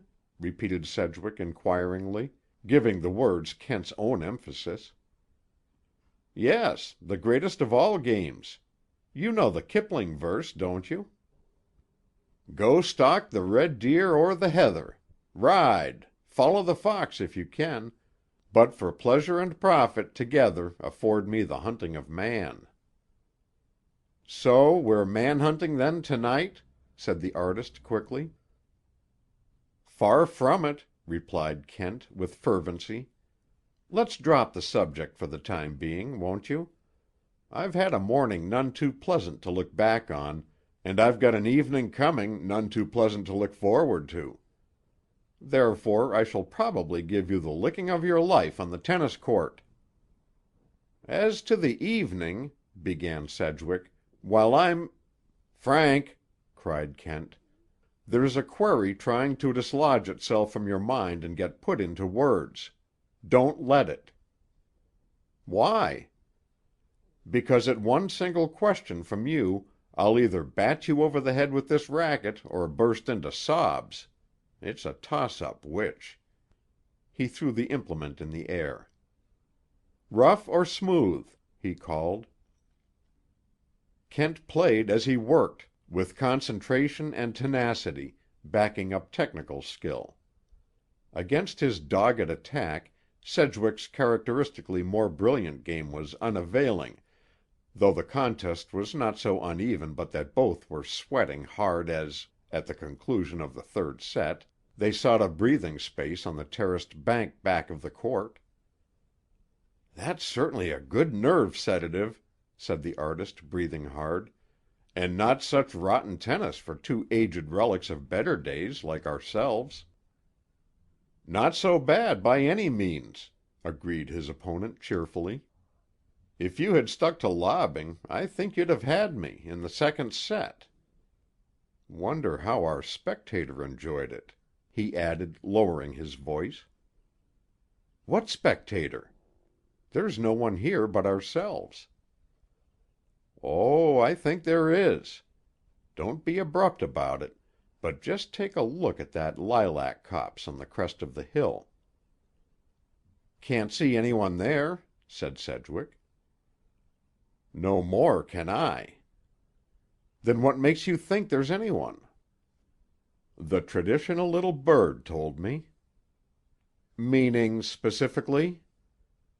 "Literally what I say. There's the bird on that young willow. You can see for yourself it's trying to impart some information." "I see a grasshopper sparrow in a state of some nervousness. But grasshopper sparrows are always fidgety." "This particular one has reason to be. She has a nest in that lilac patch. A few minutes ago she went toward it with a worm in her beak, hastily dropped the worm, and came out in a great state of mind. Hence I judge there is some intruder near her home." "Any guess who it is?" "Why, it might be Gansett Jim," replied Kent in a louder voice. "Though it's rather stupid of him to pick out a bird-inhabited bush as a hiding-place." The lilac bush shook a little, and Gansett Jim came forth. "He went to Carr's Junction," said the half-breed curtly. "You found his trail?" asked Kent. The other nodded. "This morning," he said. "Find anything else?" "No. I kill him if I get him." He turned and vanished over the rise of ground back of the court. "Now what does that mean?" demanded Sedgwick in amazement. "That is Gansett Jim's apology for suspecting you," explained Kent. "He is our ally now, and this is his first information. What a marvelous thing the bulldog strain in a race is!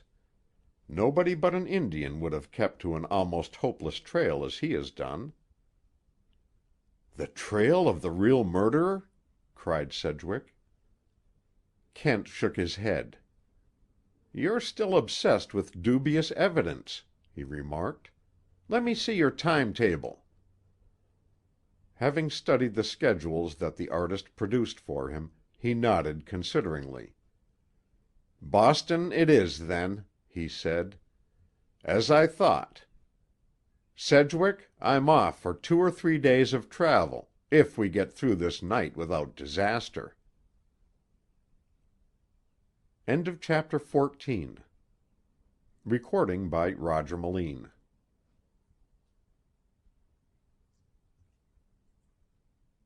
Chapter 15.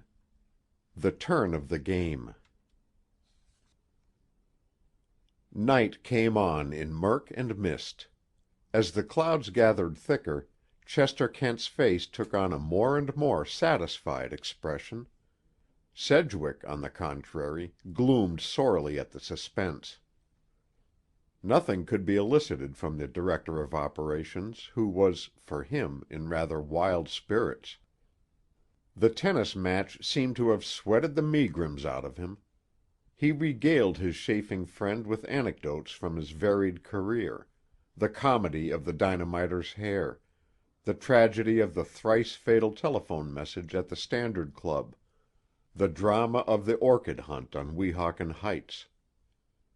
From time to time he thrust a hand out of the window. Shortly after midnight there was a splatter of rain on the roof.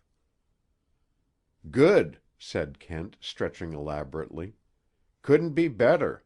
Life's a fine sport." "Couldn't be worse, I should think," contradicted Sedgwick. "Depends on the point of view, my boy. No longer can my buoyant spirit support your determined melancholy, without extraneous aid. The time has come for action. Be thankful. Get on your coat." Sedgwick brightened at once.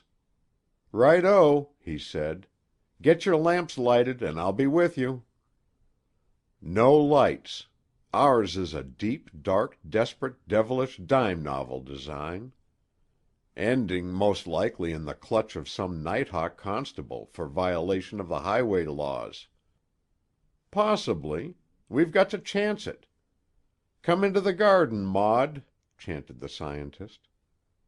Sedgwick started. "I thought we were going to motor somewhere. What about the garden?" "About the garden? Why, somewhere about the garden there must be, I should guess, certain implements which we need in our enterprise." He executed a solemn dance step upon the floor and warbled, "Oh, a pickaxe and a spade for and a shrouding sheet." A sudden thought struck cold into the heart of Sedgwick. "Be sensible, can't you?" he exclaimed. "What do you want with a pickaxe and spade?" "My wants are few and small. If you haven't a pick, 2 spades will do. In fact, they'll be better.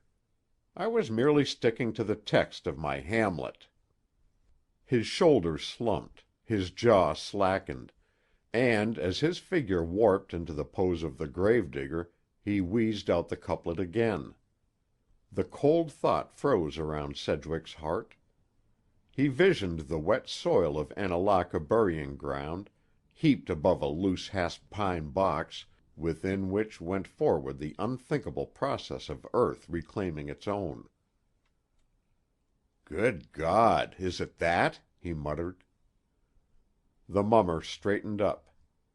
"In plain prose, do you possess 2 spades?" he inquired. Speechless, Sedgwick went out into the dark, presently returning with the tools.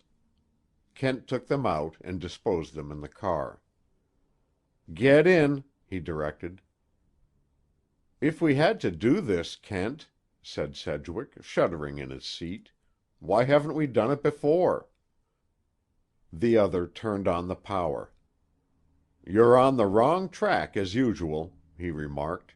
"It couldn't be done before." "Well, it can't be done now," cried the artist in sudden sharp excitement.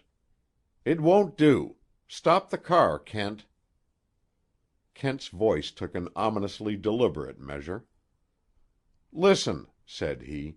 "I am going through with this, now, tonight. If you wish to withdraw—" "That's enough," growled the artist. "No man alive can say that to me." The car slowed up. "I beg your pardon, Frank," said Kent. "We're both of us a little on edge tonight. This is no time for misunderstandings. What is on your mind?" "Just this. Annalaka burying ground is watched. Lawyer Bain said as much. Don't you remember? He told us that the house next door is occupied by an old sleepless asthmatic who spends half her nights in her window overlooking the graves." The car shot forward again. "Is that all?" asked Kent. "Isn't it enough?" "Hardly. We're not going within miles of Annalaka." "Then our night's work is not—" Kent could feel his companion's revolt at the unuttered word, and supplied it for him. "Grave robbery?" "It is." "Where?" "In a private burying ground on the Blairs' estate." "Wilfrid Blair's grave? When was the funeral?" "This morning. I was among those present, though I don't think my name will be mentioned in the papers." "Why should you have been there?" "Oh, set it down to vulgar curiosity," said Kent. "Probably you'd say the same if I asked you the motive for this present expedition. I suppose you fully appreciate the chance we are taking?" "Didn't I tell you that it was rather more than a life and death risk?"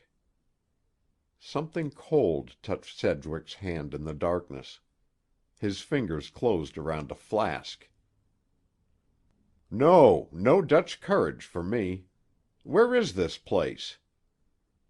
"On Sundayman's Creek, some 14 miles from the Nook as the motor car flies." 14 miles, repeated Sedgwick musingly, following a train of thought that suddenly glowed, a beacon light of hope. "And these Blairs have some connection with the dead woman of the cove, the woman who wore her jewels?" His fingers gripped and sank into Kent's hard-fibered arm. "Chet, for the love of heaven, tell me! Is she one of these Blairs?" "No nonsense, Sedgwick," returned the other sternly. "You're to act, yes, and think, under orders till the night's job is done." There was silence for nearly half an hour, while the car slipped ghost-like along the wet roadway. Presently it turned aside and stopped. "Footwork now," said Kent. "Take the spades and follow." He himself, leading the way, carried a coil of rope on his shoulders. For what Sedgwick reckoned to be half a mile they wallowed across soaked meadows, until the whisper of rain upon water came to his ears. "Keep close," directed his guide, and preceded him down a steep bank. The stream was soon forded. Emerging on the farther side, they scrambled up the other bank into a thicker darkness, where Sedgwick, colliding with a gnarled tree trunk, stood lost and waiting. A tiny bar of light appeared.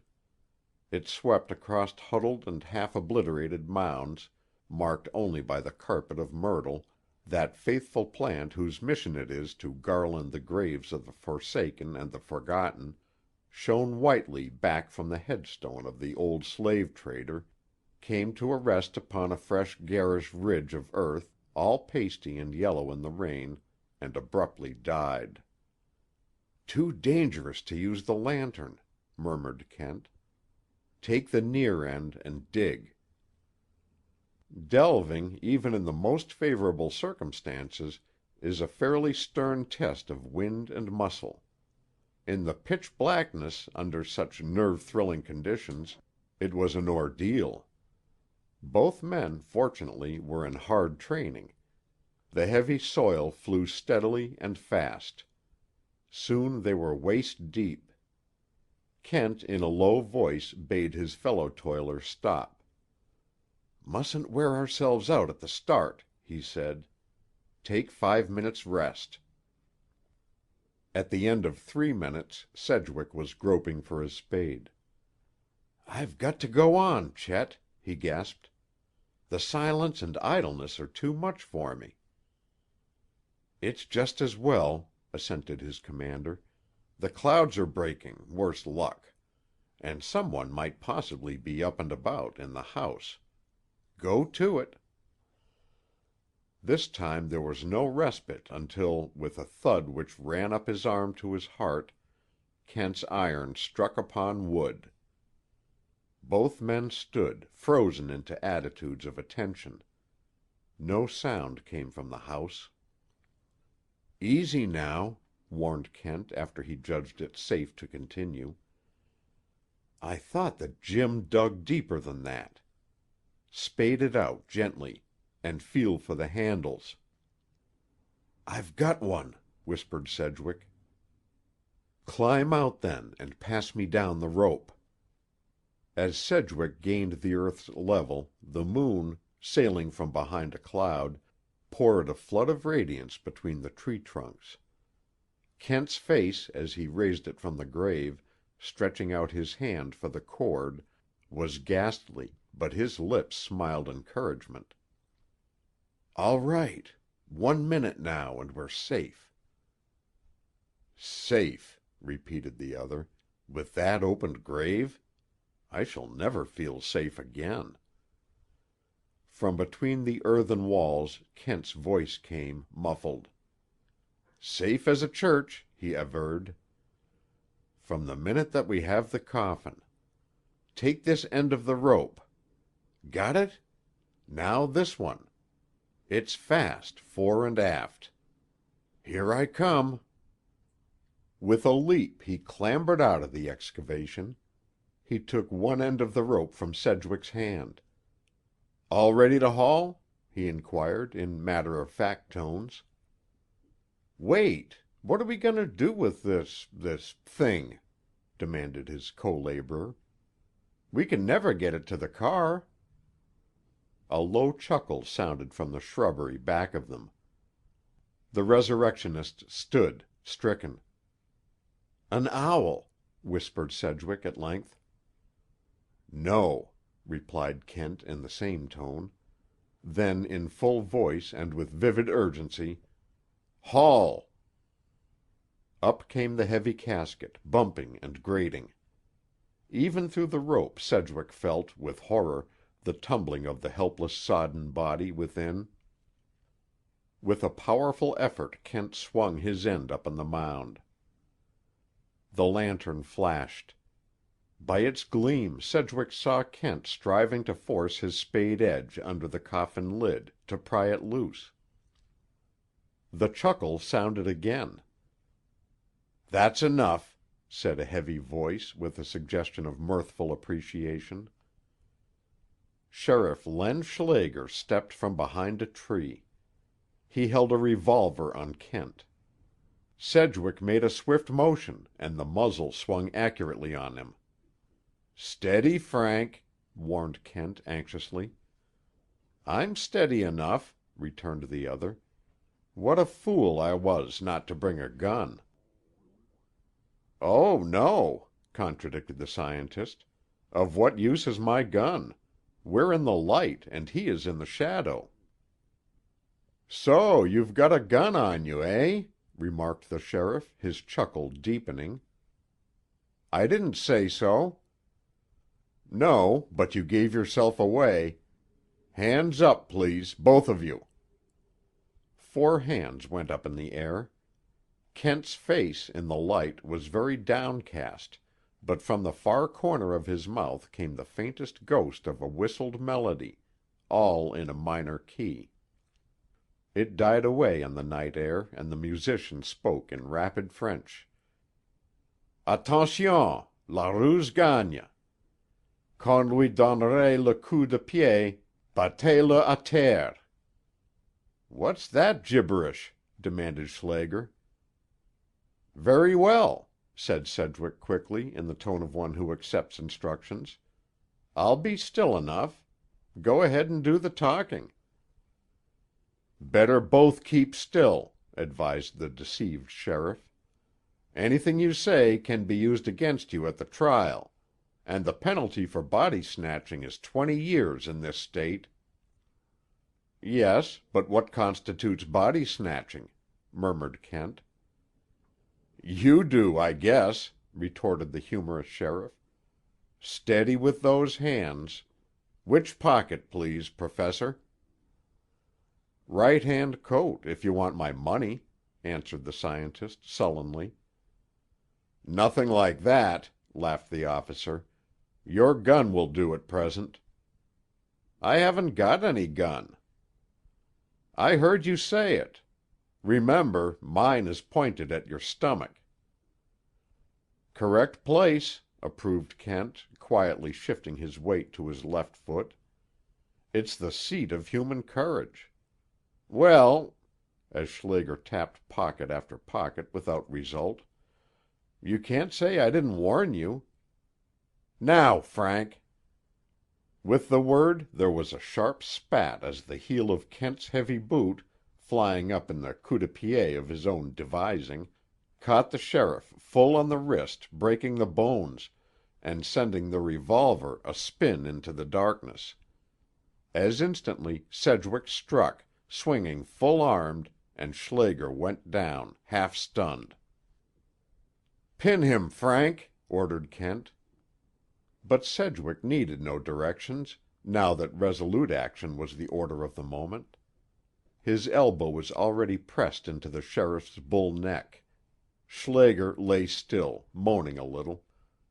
"Good work, my boy," approved Kent, who had retrieved the revolver. "Who clubbed me?" groaned the fallen man. "I didn't see no third feller. And what good's it going to do you anyway? There you are, and there's the robbed grave. Exaggerated by assault on an officer of the law," he added technically. "That is right, too, Kent," added Sedgwick with shaking voice. "Whatever we do, I don't see but what we are disgraced and ruined." "Unless," suggested Kent with a mild-toned malice, "we rid ourselves of the only witness to the affair." A little gasp issued from the thick lips of Len Schlager. But he spoke with courage, and not without a certain dignity. "You got me," he admitted quietly. "If it's killin', why, I guess it's as good a way to go as any. An officer in the discharge of his duty." "Not so sure about the duty, Schlager," said Kent with a change of tone. "But your life is safe enough, in any event. Pity you're such a grafter, for you've got your decent points. Let him up, Sedgwick." Relieved of his assailant's weight, Schlager undertook to rise, set his hand on the ground, and collapsed with a groan. "Too bad about that wrist," said Kent. "I'll take you back in my car to have it looked after as soon as we've finished here." "I suppose you know I'll have to arrest you just the same." "Don't bluff," retorted the other carelessly. "It wastes time. Steady! Here comes the rest of the party." Across the moonlit lawn moved briskly the spare, alert figure of the owner of Hedgerow House. His hand grasped a long-barreled pistol. He made straight for the grove of graves. Within 5 yards of the willows he stopped, because a voice from behind one of them had suggested to him that he do so. "I also am armed," the voice added. Hesitancy flickered in Mr. Blair's face for a brief moment. Then, with set jaw, he came on. "2 men of courage to deal with in a single night. That's all out of proportion," commented the voice with a slight laugh. "Mr. Blair, I really should dislike shooting you." "Who are you?" demanded Mr. Blair. "Chester Kent." "What are you doing on my property at this hour?" "Digging." "Ah!" It was hardly an exclamation. Rather, it was a contained commentary. Mr. Blair had noted the exhumed casket. "You might better have taken my offer," he continued after a pause of some seconds. "I think, sir, you have dug the grave of your own career." "That remains to be seen." "Schlager, are you there?" "Yes, Mr. Blair. They've broken my wrist and got my gun." Mr. Blair took that under consideration. "It doesn't strike me that you are much of a man-hunter," he observed, judicially. "Who are they?" "Francis Sedgwick is the other, at your service," answered the owner of that name. An extraordinary convulsion of rage distorted the set features of the elderly man. "You!" he cried. "Haven't you done enough, without this? I would come on now if hell yawned for me." Stricken with amazement at the hatred in the tone, Sedgwick stood staring. But Kent stepped before the advancing man. "This won't do," he said firmly. "We can't any of us afford killing." "I can," contradicted Mr. Blair. "You would gain nothing by it. If one of us is killed, the other will finish the task. You know what I am here for, Mr. Blair. I propose to open that coffin and then go." "No," said the master of Hedgerow House, and it was 20 years since his "no" had been overborne. "Yes," returned Chester Kent quietly. Mr. Blair's arm rose, steady and slow, with the inevitable motion of machinery. "If you shoot," pointed out Kent, "you will rouse the house. Is there no one there from whom you wish to conceal that coffin?" The arm rose higher until the muzzle of the pistol glared, like a baleful, lusterless eye, into Kent's face. Instead of making any counter-motion with the sheriff's revolver, the scientist turned on his heel, walked to Sedgwick, and handed him the weapon. "I'm going to open the coffin, Frank," he announced. "That pistol of Mr. Blair's is a target arm. It has only one shot."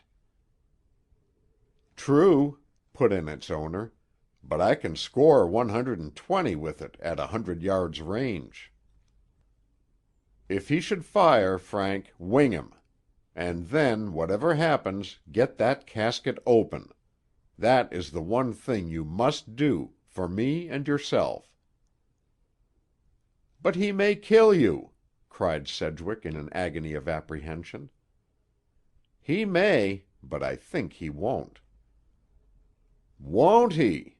muttered the older man on an indrawn breath. "I'd rather it was the other scoundrel, but either or both." Sedgwick stepped to within 2 paces of him. "Blair," he said with a snarl, "you so much as think with that trigger finger, and you're dead." "No killing, Frank," countermanded Kent. "In his place you'd perhaps do as he is doing."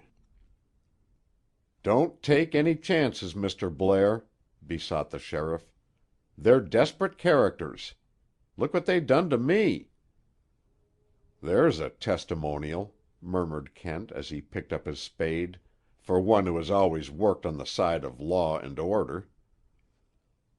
He worked the blade craftily under the lid and began to pry. The cover gave slightly. Mr. Blair's pistol sank to his side. "I should have shot before warning you," he said bitterly. "Violating graves is, I suppose, your idea of a lawful and orderly proceeding?" The rending crackle of the hard, heavy wood was his answer. Kent stooped and struggled up, bearing a shapeless, heavy object in his arms. The object seemed to be swathed in sacking. Kent let it fall to the ground, where it lopped and lay. "All right," said he, with a strong exhalation of relief. "I knew it must be. And yet—well, one is never absolutely in certainty. And if I'd been wrong, I think, Frank, we could profitably have used that gun on ourselves. You can drop it now. Come over here." Courageous though Sedgwick was, his nerves were of a highly sensitive order. He shuddered back. "I don't believe I can do it, Chet." "You must, as a witness. Come, Brace up." Setting the bull's-eye lantern down, Kent produced a pocket-knife. Sedgwick drew a long breath, and walking over, crouched, steeling his nerves against the revelation that should come when the cord should be cut and the swathings reveal their contents. "If I keel over, don't let me tumble into the grave," he said simply, and choked the last word off from becoming a cry of horror, as he beheld his friend drive the knife-blade to the hilt in the body, and then whip it across and downward with a long ripping draw under which the harsh cloth sang hideously. "Open your eyes! Look! Look!" cried Kent heartily. A strong trickle of sand flowed out of the rent in the sack and spread upon the ground. "That is all," said Kent. Relief clamored within Sedgwick for expression. He began to laugh in short, choking spasms. "Quiet!" warned Mr. Blair in a broken tone of appeal. "You've found out the secret. God knows what you'll do with it. But there are innocent people in the house. I see a light stirring there now. I must do what I may to shelter them." A glimmer shone from the ground floor of one of the wings. Thither Mr. Blair ran, calling out as he went. When he returned, his face was like a mask. "Now," said he, "what is this matter? Blackmail?" Kent's face withdrew, as it were, behind his inscrutable half-smile. "Peace, if you will," said he. "A truce, at least." "I should like to know just how much you know." "An offer. I will tell you, whenever you are ready to tell me all that you know. I think we are mutually in need of each other." "I wish you were at the bottom of that pit," retorted the other, grimly. "You and your scoundrel of a friend with you." "Thank you for myself," said Sedgwick. "If you were 20 years younger I would break every bone in your body for that." "Steady, Frank," put in Kent. "Judge no man by his speech who has been through what Alexander Blair has been through tonight. Mr. Blair," he added, "you've refused my offer. It is still open. And as an extra I will undertake, for Mr. Sedgwick and myself, that this night's affair shall be kept secret. And now the next thing is to cover the evidence. Spades, Frank." The two men took up their tools. "I'll spell you," said Alexander Blair. While the sheriff, mourning softly over his fractured wrist, sat watching the house in case of alarm, the scientist, the painter, and the trust magnate, sweating amid the nameless graves, hurriedly reinterred the sack of clean sand which bore the name of Wilfrid Blair. "And now," said Chester Kent, petting his blistered palms, as the last shovelful of dirt was tamped down, "I'll take you back with me, Mr. Sheriff, to Sedgwick's place, and do the best I can for you till the morning. About 6 o'clock we'll find you unconscious below the cliffs where you fell in the darkness. Eh?" Despite his pain, the sheriff grinned. "I guess that's as good as the next lie," he acquiesced. "You fight fair, Professor." "Then answer me a fair question. What were you doing at Hedgerow House tonight?" "Why, you see," drawled the official, "I saw you fishin' that stream, and it come to my mind that you was castin' around for more than trout that wasn't there. But I didn't hardly think you'd come so soon, and I was asleep when the noise of the spade on the coffin woke me." "Bad work and clumsy," commented Kent with a scowl. "Come along. My car will carry 3. Sedgwick can sit on the floor. Good night, Mr. Blair." "All aboard, Frank." There was no answer. "What became of Sedgwick?" demanded Kent. "He was here half a minute ago, I'll swear to that," muttered the sheriff. Kent stared anxiously about him. "Frank! Frank!" he called half under his breath.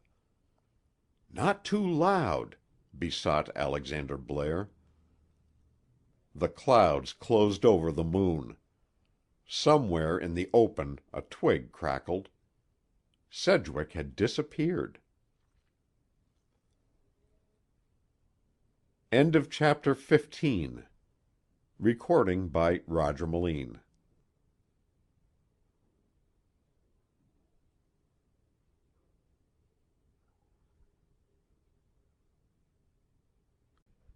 Chapter 16. The Meeting. Hope had surged up, sudden and fierce, in Sedgwick's heart, at the gleam of the candle in Hedgerow House. He was ready for any venture after the swift climax of the night, and his hope hardened into determination. Faithfully he had taken Kent's orders. But now the enterprise was concluded, to what final purpose he could not guess. He was his own man again, and perhaps, behind that gleam from the somber house, waited the woman, his own woman. Silently he laid his revolver beside his spade and slipped into the shadows. He heard Kent's impatient query. He saw him as he picked up the relinquished weapon and examined it, and, estimating the temper of his friend, was sure that the scientist would not stop to search for him. In this he was right. Taking the sheriff by the arm, Kent guided him through the creek and into the darkness beyond. Mr. Blair, walking with heavy steps and fallen head, made his way back to the house. Sedgwick heard the door close behind him. A light shone for a time in the second story. It disappeared. With infinite caution Sedgwick made the detour, gained the rear of the house, and, skirting the north wing, stepped forth in the bright moonlight, the prescience of passion throbbing wildly in his breast. She sat at the window, head high to him, bowered in roses. Her face was turned slightly away. Her long, fine hands lay inert on the sill. Her face, purity itself in the pure moonlight, seemed dimmed with weariness and strain, a flower glowing through a mist. With a shock of remembrance that was almost grotesque, Sedgwick realized that he had no name by which to call her. So he called her by the name that is love's own. She did not change her posture, but her lips parted. Her lids drooped and quivered. She was as one in a lovely dream. He stepped toward her and spoke again. "You!" she cried, and her voice breaking from a whisper into a thrill of pure music. "You!" There was, in the one syllable, so much of terror that his heart shivered, so much of welcome that his heart leaped, so much of joy that his heart sang. Bending, he pressed his lips on her hands and felt them tremble beneath his kiss. They were withdrawn and fluttered for the briefest moment at his temples. Then she spoke, hurriedly and softly. "You must go! At once! At once!" "When I have just found you?" "If you have any care for me, for my happiness, for my good name, go away from this house of dread." "What?" said Sedgwick sharply. "Of dread? What do you do here, then?" "Suffer," said she, then bit her lips. "No, no, I didn't mean it. It is only that the mystery of it—I am unstrung and weak. To-morrow all will be all right. Only go." "I will," said Sedgwick firmly, "and you shall go with me." "I? Where?" He caught her hand again and held it to his heart. To see the gold air and the silver fade and the last bird fly into the last light," he whispered. "Don't," she begged. "Not that. It brings back that week too poignantly.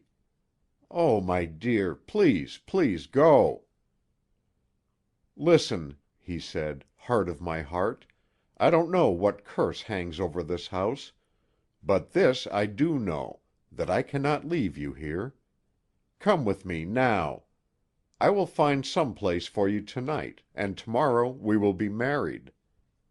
With a sharp movement she shrank back from him. "Married? Tomorrow?" The words seemed to choke her. "Don't you know who I am?" Fear chilled his mounting blood as Kent's analysis of the probabilities came back to him. "If you are married already," he said unsteadily, "it would be better for me that Kent had let him shoot." "Who?" she cried. "What has been passing here? You have been in danger?" "What does it matter?" he returned. "What does anything matter but—" "Hark!" she broke in, a spasm of terror contracting her face. Footsteps sounded within. There was the noise of a door opening and closing. Around the turn of the wing Alexander Blair stepped into view. His pistol was still in his hand. "Still here, sir?" he inquired with an effect of murderous courtesy. "You add spying to your other practices, then?" He took a step forward and saw the girl. "My God! Marjorie!" he cried. Sedgwick turned white at the cry, but faced the older man steadily. "I fear, sir," he said, "that I have made a terrible mistake. The blame is wholly mine. I beg you to believe that I came here wholly without the knowledge of your wife—" "Of whom?" exclaimed Blair, and in the same moment the girl cried out, "Oh, no, no, not that!" "Not?" exclaimed Sedgwick. "Then—" "Marjorie," interrupted Mr. Blair, "do you know this man?" "Yes," she said quietly. "Since when?" "Since 2 weeks." "And he has come here before?" "No." "Then why do I find him here with you tonight, this night of all nights?" "He is not here with me," said she, flushing. "I came from where you saw me," began Sedgwick, "on a reckless impulse. Believe me, sir—" "One moment. Marjorie, I think you had best go to your room." The girl's soft lips straightened into a line of inflexibility. "I wish to speak to Mr. Sedgwick," she said. "Speak, then, and quickly." "No, I wish to speak to him alone. There is an explanation which I owe him." "And there is one which he owes you," retorted Blair. "As he seems to have been too cowardly to give it, I will supply his deficiencies. In order that there may be no misunderstanding, let me present Mr. Francis Sedgwick, the murderer." A low cry, the most desolate, the most stricken sound that Sedgwick had ever heard from human lips, trembled on the air. Before he could gather his senses to retort and deny, she had drawn herself to her feet, and the rose-bowered window framed only emptiness. Sedgwick whirled upon the other man. "Of course," he said with deceptive calmness, "you know that you lie." "I know that I speak truth," retorted Mr. Blair, with so profound a conviction that the other was shaken. "Is it possible that you really believe it?" he exclaimed. "So possible that, but for the scandal, I would do what I can not to involve the law to do, and exact life for life. And to crown all, I find you with my son's wife—" "Your son's wife!" The cry burst from Sedgwick's lips. "In the dead of night at a rendezvous," concluded Blair. "That is a lie," said Sedgwick very low, "for which I shall kill you if you dare repeat it even to your own thoughts. It was no rendezvous. Is your mind so vicious that you can't believe in innocence? Stop and think. How could it have been a rendezvous when I came here, as you know, for another purpose?" "That is true," said the other thoughtfully. "That still remains to be explained." "By you," returned the artist. "You speak of your son's wife. To carry out the farce of the sham burial, shouldn't you have said his widow?" "The widow of a day, as you well know," answered Mr. Blair bitterly.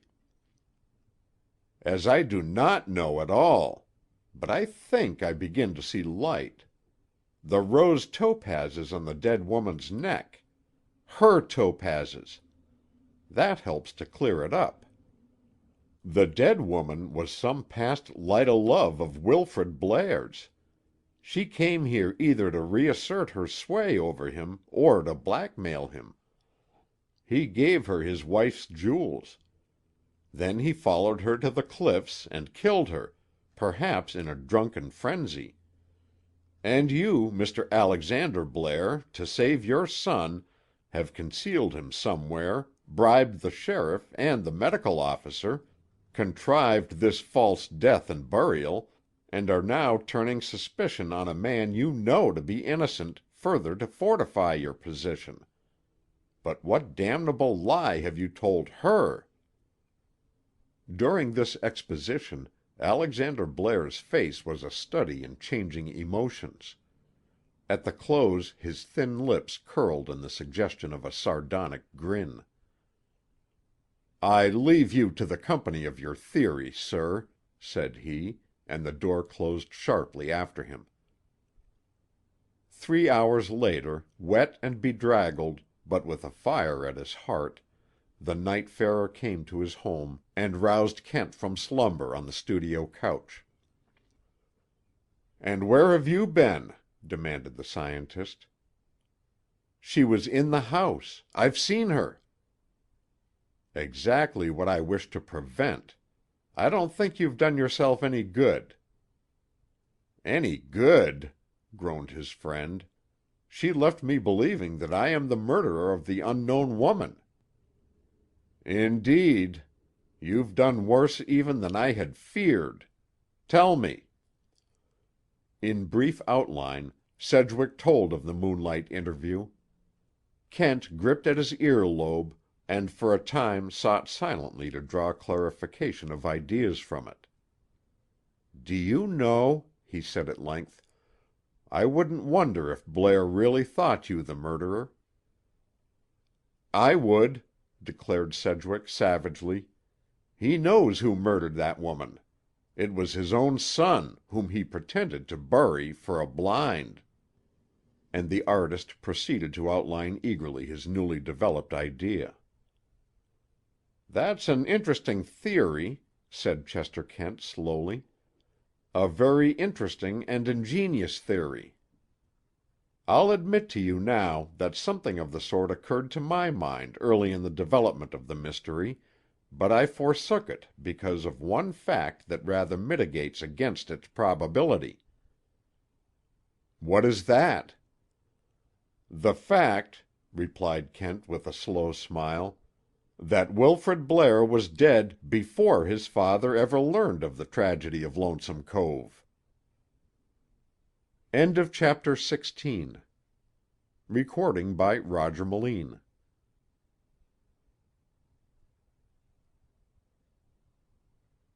Chapter 17. Chance Sits In. Suitcase at his side, Chester Kent stood on the platform of the Martindale Center Station, waiting for the morning train to Boston. Before him paced Sedgwick, with a face of storm. "This is something I must do for myself," the artist declared, with that peculiar flatness of obstinacy which goes with an assertion repeatedly made. Not you nor any other man can do it for me." "Not you nor any other man should attempt it at all, now," retorted the scientist. "That's the view of the pedant," cried Sedgwick. "What do you know of love?" "Nothing, except as a force obstructive to reason." "But, Chet, I must see her again," pleaded Sedgwick. "I must." "Exhibit that tact and delicacy which you displayed at your last meeting," broke in Kent curtly. "Asking a woman to marry you on the day of her husband's burial." "It wasn't her husband's burial." "She supposed it was." Sedgwick checked his nervous pacing.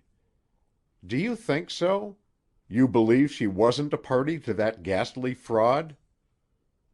"Certainly not. She attended the funeral ceremony in good faith. In my belief the real circumstances of Blair's death are as unknown to her as they are to you. Assuming always that he is dead. Your confidence being so sound, it must be based on something. How did he come to his death?"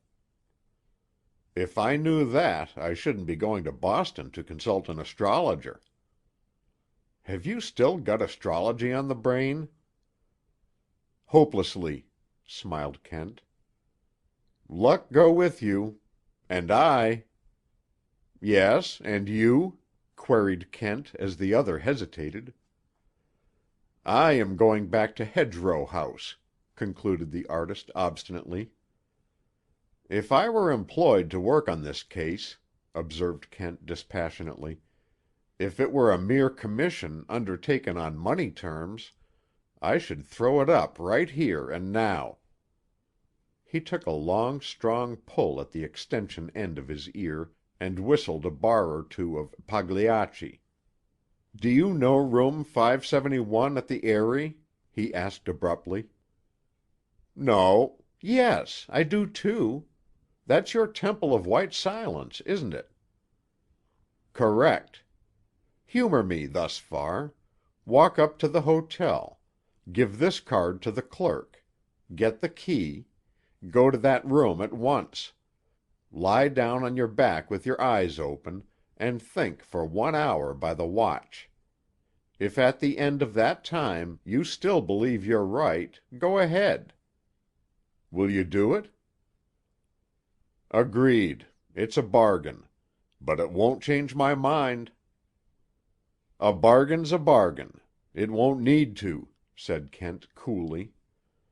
"By that time, if I have any understanding of Mr. Alexander Blair, he will have put your lady of mystery on the morning train which leaves for Boston by one of the other roads. If not—why, you may take your chance." "Tricked," said Sedgwick. "Well, I owe you too much to go back on my agreement. But, see here, Kent. She's going to Boston. You're going to Boston. You can easily find out where the Blairs live. Go to her for me, and find—" "Heaven forbid!" cried Kent piously. "Why?" "Haven't I told you that I am a timid creature, and especially about females? Over 70 I like 'em, and under 7 I love 'em. Between, I shun 'em. I'll do anything for you but that, my boy," he concluded as the train came rumbling in. "Then I shall have to follow and look her up myself," returned his friend. "I'll wire you before I come. Good bye." "By the way," said Kent, leaning out from the car step upon which he had swung himself, "don't be disturbed if you miss that drawing which we bought from Elder Dennett at a bargain." "Miss it? Why, where is it?" "In my suitcase." "What's it doing there?" "Why, you see, if it's a sketch for a finished portrait by Elliott, as I suspect, some of the art people in Boston might recognize it. Good luck!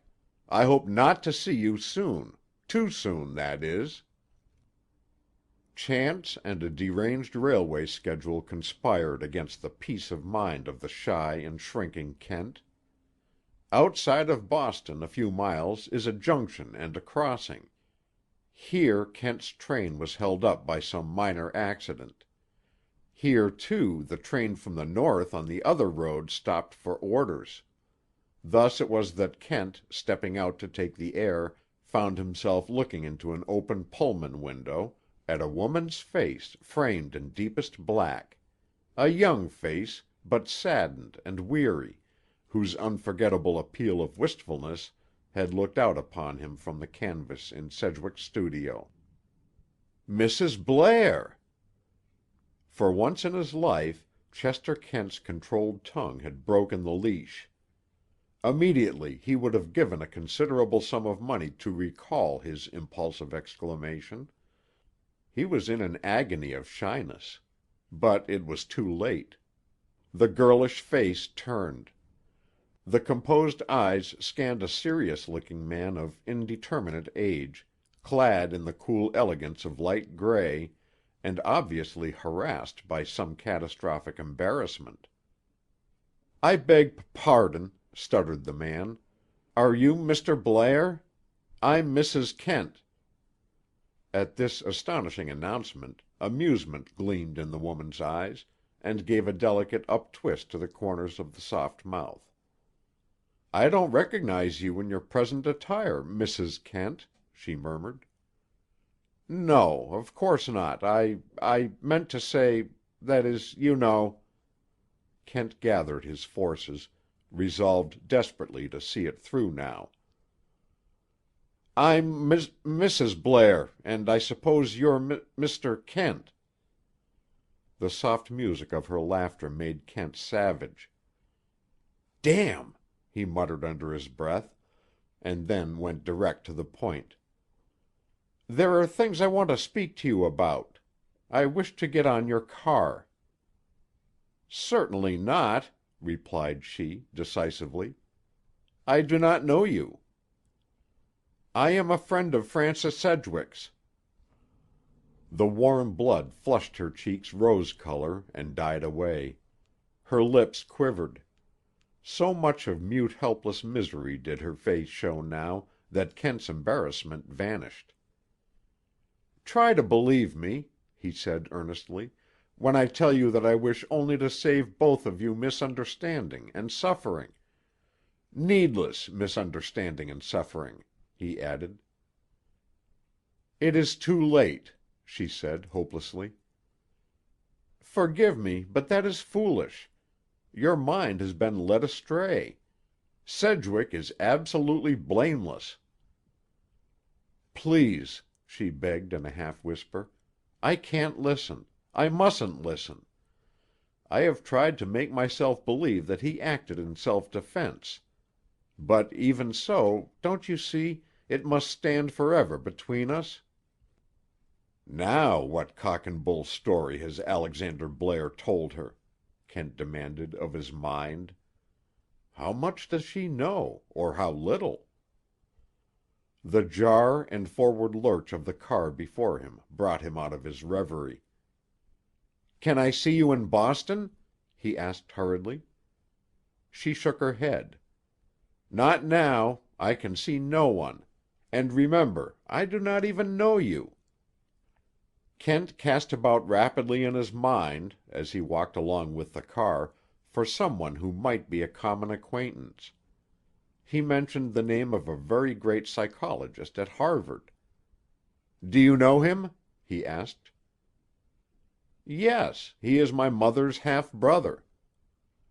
"And my valued friend," he cried. "May I get him to bring me?" He was almost running now beside the window. "Yes," she assented, "if you insist. But I will hear no word of your friend." "I understand. Agreed," called Kent. "Tomorrow morning, then." And he walked, whistling a melancholious theme, to the platform. Another whistle answered his. It was that of his train, disappearing around the curve a mile down the track. Belated, but elated, Kent, after some inquiries, reached his destination by an intricate exchange of trolley lines, and went direct to Cambridge. He found his friend, one of the finest and profoundest philosophers of his time, sitting in a closed house over a game of that form of solitaire appropriately denominated "Idiot's Delight." "Very soothing to the mind," murmured the Professor, after welcoming his guest. "So many matters turn out wrong in this world that one finds relief in a problem which usually turns out right." "I've a little problem of my own which may or may not turn out right," said Kent, "and I want your help." "It is long since you have done me the honor to consult me," said the old scholar, smiling. "Not, indeed, since the insistence of the cabinet member, who was obsessed with a maniacal hatred of apples." "Without you, I should never have so much as approached the solution of Mr. Carolan's recall," returned Kent. "But this present affair calls for aid, not advice." "Either is equally at your service," replied the philosopher courteously. Kent outlined the case to him. "You see," he said, "there is an obvious connection between the unknown body on the beach and the Blair tragedy." "Poor Marjorie!" exclaimed the old man. "For her marriage I blame myself, largely. When Marjorie Dorrance was left an orphan, I was her nearest relative of an age and position such as to constitute a moral claim of guardianship. She visited here when she was 18, came like a flood of sunlight into this house. A beautiful, vivid girl, half child, half woman, with a beautiful, vivid mind. For her mother's sake, if not for her own, I should have watched over her and warded her against the danger of an advantageous marriage, such as is always imminent in the set which she entered. Ah, well, I live among the dust and cobwebs of my own dim interests, and when I returned from one of my journeys into the past, I found that Marjorie was engaged to that wretched creature. Now he is dead. Let be. I have seen little of her in late years. God grant the life with him has not crushed out of her all the sweetness and happiness." "While I am no judge of women," said Kent judiciously, "I should venture to aver that it hasn't. But about calling on her, my being a stranger, you see, and in the first days of her widowhood, social conventions, and that sort of thing." The old scholar made a sweeping gesture of surprising swiftness, suggesting incongruously the possession of great muscular power. The cards flew far and wide from the stand.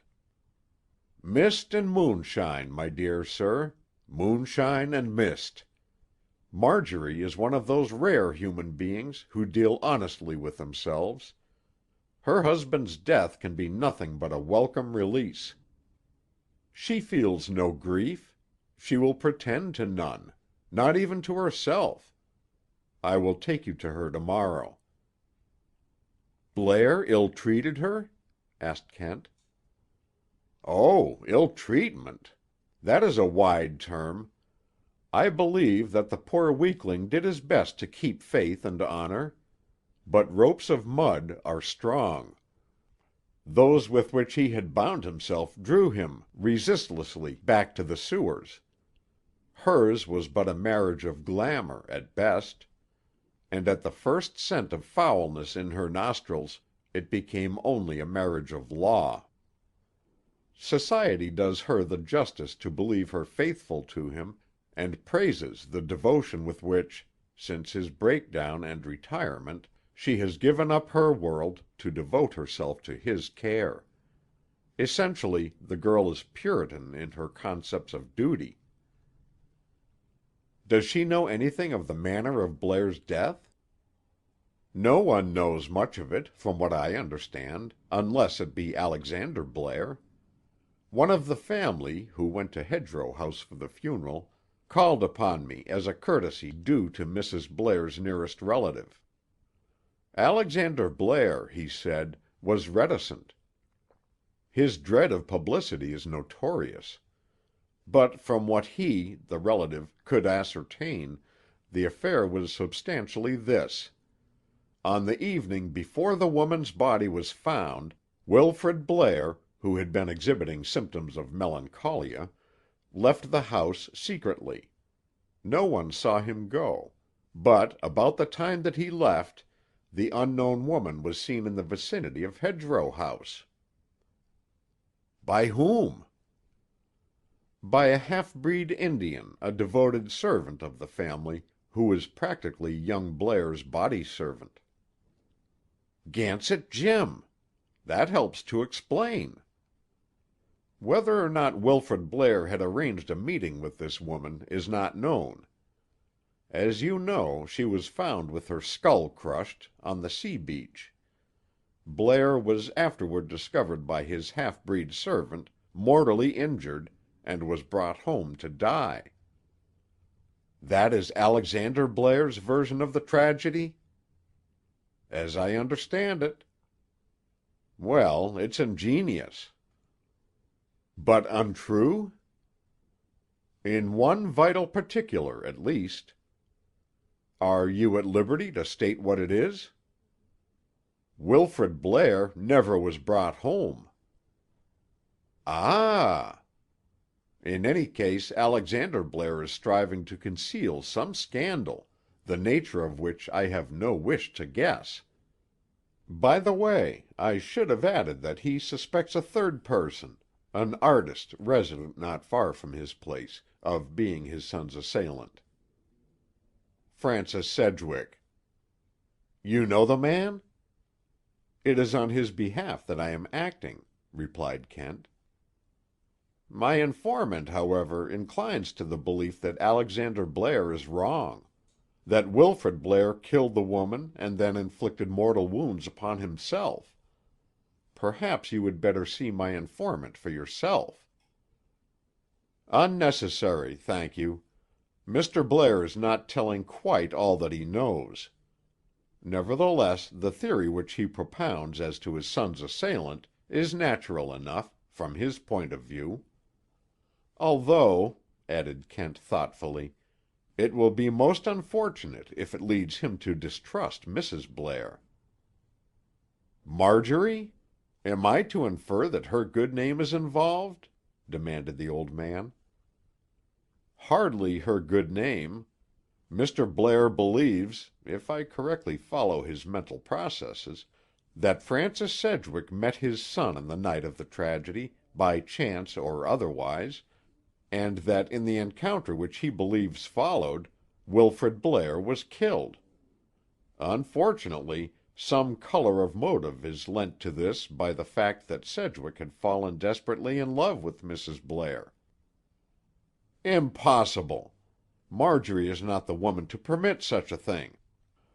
Without blame to her, or indeed to either of them. She also believes now that Sedgwick killed her husband. And she was interested in your friend? Asked the old scholar slowly. I fear, that is, I trust so. You trust so? With this horror standing between them? It must be cleared away, said Kent earnestly. Circumstantial evidence is against Sedgwick, but I give you my word, sir, it is wholly impossible that he should have killed your niece's husband. To doubt your certainty would be crassly stupid, and you are hopeful of clearing up the circumstances? There I want your aid. The night of the tragedy a person wearing a dark garment embroidered with silver stars was on Hawkill Heights. I have reason to believe that this person came there to meet someone from the Blair place. Also that he can tell me, if I can find him, the facts which I lack to fill out my theory. It is to run him down that I have come to Boston. A man wearing a dark garment embroidered with silver stars, said the philosopher. Surely a strange garb in this age of sartorial orthodoxy. Not for an astrologer, Ah, an astrologer. And you think he came from Boston?" "I think," said Chester Kent, drawing some newspaper clippings from his pocket, "that somewhere among these advertisements, taken from the newspapers which are subscribed for at Hedgerow House, he is to be found. There I ought to be able to help. Through my association with the Occult Society I have investigated many of these gentry. Great rascals, most of them. Whom would you consider the most able of the lot?" The old man set a finger on one of the clippings. "Preston Jax," said he, "is the shrewdest of them all. Sometimes I have thought that he had dim flashes of real clairvoyance. Be that as it may, he has a surprising clientele of which he makes the most, for he is a master hand at cozening women out of their money. More than once he has been in the courts." "Probably he is my man. Anyway, I shall visit him first, and if I find that his office was closed on July 5th—" "It was, and for a day or two thereafter, as I chanced to know, because one of the Occult Society's secret agents was to have visited him, and could not get an appointment." "Good! I shall see you, then, to-morrow, sir." "Clarity of vision go with you amid your riddles," said his host with a smile, shuffling the cards which Kent had gathered up for him. "Here is my all-sufficient riddle.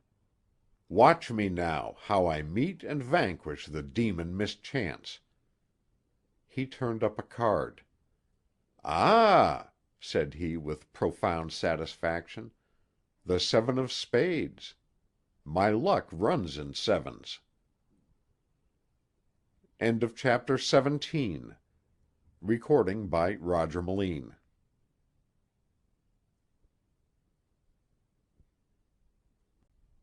Chapter 18. The Master of Stars. 10:00 of the following morning found the Harvard professor formally presenting his friend, Chester Kent, to Mrs. Wilfrid Blair, at the house of the cousin with whom she was staying. "My dear," said the old gentleman, "you may trust Professor Kent's judgment and insight as implicitly as his honor. I can give no stronger recommendation, and will now take my leave." Kent resisted successfully a wild and fearful desire to set a restraining hold upon the disappearing coat tails, for embarrassment had again engulfed the scientist's soul.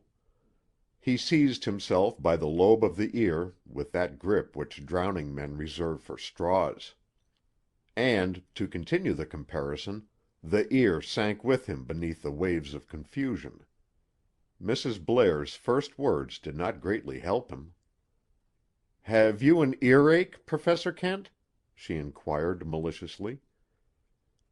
"Yes. No, it's a habit," muttered the caller, releasing his hold and immediately resuming it. "Isn't it very painful?" "Of course it is," said he testily, "when I forget to let go in time, as I frequently do." "As you are doing now," she suggested. Kent bestowed a final yank upon the dried fount of inspiration, and gave it up as hopeless. "I don't know exactly how to begin," he complained. "Then I will help you," said she, becoming suddenly grave. "You are here to speak to me of some topic, wholly distinct from one forbidden phase." "Exactly. You make it difficult for me by that restriction. And I rather like difficulties, in reason. Let me see. Have you lost any jewels lately, Mrs. Blair?" The girl widow started. "Yes. How did you know?" "You have made no complaint, or published no advertisements for them?" "I have kept it absolutely secret. Father Blair insisted that I should do so." "They were valuable, these jewels?" "The rings were, intrinsically, but what I most valued was the necklace of rose topazes. They were the Grosvenor topazes." A family relic? Not my own family. My husband's mother left them to me. They came down to her from her grandmother, Camilla Grosvenor." "You speak that name as if it should be recognizable by me." "Perhaps it would, if you were a New Englander. She was rather a famous person in her time. C. L. Eliot painted her, one of his finest portraits, I believe. And she was remarkable in other respects." "Would you mind being more specific? It isn't mere curiosity on my part." "Why, my uncle could have told you more. He knows all about the Grosvenors. My own knowledge of Camilla Grosvenor is merely family tradition. She was a woman of great force of character, and great personal attraction, I believe, though she was not exactly beautiful. When she was still under 30, she became the leader of a band of mystics and star worshippers.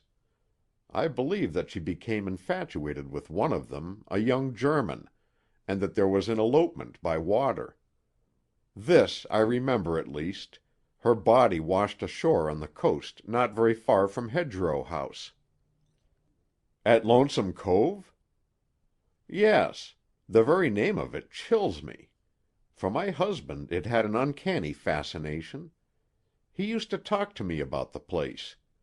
He even wanted to build there, but Mr. Alexander Blair wouldn't listen to it." "Would you know the face of Camilla Grosvenor?" "Of course. The Eliot portrait hangs in the library at Hedgerow House." Kent took from under his coat the drawing purchased from Elder Dennett. "That is the same," said Mrs. Blair unhesitatingly. "It isn't quite the same pose as the finished portrait, and it lacks the earring which is in the portrait. But I should say it is surely Eliot's work. Couldn't it be a preliminary sketch for her portrait?" "Probably that is what it is." "Can you tell me where it came from?" "From between the pages of an old book. It must have been carelessly thrown aside. The book has just been sold at an auction in Martindale Center, and the drawing found by a man who didn't appreciate what it was. I bought it from him." "That's rather wonderful, isn't it?" "There are more wonders to come. Tell me how your necklace was lost, please." "I don't know. On the afternoon of July 5th I left Hedgerow House rather hurriedly. My maid, whom I trust implicitly, was to follow with my trunks, including my jewel case. She arrived a day later with part of the jewels missing, and a note from Father Blair saying that there had been a robbery, but that I was to say nothing of it." "July 5th," remarked Kent with his lids dropped over the keen gaze of his eyes. "It was the following morning that the unknown body was found on the beach near the Nook." Her face showed no comprehension. "I have heard nothing of any body," she replied. "Did none of the talk come to your ears of a strange woman found at Lonesome Cove?" "No. Wait, though. After the funeral one of the cousins began to speak of a mystery, and Mr. Blair shut him off." "Your necklace was taken from that body." Her eyes grew wide. "Was she the thief?" she asked eagerly. "The person who took the necklace from the body is the one for whom I am searching. Now, Mrs. Blair, will you tell me, in a word, how your husband met his death?" Her gaze did not falter from his, but a look of suffering came into her eyes, and the hands in her lap closed and opened, and closed again. "Perhaps I can save you by putting it in another form. Your father-in-law gave you to understand, did he not, that Wilfrid Blair met and quarreled with a certain person, and was killed in the encounter which followed?" "How shall I ever free myself from the consciousness of my own part in it?" she shuddered. Don't speak of it again. I can't bear it." "You won't have to, very long," Kent assured her. "Let us get back to the jewels. You would be willing to make a considerable sacrifice to recover them?" "Anything." "Perhaps you've heard something of this man?" Drawing a newspaper page from his pocket, Kent indicated an advertisement outlined in blue pencil. It was elaborately displayed as follows: "Your fate is written in the heavens. Consult the Star Master. Past, present, and future are open books to his mystic game. Be guided aright in business, love, and health, thousands to whom he has pointed out the way of the stars. Bless him for his aid. Consultation by appointment. Preston Jax, Suite 77, Mystic Block, 10 Royal Street." Mrs. Blair glanced at the announcement. "Some of my friends have been to him," she said. "For a time he was rather a fad." "But you haven't ever consulted him yourself?" "No, indeed." "That is well. I want you to go there with me today." "To that charlatan? Why, Professor Kent, I thought you were a scientific man." "Translate science down to its simplest terms in Saxon English," said Kent. "It would be knowing, I suppose." "Exactly. When I think a man knows something which I wish to know but do not know, I try to possess myself of his knowledge, whether he is a microscopist, astrologer, or tinsmith. To that extent I am a scientist." "And you expect the stars to tell us something about my lost topazes?" "They seem to have had some influence on the career of the original owner," said Kent, with his half-smile. "And one star has already lighted up the beginning of the trail for me." "I can't understand your motives," she said, "but I know that I can trust you. When do you wish me to go?" "I have an appointment for us at high noon." As the clock struck 12, Kent and Mrs. Blair passed from the broad noonday glare of the street into the tempered darkness of a strange apartment.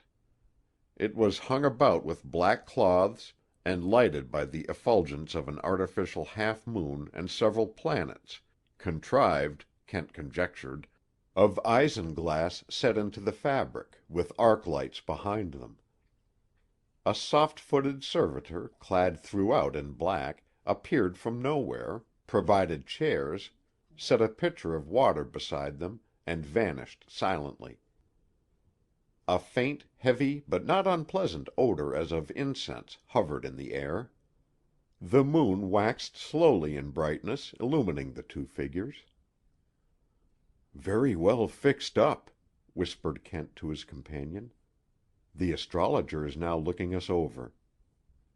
In fact, at that moment, a contemplating and estimating eye was fixed upon them from a dead star in the farther wall. The eye beheld a girl whose delicate but vivid loveliness was undimmed by the grisly trappings of mourning which a Christian civilization has borrowed from barbarism to belie its own Christianity withal, rested a moment and passed, with more of scrutiny, to her companion. Preston Jax did not, as a rule, receive more than one client at a time. Police witnesses travel in pairs, and the Star Master was of a suspicious nature. Only an extraordinary fee, and the cultured languor of the voice which requested the appointment over the telephone, had induced him to relax his rule. Now, however, his uneasiness was appeased. He beheld a gentleman clad in such apparel as never police spy nor investigating agent wore, a rather puzzling swellness (the term is culled from Mr. Jax's envious thoughts), since it appeared to be individual without being in any particular conspicuous. Mr. Jax, an adept in extracting information, wondered if he could persuade the visitor to disclose his tailor to the stars, for he was himself, in light vacational moments at Atlantic City and in the Waldorf Astoria, something of a dresser. One point, however, the connoisseurship of the Star Master could hardly approve: the monocle displayed in his visitor's left eye, though it was reassuring to his professional judgment. The visitor was obviously light. Quitting his peephole, the Star Master pressed a button. Strains of music, soft and sourceless, filled the air, from a phonograph muffled in rugs. The moon glow paled a little. There was a soft rustle and fluctuation of wall draperies in the apartment. The light waxed. The Star Master stood before his visitors. They beheld a man of undistinguished size and form, eked out by a splendid pomposity of manner. To this his garb contributed. All the signs of the zodiac had lent magnificence to the long, black, loose robe with gaping sleeves which he wore. Mrs. Blair noted with vague interest that it was all hand-embroidered. Pale and hard the face rose from this somber and gorgeous appareling. It was a remarkable face, small, calm, and compacted of muscles. Muscles plumped out the broad cheeks, muscles curved about the jaws, muscles worked delicately along the club of a nose. The chin was just one live, twitching muscle. Even the faint screwed lines at the eye corners suggested muscle. And, withal, there lurked in the countenance a suggestion of ingenuousness. The man looked like a bland and formidable baby. He looked even more like a puma. With a rhythmical motion of arms and hands he came forward, performed a spreading bow of welcome, and drew back, putting his hands to his brow, as if in concentration of thought. Marjorie Blair felt an unholy desire to laugh. She glanced at Professor Kent and, to her surprise, found him exhibiting every evidence of discomposure. He fidgeted, fanned himself with his hat, mopped his brow, and palpably flinched under the solemn regard of the mage. "Stupid of me," he muttered, in apology. "Gets on one's nerves, you know. Awesome and all that sort of thing, fussing with the stars." Preston Jax bestowed a patronizing smile upon his visitor. Protectiveness, benign and assured, radiated from him. "Fear nothing," said he. "The star forces respond to the master will of him who comprehends them. Madam, the date, year, month, and day of your birth, if you please?" "March 15th, 1889," replied Mrs. Blair.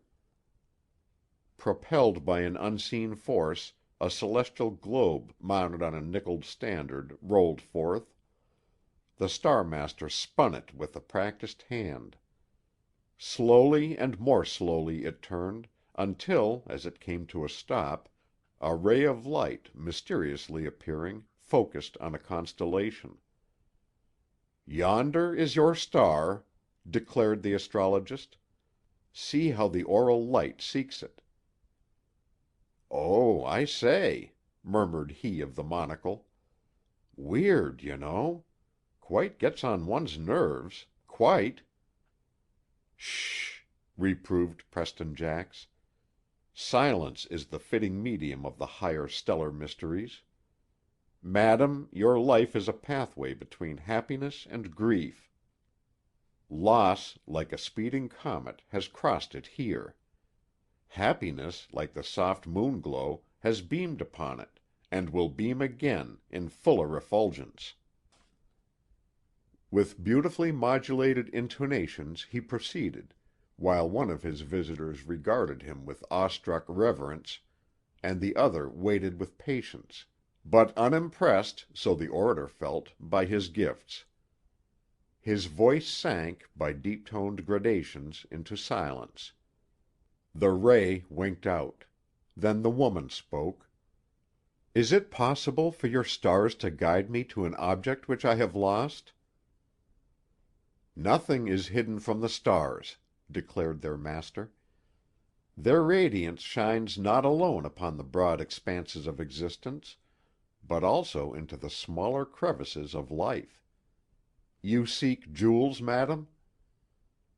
Kent had let this much out, as if by accident, in the morning's conversation. "Yes." "Your birthstone is the bloodstone. Unhappy indeed would be the omen if you lost one of those gems." He was fishing, and came forward toward her, almost brushing Kent. "But I say," cried Kent in apparently uncontrollable agitation, "did your stars tell you that she had lost some jewelry? Tell me, is that how you knew?" In his eagerness he caught at the astrologer's arm, the right one, and his long fingers, gathered in the ample folds of the gown, pressed nervously upon the wrist. Preston Jax winced away. All the excited vapidity passed from Kent's speech at once. "The jewels which this lady has lost," he said very quietly, "are a set of unique rose topazes. I thought, in fact, I felt that you could, with or without the aid of your stars, help her to recover them." Blackness, instant and impenetrable, was the answer to this. There was a subdued flowing sound of drapery, as if someone were brushing along the wall. Kent raised his voice, the merest trifle. "Unless you wish to be arrested, I advise you not to leave this place. Not by either exit." "Arrested on what charge?" came half chokingly out of the darkness. "Theft." "I didn't take them." "Murder, then." My God! So abject was the terror and misery in the cry that Kent felt sorry for the wretch. Then, with a certain dogged bitterness, "I don't care what you know. I didn't kill her." "That is very likely true," replied Kent soothingly. "But it is what I must know in detail. Find your foot lever and turn on the light." The two visitors could hear him grope heavily. As the light flashed on, they saw, with a shock, that he was on all fours. It was as if Kent's word had felled him. Instantly he was up, however, and faced around upon Marjorie Blair. "Who was she?" he demanded. "Your sister?" Mrs. Blair was very pale, but her eyes were steady and her voice under control as she answered, "I do not know." "You must know. Don't torture me. I'm a rat in a trap." "I'm sorry," she said gently, "that I can't help you. But I do not know." "You, then!" The Star master turned upon Kent. "What am I up against? How did you find me?" Thrusting his hand in his pocket, the scientist brought out a little patch of black cloth with a single star skillfully embroidered on it. "Wild blackberry has long thorns and sharp," he said. "You left this tatter on Hawkill Cliffs." At the name, the man's chin muscle throbbed with his effort to hold his teeth steady against chattering. "At first I suspected an army officer.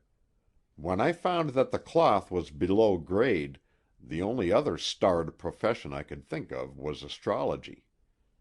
As the highest class astrologer now advertising, you seemed likely to be the man.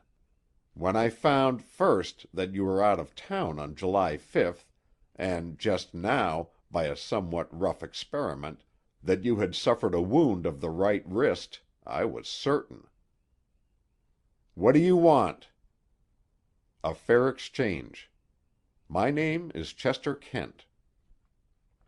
The Star master's chin worked convulsively. "The Kent that broke up the Coordinated Spiritism Circle?" "Yes." "It's ill bargaining with the devil," observed Preston Jax grimly. "What's the exchange?" I do not believe that you are guilty of murder. Tell me the whole story, plainly and straight, and I'll clear you in so far as I can believe you innocent." For the first time the seer's chin was at peace. "You want me to begin with this lady's necklace?" "Why, yes, but after that, begin at the beginning." "The topazes are cached under a rock near the cliff. I couldn't direct you, but I could show you." "In time you shall. One moment. As you realize, you are under presumption of murder. Do you know the identity of the victim?" "Of Astræa? That's all I know about her. I don't even know her last name." "Why Astræa?" "That's the way she signed herself. She seemed to think I knew all about her, without being told." "And you played up to that belief?" "Well, of course I did."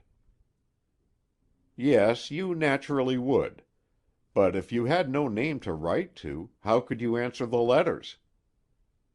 "Through personal advertisements. She had made out a code. She was a smart one in some ways, I can tell you." "Have you any of the letters here?" "Only the last one."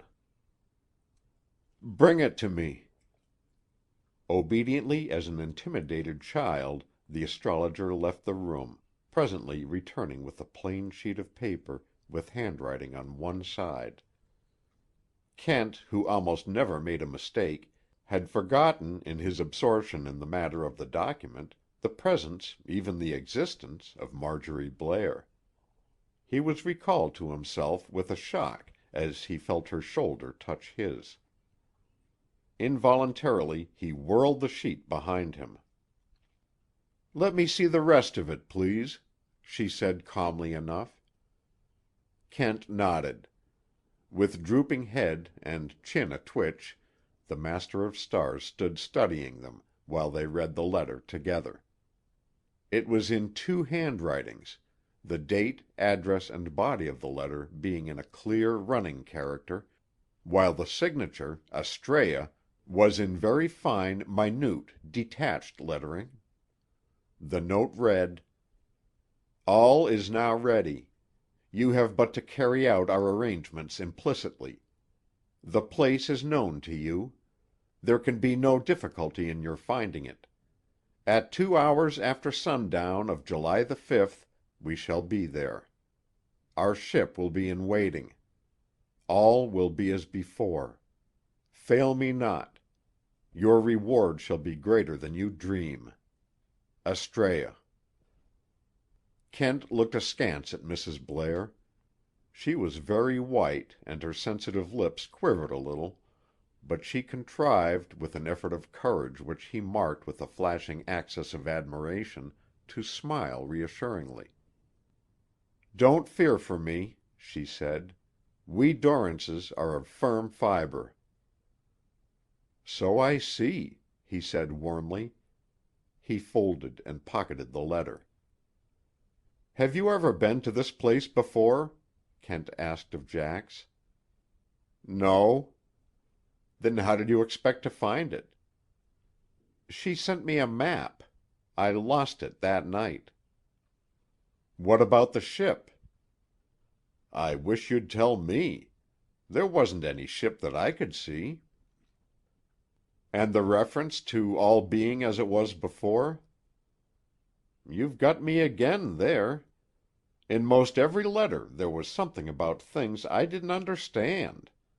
She seemed to think we used to know each other. Maybe we did. Hundreds of 'em come to me. I can't remember 'em all.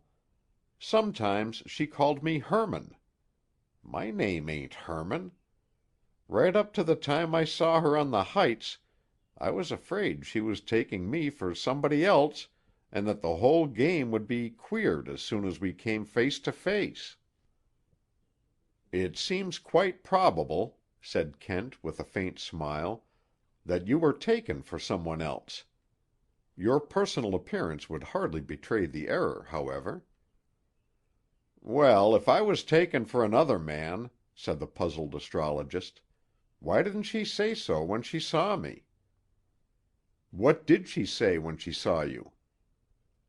"Why, she seemed just as tickled to set eyes on me as if I were her Hermann twice over."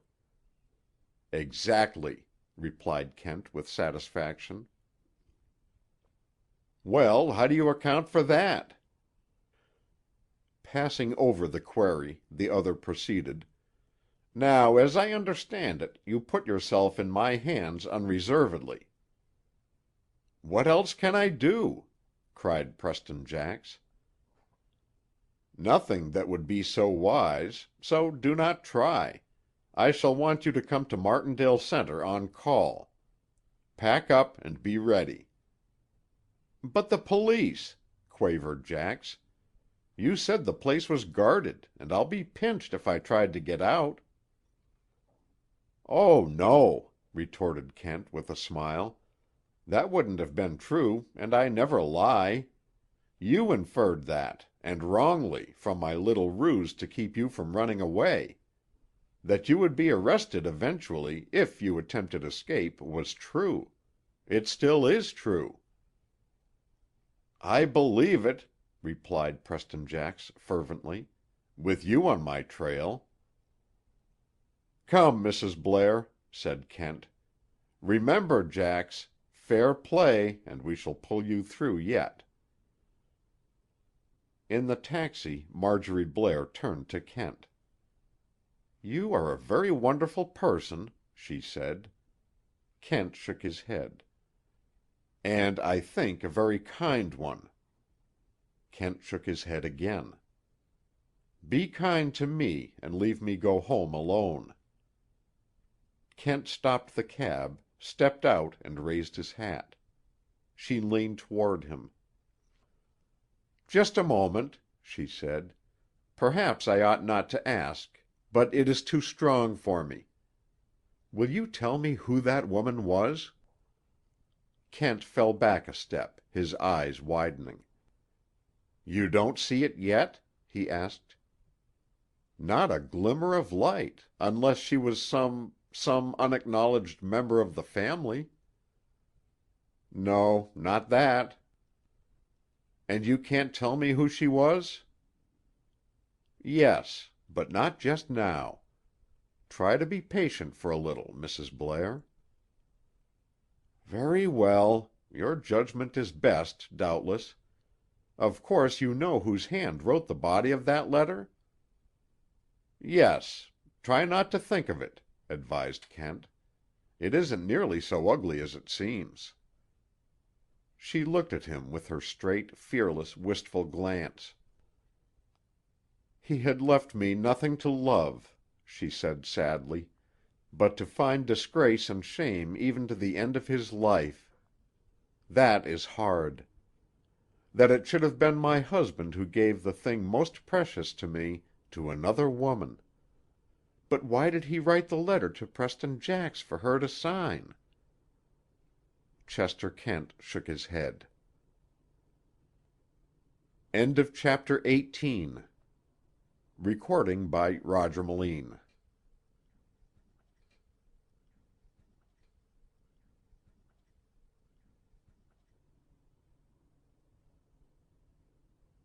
Chapter 19. The Strange Tryst. Midnight found Kent in the throes of literary effort. He was striving to compose a letter to Sedgwick that should, in turn, compose the recipient's perturbed feelings. It concluded, with some acerbity, "You've made a pretty complete idiot of yourself once. Don't try to eclipse your own record." By which he proposed to convey to the artist the fact that his presence in Boston was neither desirable nor advisable. As he was about to affix his signature, a knock brought him to the door of his hotel room. "Letter for you," announced the messenger boy. Kent signed the book and received a broad, thin envelope sealed in golden-hued wax with the impress of a star and addressed in typewriting to his own name. "Confound all fools who sign their letters on the outside!" said Kent, scowling at the seal. "What has that planetary lunatic got to say that won't keep?" What Preston Jax had to say was, first, in the form of a very brief note; secondly, in the shape of a formidable-looking document. The note began, "Esteemed Sir," concluded, "Yours remorsefully," and set forth, in somewhat exotic language, that the writer, fearing a lapse of courage that might confuse his narrative when he should come to give it, had taken pen in hand, to commit it to writing, and would the recipient "kindly pardon haste?" Therewith 21 typed pages. "Haste!" cried Chester Kent grievously. "Why, he's written me the story of his life." Indeed, at a cursory glance, it appeared so. The initial paragraph opened, "I was born of poor but honest parents." Chester Kent groaned. A little farther down the page the phrase, "Oh, that those innocent days of my happy childhood might return," rose and smote him in the eyes. Chester Kent snorted. A desperate leap landed him in the midst of page 5, where he encountered this gem: "With these fateful words the kind old minister laid a faltering hand upon my head. But enough." "Quite enough," agreed Chester Kent, and kicked the Star master's document into a corner. It fell in a crumpled heap with one sheet, curving in upward protuberance, conspicuous to the eye.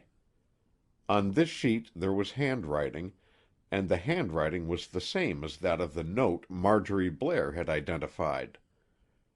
Kent retrieved the paper, laid it on his desk, selected a likely spot for one more plunge, and dived into the turbid flood of words. And behold, as he turned, so to speak, the corner of the narrative, the current became suddenly clear.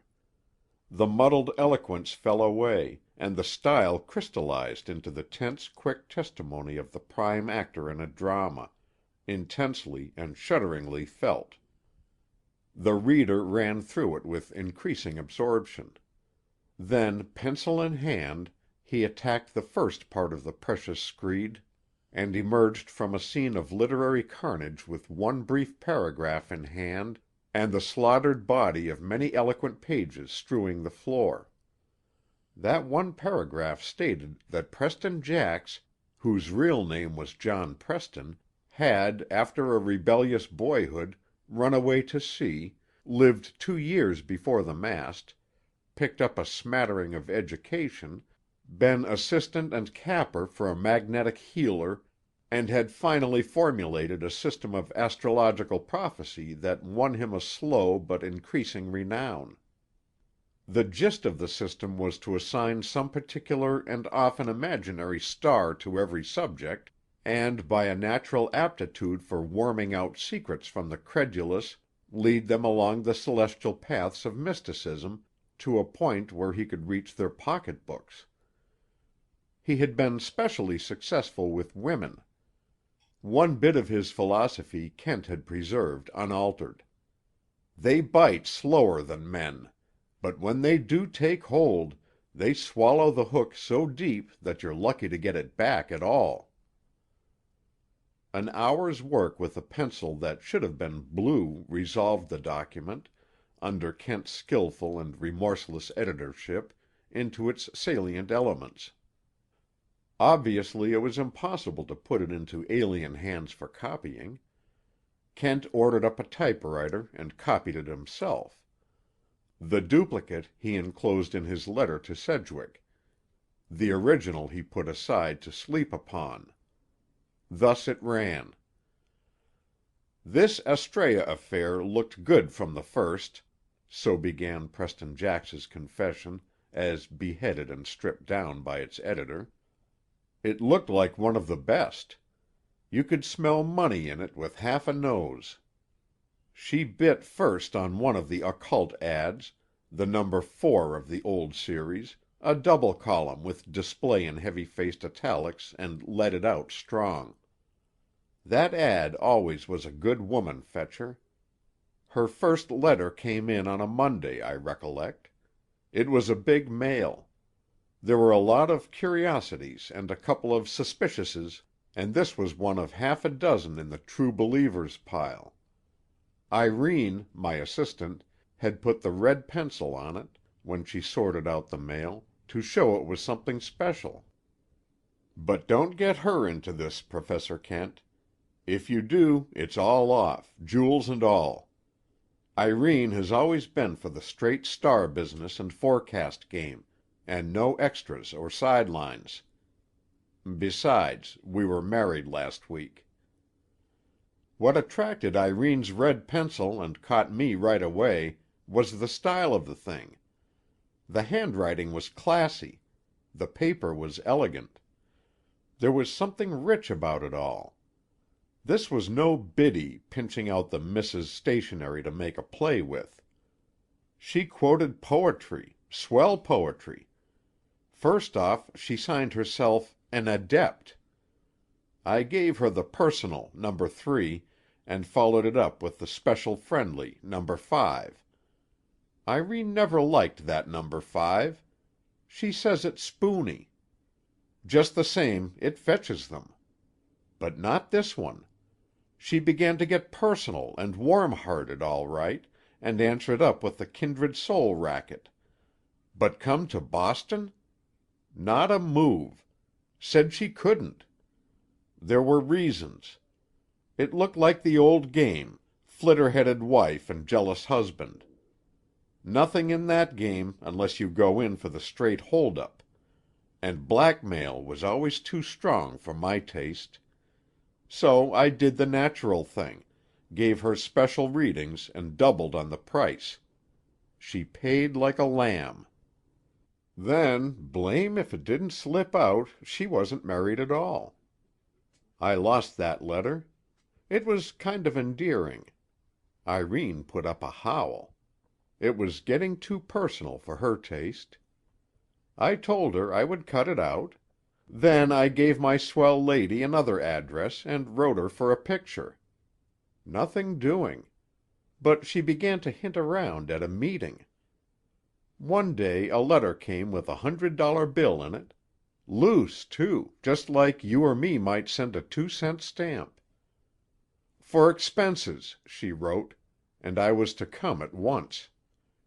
Our souls had returned to recognize and join each other, she said. Here is the only part of the letter I could dig up from the wastebasket. Here the specimen of handwriting that had caught Kent's eye was pasted upon the document. You have pointed out to me that our stars, swinging in mighty circles, are rushing on to a joint climax. Together we may force open the doors to the past, and sway the world as we sought to do in bygone days. And so on, and cetera, continued the narrative. Well, of course, she was nutty, that is, about the star business. But that don't prove anything. The dippiest star chaser I ever worked was the head of a department in one of the big stores, and the fiercest little business woman in business hours you ever knew. It's the romantic in the sex that sets them skidding when it comes to stars and such like. And Astræa was not a patch of some of them that has been paying me good sane money for years. That was the letter she first called me Hermann in and signed Astræa to. She said there was no use pretending to conceal her identity any longer from me. Seemed to think I knew all about it. That jarred me some, and with the change of writing in the signature, it all looked pretty queer. You remember the last letter with the copperplate writing name at the bottom? Well, they all came that way after this. The body of the letter very bold and careless, signature written in an entirely different hand. I took it to Chorio, the character reader, and he said so too. What's more, he advised me to quit the game. Said there was trouble back of that handwriting. Those character fellows ain't such fools, either. But $100 bills loose in letters mean a big stake. I wrote her I would come, and I signed it Herman, just to play up to her lead. Irene got on and threw a fit. She said her woman's intuition told her there was danger in it. Truth is, she was stuck on me herself, and I was on her. But we did not find it out until after the crash. So I was all for prying Astræa loose from her money, if I had to marry her to do it. She wrote some slush about the one desperate plunge together, and then the glory that was to be ours. That looked like marriage to me. You saw the last letter. It had me rattled, but not rattled enough to quit. There was a map in it of the place for the meeting. That was plain enough. But the our and we business in it bothered me. It looked a bit like a third person. I had not heard anything about any third person. What is more, I did not have any use for a third person in this business. The stars forbade it. I wrote and told her so, and said if there was any outsider rung in, the stellar courses would have a sudden change of heart. Then I put my best robe in a bag and bought a ticket for Carr's Junction. You can believe that while I was going through the woods I was keeping a bright eye out for any third party. Well, he was not there, not when I arrived anyway. Where he was all the time I do not know. I never saw him. But I heard him later. I can hear him yet at night, God help me. She was leaning against a little tree at the edge of the thicket when I first saw her. There was plenty of light from the moon, and it sifted down through the trees and fell across her head and neck. As neat a bit of stage setting for my business as I could have fixed up myself. And I am some hand at that. You have seen my place, and you know. I noticed a queer circlet around her neck. The stones were like soft pink fires. I had not ever seen any like them before, and I stood there trying to figure whether they were rubies and how much they might be worth. While I was wondering about it, she half turned and I got my first good look at her face. She was younger than I had reckoned on, and not bad to look at, but queer, queer. Something about her struck me all wrong, gave me a sort of ugly shiver. Another thing struck me all right, though. That was that she had jewels on pretty much all her fingers. In one of my letters to her I gave her a hint about that, told her that gems gave the stars a stronger hold on the wearer, and she had taken it all in. She certainly was an easy subject. A bundle done up in paper was on the ground near her. I ducked back, very still, and got into my robe. The arrangement in her letter was for me to whistle when I got there. I whistled. She straightened up. "Come," she said, "I am waiting." Her voice was rather deep and soft, but it wasn't a pleasant softness. Some way I did not like it any better than I liked her looks. It was too late to back out, though. I stepped out into the open and gave her the grand bow. "The Master of the Stars, at your command," I said. "You are not as I expected to see you," she said. That was a sticker. It might mean most anything. I took a chance. "Oh, well," I said, "we all change." It went. "We change as life changes," she said. "They never found you, did they?" From the way she said it, I saw she expected me to say no. So I said no. "That was left for me to return and do," she went on with a kind of queer joy that gave me the shivers again. "Yes," I agreed, wishing I knew what she was driving at, but sticking to my text. "And here we are." "Together," says she. "Isn't it wonderful? After all these years? The instant I saw your statement in the newspaper I knew it was your soul calling to mine across the ages." You know, Professor Kent, I thought that was so good I made a note of it for future business use. While I was saying it over to myself, she gave me a jar. 'Our boat is at the shore,' she said. In that last letter she mentioned a ship. And, now, here was this boat business. Afterward I looked for a sign of either, but could not find any. I thought perhaps it would explain the other part of the 'we' and 'our.' If I was going to elope by sea, I wanted to know it, and I said as much. 'Are you steadfast?' she asked. Well, there was only one answer to that. I said I was. She opened her package and took out a coil of rope. It was this gray-white rope, sort of clothesline, and it looked strong. 'What now?' I asked her. 'To bind us together,' she said. 'Close, close together, and then the plunge. This time there shall be no failure. They shall not find one of us without the other. You are not afraid?'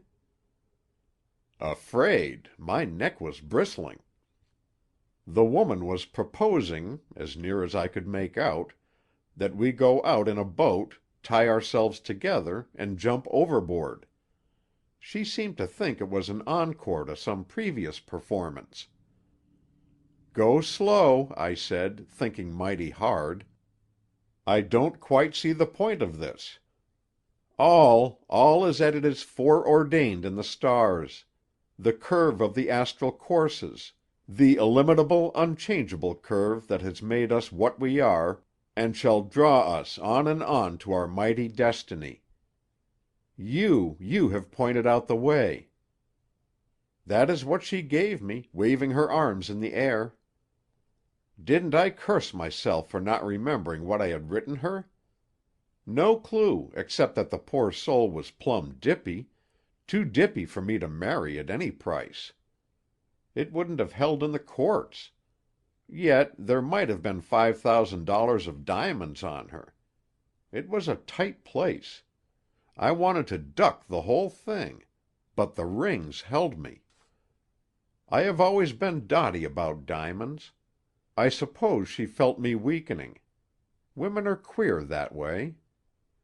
'You dare to break our pact?' she says in a voice like a woman on the stage. Then she changed and spoke very gently. 'You are looking at these gewgaws,' she said, and took a diamond circlet from her finger. 'What do these count for?' And she put it in my hand. Another ring dropped at my feet. Mind, she was giving them to me. I don't know if it would hold in law, she being a lunatic, but I was going to take all I could, on the chance, and watch for a getaway. The diamonds had me hypnotized. 'These are as nothing compared to what we shall have,' she went on, 'after the plunge. Wait!' She had dropped the rope, and now she went into her paper parcel again, kneeling at my side. I had stooped to look for the fallen ring when I felt her hand slide up my wrist, and then a quick little snap of something cold and close. A bracelet, I thought. And it was a bracelet. 'Forever, together,' she said, and stood up beside me, chained to me by the handcuffs she had slipped on my right wrist and her left. Never you think your nerve is sound till you have felt something like that. I thought mine was, and I squalled aloud like a child at a ghost. 'Hush,' she said, and her free arm pressed across my mouth. 'How much to let me off?' I asked as soon as I could get breath. You see, it flashed on me that it was a trap. You can never tell, in our line, when the detectives may be after you, or what kind of a game they'll put up. I looked around for the rest of the bunch to come and jump me, but I didn't see a thing. Her next words put me on. 'The stars, the stars,' she whispered. 'See ours, how they light our pathway across the sea that awaits us?' More breath came back to me. It wasn't a trap, then. She was only a crazy woman, that I had to get rid of. I looked down at the handcuff. It was of iron and had dull, rusted edges. A hammer would have made short work of it, but I did not have any hammer. I did not even have a stone. There would be stones in the broken land beyond the thicket. I thought I saw a way. "Yes, let's go," I said. We set out. At the edge of the thicket was a flattish rock with small stones near it. Here I pretended to slip. I fell with my right wrist across a rock and caught up a cobblestone with my left hand. At the first crack of the stone on the handcuff I could feel the old iron weaken. I got no chance for a second blow. Her hands were at my throat. They bit in. Then I knew it was a fight for my life. She was light, but she was strong like a panther. If her dress bound her, I was as bad off in my robe. At the first grip I was forced back into a bush and sprawled there in a tangle of branches and flying cloth. Somehow I twisted her fingers from my throat. We struggled out into the moonlight again. I got a fair look at her face, and I guess I went mad myself with the terror of it. The next thing I remember clearly, she was quiet on the ground, and I was hammering at my wrist with a blood-stained stone. I do not know if it was her blood or mine. Both, maybe, for my wrist was like pulp when the iron finally cracked open and I was free. I caught a glimpse of blood on her temple. I suppose I had hit her there with the stone. She looked dead. All I wanted was to think. How could I think with her lying there? I crept out of sight of her and kneeled down. Her star, the star I had faked for hers, was shining in my eyes like a cold glare. That very minute a wisp of cloud blew across and wiped it out, and I heard myself squeal again. I was pretty much Dotty, I guess. While I was trying to think, she came alive. She didn't stir slow and moan like I have seen men, in my sea days, when they were knocked out. She was on her feet before I knew it, and off at a dead run. The broken handcuff went jerking and jumping around her as she ran. That was an awful night full of awful things. But the one worst sight of all, worse even than the finding of her afterward, was that mad figure leaping over the broken ground toward the cliff's edge. Even if I had tried to follow, I never could have caught her. And she was going straight for her death. She dropped down out of sight into a hollow and came up on the rise beyond. I yelled to her to stop, for God's sake, to stop. Then I held my breath to listen for her scream when she went over. I never heard it. But I heard something else. I heard a man's voice. It was clear and strong and high. There was death in it, I tell you, Mr. Kent, living horror gripped at the throat that gave that cry. Then there was a rush of little stones and gravel down the face of the cliff. That was all. Beyond me the ground rose. I ran up on it. It gave me a clear view of the cliff top. I thought sure I would see the man who had cried out from there. Not a sight of him. Nothing moved in the moonlight. I thought he must have gone over the cliff, too. I threw myself down and buried my face. How long I lay on the ground I do not know. The wisp of cloud had blotted out the woman's star now, and by that I knew she was dead. But the moon was shining high. It gave me light enough to see my way into the gully, and I stumbled and slid down through to the beach. I found her body right away. It lay with the head against a rock, but there was no sign of the man's body, the man who had yelled. So I thought perhaps he had not gone over the cliff, and I sat and waited to see if he would come and care for her. It was quite clear to me what I must do if he did not come. Perhaps my own brain was queer from the shock and the beating she had given me with her manacled wrist, but I felt that before I went away from there I must conceal the cause of her death and everything about it that I could. If it was known how she was killed, they would be more likely to suspect me. I went back and got the rope. I got an old grating from the shore. I dragged the body into the sea and let it soak. I lashed it to the grating. I stripped the jewelry from her. But I could not take it. That would have made me a murderer.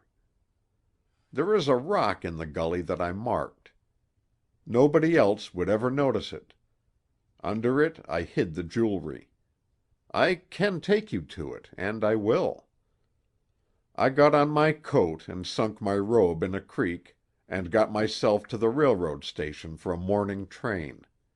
And when I got home I married Irene, and I am through with the crooked work forever.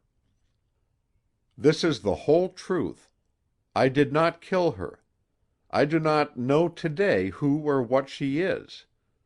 I have looked in the papers, and there is nothing, and that is so strange that I would think it was all a fearful dream, if it was not for my smashed-up wrist. But if any human being knows more about the death of Estrella, it must be the man who shouted as she fell from the cliff, and who went away and did not come back. And may God have no mercy for me if this is not all a true statement so far as I know the truth. Signed, Preston Jacks, S.M. End of chapter 19. Recording by Roger Melin.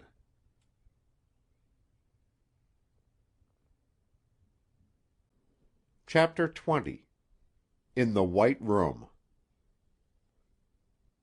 Annalaka, July 15. To Hotel Erie, Martindale Center, dust 571, and send up 7 chairs.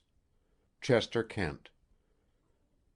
Now I wonder what that might mean, mused the day clerk of the Erie as he read the telegram through for the second time. Convention in the Room of Mystery, maybe? To satisfy his curiosity, he went up to the room himself. Its white bareness confirmed a suspicion of long standing. Any man, he remarked to the scrub woman, who would pay $5 a day for a room just to put nothing at all in it, has sure got a kink in his cogs. Nor did the personnel of the visitors who, in course of the late afternoon, arrived with requests to be shown to 571 serve to efface this impression. First came the sheriff from Annalaka. He was followed by a man of unmistakably African derivation, who gave the name of Jim and declined to identify himself more specifically.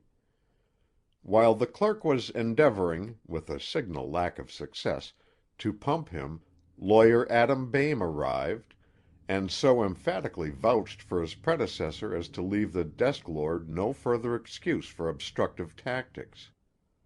Shortly afterward Alexander Blair came in, with a woman heavily veiled, and was deferentially conducted aloft. Finally Chester Kent himself appeared, accompanied by Sedgwick and a third man, unknown to the clerk, pompously arrayed in frock coat and silk hat, and characterized by a painfully twitching chin. "Who have come?" Kent asked the clerk. That functionary ran over the list.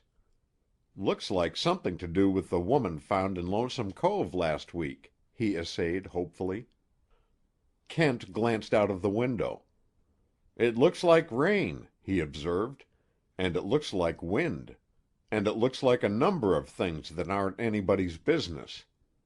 Furthermore, I may mention that we shall not need, in 571, ice water, stationery, casual messages, calling cards, or any other form of espionage.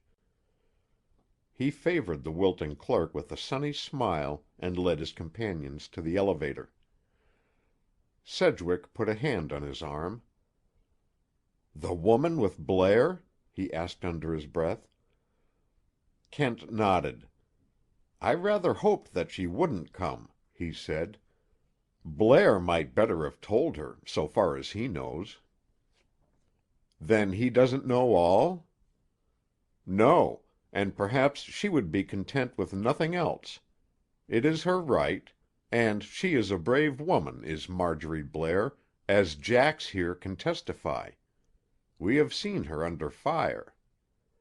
"She is that," confirmed the man with the twitching chin. "This, then, is the final clear-up?" asked Sedgwick. "Final and complete." "Thank God! It will be a weight off my shoulders." "Off many shoulders," said Kent. "Here we are." Greetings among the little group, so strangely and harshly thrown together by the dice cast of the hand of circumstance, were brief and formal. Only Preston Jax was named by Kent, with the comment that his story would be forthcoming. The 7 guests seated themselves, the Blairs at one end of the half-circle, Sedgwick and the astrologer at the other. Kent, leaning against the wall, fumbled uncertainly at his ear. "I hardly know where to begin," he said, his eyes roving along the intent line. "Not that the case isn't perfectly clear, but there are certain startling phases which—" He glanced toward the Blairs. Marjorie Blair smiled bravely at him. "Don't be alarmed for me, Professor Kent," she said. "What I most want is to have everything cleared up, everything." "First, your jewels, then." Kent turned to Preston Jax, who handed him a package. Opening it, Kent displayed the wonderful Grosvenor rose topazes, with a miscellaneous lot of rings sparkling amid their coils. With a cry, Marjorie caught up the necklace. "Are all the remainder of the lost valuables there, Mrs. Blair?" asked Kent. She glanced carelessly at the rings. "I think so. Yes. But this is what matters to me. These are all that Preston Jax found on the body." Alexander Blair leaned from his seat the better to take Preston Jax, at the other end of the crescent, under consideration. "It was you who found the body?" he demanded. "Yes," said the astrologer uneasily. "Were you alone when you found it?" "No. I don't know. There was a man somewheres near. I heard him, but I never saw him." "Was Mr. Francis Sedgwick with you that night?" pursued Mr. Blair in measured tones. "I never saw Mr. Sedgwick until to-day." There was a little soft sigh of relief from where Marjorie Blair sat. "That may or may not be true," said Alexander Blair sternly. "It is the word of a man who has robbed a dead body, if, indeed, he did not also kill—" "Steady, Mr. Blair," broke in Chester Kent. "Perhaps, considering who is present, we would better approach this in a somewhat calmer spirit." "I didn't kill or rob anyone."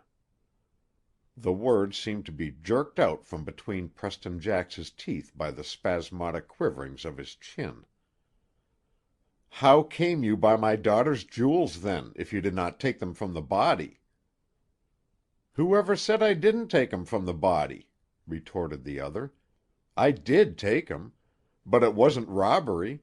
And what I want to know is, how did they come to be on the body anyhow? What was that Astræa woman doing with your daughter's rings and necklace? Tell me that." "Wait a moment," put in Kent. "Explain to Mr. Blair, Jax, what your purpose was in taking the jewels." "To hide 'em. I thought the less there was on the body to identify it, the better chance I'd have of getting away. I was so scared that I guess I was half crazy, anyway. And now I hear she never has been identified. Is that right?" Sheriff Schlager half rose from his chair. "Ain't you told 'em, Professor Kent?" Kent shook his head. "Nor you, Mr. Blair?" "No." "Then I don't see why we can't keep it amongst ourselves," said the sheriff. "Gansett Jim's tight as a clam. Nobody'll ever get anything out of him. And, Lord knows, the less that's known of it, the better I'm suited. I ain't none too proud of my part in it." "There is no reason why it should ever be known outside of this room," said Kent, and, at the words, Alexander Blair exhaled a pent-up breath of relief. "But it is due to one person here that she should know everything. The question is how to make it clear in the best and the kindest way." "If it will make it easier for anyone here to speak," said Marjorie Blair, "I can say that I understand certain phases of my husband's past life thoroughly. There is no need to spare me on that ground." "But this pertains to a phase that you do not understand at all." "Yes, I think so," she persisted gently. "This dead woman had some hold over my husband. To maintain it she came to live near Hedgerow House, and while she was blackmailing Wilfrid, she got into communication with Mr. Jax." "Perhaps they were in collusion," suggested Lawyer Bain. "Oh, no, no," broke in Alexander Blair impatiently. "You're wide of the truth." "I understand," persisted the young woman, "that the woman persuaded or compelled Wilfrid to write the letter to Mr. Jax which she signed Astræa, and that when she went to keep the rendezvous she took my jewels, which, I suppose, she forced poor Wilfrid to steal for her. Am I not right, Professor Kent?" "No, far from it." "Why not?"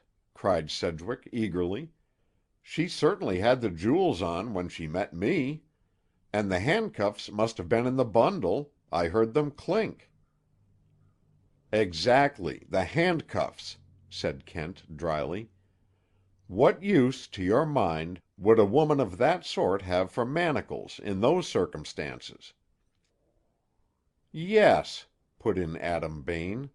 "They fit in about as nice as a pink silk hat at a funeral." "I know what use she had for 'em," muttered Preston Jax, caressing his wrist. "It's simply a case of crazy woman, isn't it, Professor Kent?" "No. Not if you mean that your assailant was a crazy woman," said Kent patiently. "Then who, in Heaven's name, is or was Astræa?" cried Sedgwick. "Astræa is, I take it, a lady long since dead.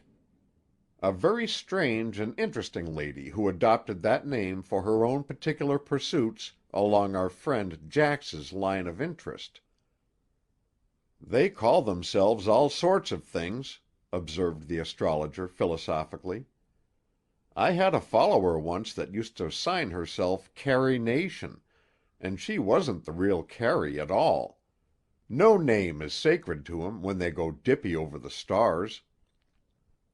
"Then the woman of Lonesome Cove borrowed that name from some old record?" asked Sedgwick. "Follow me through a page of unwritten local history," said Chester Kent, straightening up. "The beginning of this story goes back some 75 years, when there lived, not far from Hogg's Haven, in a house which has since been destroyed, an older sister of Captain Hogg, who married into the Grosvenor family. She was, from the evidence of the Grosvenor family historian, who, by the way, has withheld all this from his pages, a woman of the most extraordinary charm and magnetism. Not beautiful, in the strict sense of the word.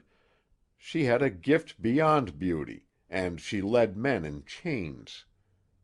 Her husband appears to have been a weakling who counted for nothing in her life after the birth of her children. Seeking distraction, she flung herself into mysticism and became the priestess of a cult of star worshippers, which included many of the more cultivated people of this region. Among them was a young German mystic and philosopher who had fled to this country to escape punishment for political offenses. Hermann von Miltz was his name. "That's why she called me Hermann," broke in Preston, in an awed half-whisper. "Don't jump to wild conclusions," said Kent smilingly. "Some of their correspondence is still extant. She signed herself Astræa in handwriting similar to the signature of that note of yours, Jax. There seems to have been no guilt between them, as the law judges guilt. The bond was a mystic one, but it was none the less fatal. It culminated in a tragedy of which the details are lost. Perhaps it was an elopement that they planned, perhaps a double suicide, with the idea that their souls would be united in death. There are hints of that in the old letters in the historian's possession and in the library at Hedgerow House. This much is known. The couple embarked together in a small boat. Von Miltz was never again heard of. Camilla Grosvenor's body came ashore in Lonesome Cove. She was the cove's earliest recorded victim. The sketch which that mischief-monger Elder Dennett left at your door, Sedgwick, supposing it to be a likeness of the unfortunate creature he had seen on the road to your house, is a Charles Eliot sketch for the portrait of Camilla Grosvenor." "My God!" Jax burst out. "Was it a ghost I met up with that night on Hawk Hill Heights?" "As near a ghost as you are ever likely to encounter, probably," answered Kent. "But see here," said Adam Bain. "I'm a lawyer. The law doesn't deal with ghosts or near ghosts. Are you trying to tell us, Professor Kent, that the soul of this long-dead Astræa Camilla Grosvenor came back to inhabit the body of the Jane Doe of Lonesome Cove?" "Not precisely that, either. Everything is strictly within the limits of the law's cognizance, Mr. Bain, as you will see. Now I'm going to make a long jump down to the present. If I fail to keep the trail clear, anywhere, you are any of you at liberty to interrupt me. First, then, I want you to follow with me the course of a figure that leaves Hedgerow House on the late afternoon of July 5th. By chance, the figure is not seen, except at a distance by Gansett Jim, who suspected nothing then. Otherwise it would have been stopped, as it wears Mrs. Blair's necklace and rings." "Dressing the part of Astræa?" guessed Lawyer Bain. "Precisely. Our jeweled figure, in a dress that is an old one of Mrs. Blair's, and with a package in hand, makes its way across country to the coast." "To join me," said Preston Jax. "To join you. Chance brings the wayfarer face to face with that gentleman of the peekaboo mind, Elder Dennett. They talk. The stranger asks, quite by chance, though the elder assumed it was otherwise, about the home of Francis Sedgwick. At the entrance to Sedgwick's place the pair met. There was a curious encounter, ending in Sedgwick's demanding an explanation of the rose topazes, which he knew to be Mrs. Blair's. "How did he know that?" demanded Alexander Blair. "Because I had worn them when I sat to him," said Marjorie Blair quietly. "You sat to Sedgwick? For your picture? Why didn't you tell me of this?" "No explanation was due you. It was a matter of chance, our acquaintance. Mr. Sedgwick did not even know who I was." "Nor who his other visitor was, I suppose," said Blair, with a savage sneer. "No," said Sedgwick, "nor do I know to this day." "The stranger," continued Kent, "refused to give Sedgwick any explanation, and when he threatened to follow, stunned him with a rock, and escaped. Some distance down the road the wayfarer encountered Simon P. Groot, the itinerant merchant. Sedgwick afterward met him and made inquiries, but obtained no satisfaction." "Why was Mr. Sedgwick so eager to recover the trail, if he had not murder in his mind?" demanded Blair. "You are proceeding on the theory that Sedgwick, knowing who Mrs. Blair was, and who the strange visitor was, deliberately killed the latter for motives of his own. But Sedgwick can prove that he was back in the house by 9 o'clock, and we have a witness here who was talking with the wearer of the necklace at that hour. Jax, let us have your statement." Holding the copy of the confession in his hand, in case of confusion of memory, the Star Master told of his rendezvous, of the swift savage attack, of the appalling incident of the manacles, of the wild race across the heights, and of the final tragedy. "I've thought and wondered and figured, day and night," he said in conclusion, "and I can't get at what that rope and the handcuffs meant." "The handcuffs must have come from that dreadful collection of Captain Hogg's things in the big hallway at Hedgerow House," said Marjorie Blair. "Yes," assented Kent, "and the dim clue to their purpose goes back again, I fancy, to the strange mysticism of the original Astræa. The disordered mind, with which we have to deal, seems to have been guarding against any such separation as divided, in death, Astræa from her Hermann." "But, Chester," objected Sedgwick, "you speak of a disordered mind, and yet you've told us that it isn't a case of insanity." "Never," contradicted Kent. "You've misinterpreted what I said. In the early stages of the affair I told you, if you remember, that a very bizarre situation indicated a very bizarre motive. What could be more bizarre than insanity?" "Was it suicidal insanity, then?" asked Bain. "Not in the ordinary and intentional sense." "Then it was the other man that killed her," said Preston Jax. "The man I heard yell when she went over. But what became of him?" "Simon P. Groot spoke of hearing that man scream, too," confirmed Bain. "Have you got any clue to him, Professor Kent?" "The other man was Francis Sedgwick," declared Alexander Blair doggedly. Chester Kent shook his head. "I've got a witness against that theory from your own side, Mr. Blair," said he. "Gansett Jim at first thought as you do. In that belief he tried to kill Mr. Sedgwick. Now he knows his mistake. Isn't that so, Jim?" "Yeah," grunted the half-breed. "You were out through the countryside that night trying to trace the wanderer." "Yeah." "And later, when I showed you the footprints at the scene of the struggle, you saw that they were not Mr. Sedgwick's?" "Yeah." "You examined the cliff for footprints. Do you think anyone pushed or pursued the victim over the brink?" "No." "Whose were the footprints that you found, Jim?" demanded Alexander Blair. The half-breed pointed, in silence, to Preston Jax. "Of course. His and the other's. But there were the marks of a third person, weren't there?" "No." "There must have been," insisted Mr. Blair. "Are you positive?" "Yeah." "Then did the other man, the man whom Jax heard cry out, walk without leaving any trace?" "There was no other man," said Chester Kent.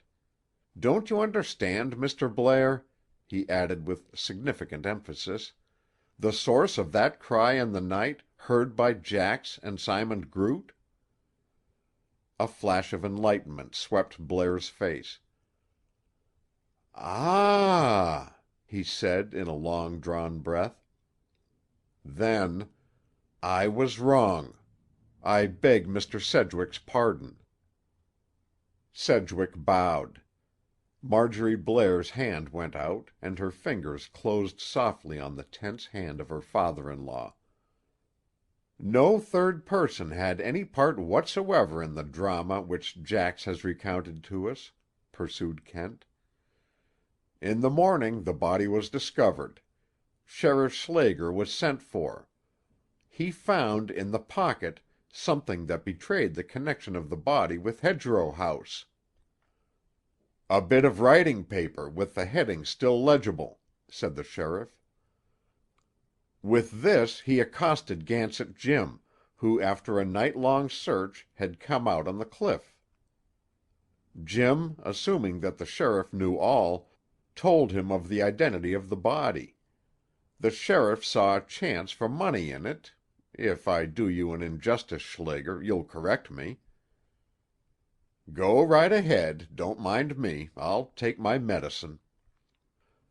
"Very well.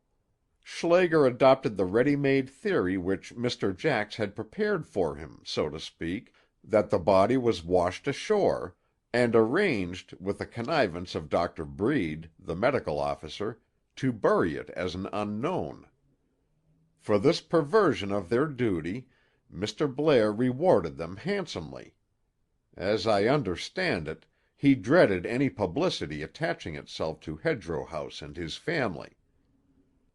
"God knows I had suffered enough of that," murmured Blair. "Let us hope it is now ended. To avoid this, Mr. Blair was willing even to let the supposed murderer, whom he believed to be Sedgwick, go unscathed of justice. By chance, however, I saw the body on the beach. The most important discovery of all, I missed at that time very stupidly, the more so in that I had a clue in the character of the assault upon Sedgwick, but I could not overlook the fact that the corpse had not been washed ashore. Moreover, the matter of the manacles stimulated my interest. Not until the inquest, however, did I realize the really startling and unique feature of the case. There is where you and Dr. Breed made your fatal error, Mr. Sheriff." "That's right. You saw the face when we lifted the lid, I suppose." "No, you were too quick in replacing it." "Then how did you get on to the thing?" "From seeing the face after the body was returned to the courtroom." "Hold on a bit," interrupted Lawyer Bain. "I remember there was a fuss about the corpse not being publicly shown for identification. Some of us insisted. The sheriff gave in. The coffin lid wasn't quarter off when Breed gave a yell and clapped it on again, and they took the body back to his house and shut themselves in with it for half an hour before they took it to the hall again. Naturally being suspicious, I looked at it pretty close, but I didn't see anything queer." "Possibly you didn't notice a cut on the cheek?" suggested Kent. "Yes. Dennett spoke of it, and the sheriff shut him up. But what of it? It might have been done in any one of a dozen ways." "But it wasn't there when the body lay on the beach." "In the rolling and tossing of the journey there might easily be minor scarifications," said Sedgwick. "True. But, Frank, what did you suppose that sudden shift on the part of the officers of the law meant?" "Perhaps that the body was not in fit condition to be viewed." "In that case, what could they have done to make it more fit?" "Nothing, I suppose. I didn't consider that." "I rather opined," said Lawyer Bain, that someone had changed bodies on him." "That's what made you so cussed curious, was it, Adam?" barked the sheriff. "There was no exchange of bodies," said Kent. "But there was a change in the body itself." "What kind of a change?" asked Sedgwick. "Has it ever occurred to you to think that, after death, the hair grows fast?" "I've heard it said," said Lawyer Bain, "that it grows faster than in life." "And that it grows, not only on the head, but on the face as well?" "The face? A woman's face?" exclaimed Sedgwick. "No, a man's." "What man?" "The man in the coffin." "Have you lost your mind, Chet?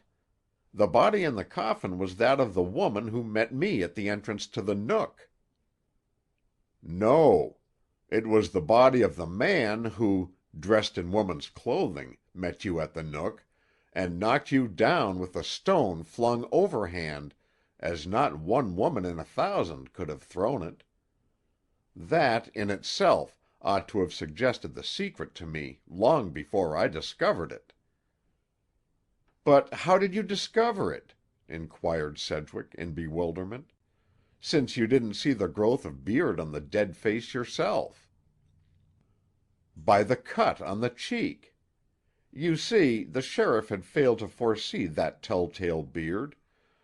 So, when in deference to Mr. Bain's protest against burial without a formal view of the body, they opened up the casket and saw the obvious change in the face, there was nothing for the officials to do but remedy their carelessness. They had the body taken to the house and did the best they could. That cut on the cheek was a razor cut.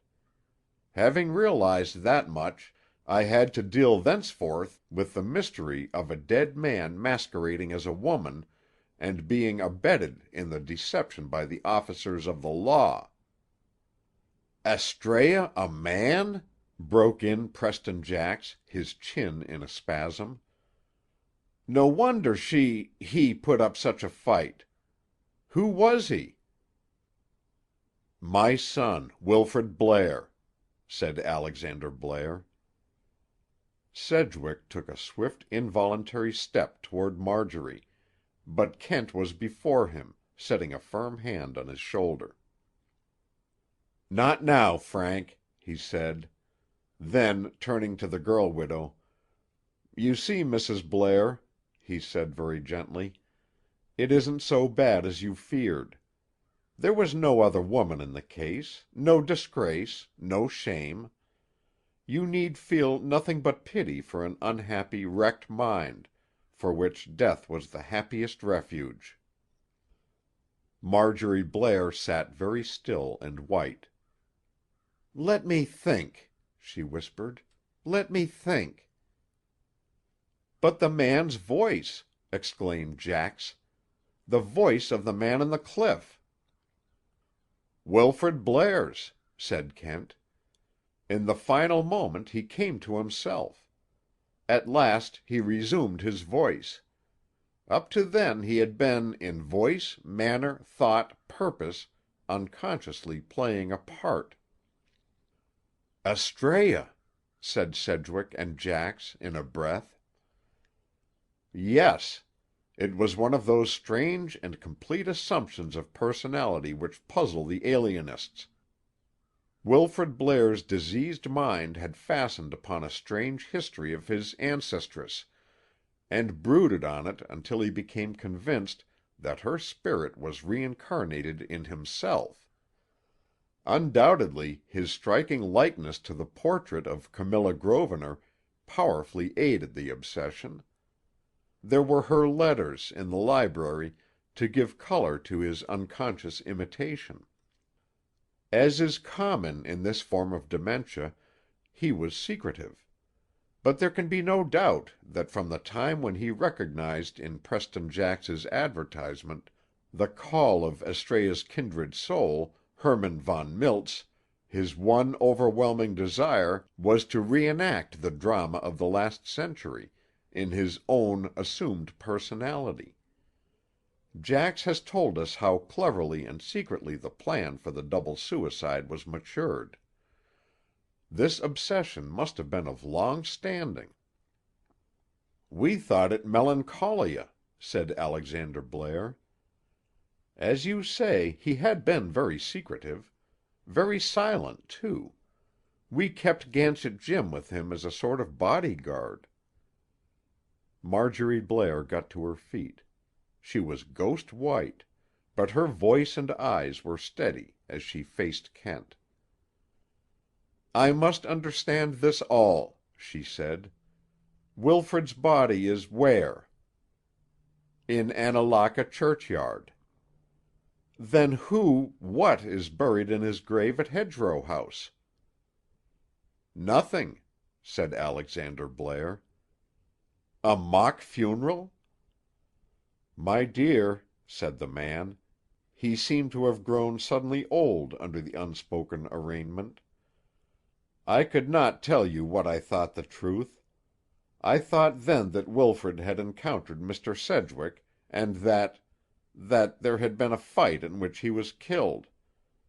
Rather than face the scandal of a murder trial, a scandal in which the family name would have been dragged through the mire of the public prints again, I chose the part of deceit.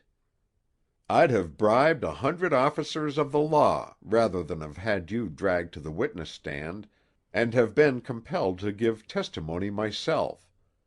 There has been enough of public shame in my life." "But you made me believe that Mr. Sedgwick killed Wilfrid," she accused. "I believed it myself," he retorted. "But what basis had you for suspecting me of the crime?" cried Sedgwick, turning to Marjorie Blair. "You didn't know of his visit to me in woman's clothes. You knew nothing of the quarrel, it seems, until just now. For what possible reason, in your belief, should I have killed him?" She flushed to her temples. I thought," she murmured, "that he might have known of our acquaintance and have misconstrued. That he might have gone to find you and attacked you, and that you killed him. In self-defense, I mean." "Thank you for that last, at least," said Sedgwick rather bitterly. Then, as he saw her wince, "Forgive me," he added in a low tone. "But to be suspected by you, even though you were misled—" He stopped, catching Kent's frowning glance. "Who discovered that the burial was a false one?" she asked after a pause. "Professor Kent," said Blair. "He and Mr. Sedgwick exhumed the coffin." "That was the night—" her eyes questioned Sedgwick. "That I found you at Hedgerow House. Yes," he said gently. "And that my father-in-law charged you with being my husband's murderer." "My dear Mrs. Blair," said Kent uncomfortably, "remember what justification he thought he had." She considered a moment. "You are right," she said with an effort. "I don't mean to be unjust." Her head dropped in thought. "Whatever Wilfrid may have been," she continued, after a moment's silence, "he was my husband.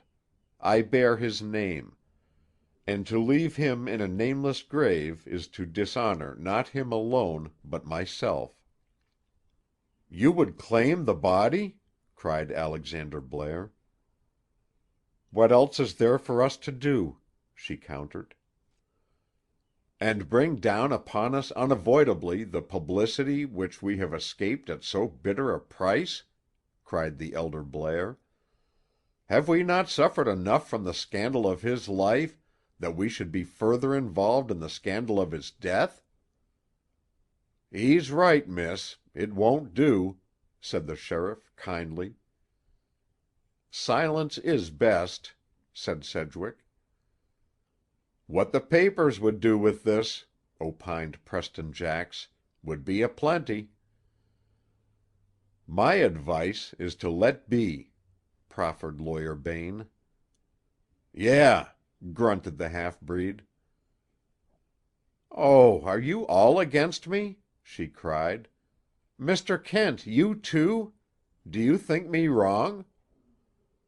"No," said Kent. "Will you drag our name, hers as well as mine, in the mud?" cried the head of the House of Blair.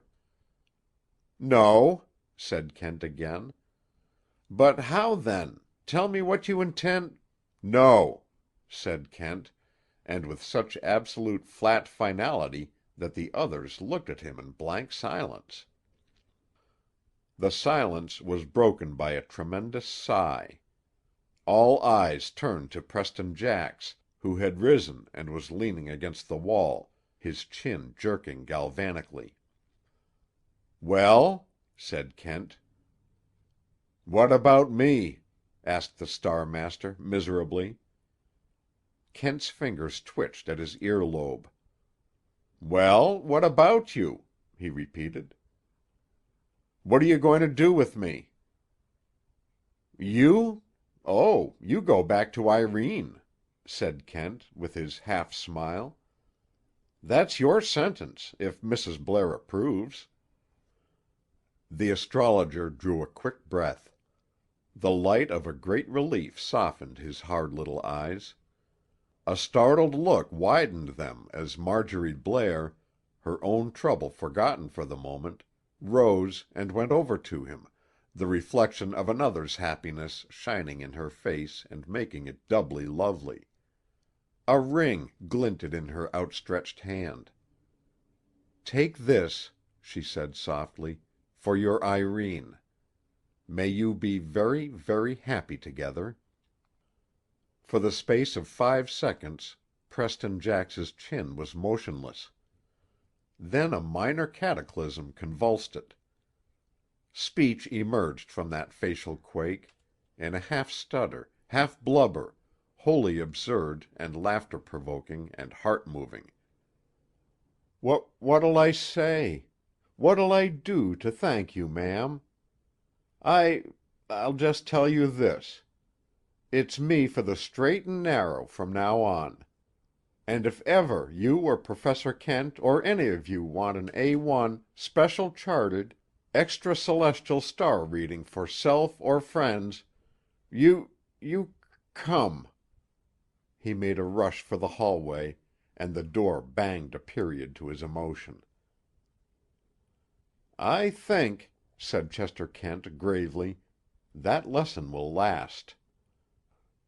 As Marjorie Blair stood smiling, soft-eyed, at the door whence the overcome Star Master had disappeared, Sedgwick started to pass.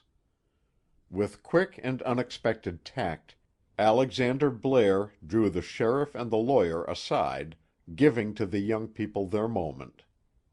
She looked up at Sedgwick with lifted eyebrows. "Are you not going to speak to me?" she said sorrowfully. "What is there to say, except one thing, and that I may not say now." "No, no," she whispered in affright. "But say you forgive me." "You? For what?" "For having believed, even for an instant, what Father Blair said, that you were the murderer." Sedgwick smiled bravely. "That is all past."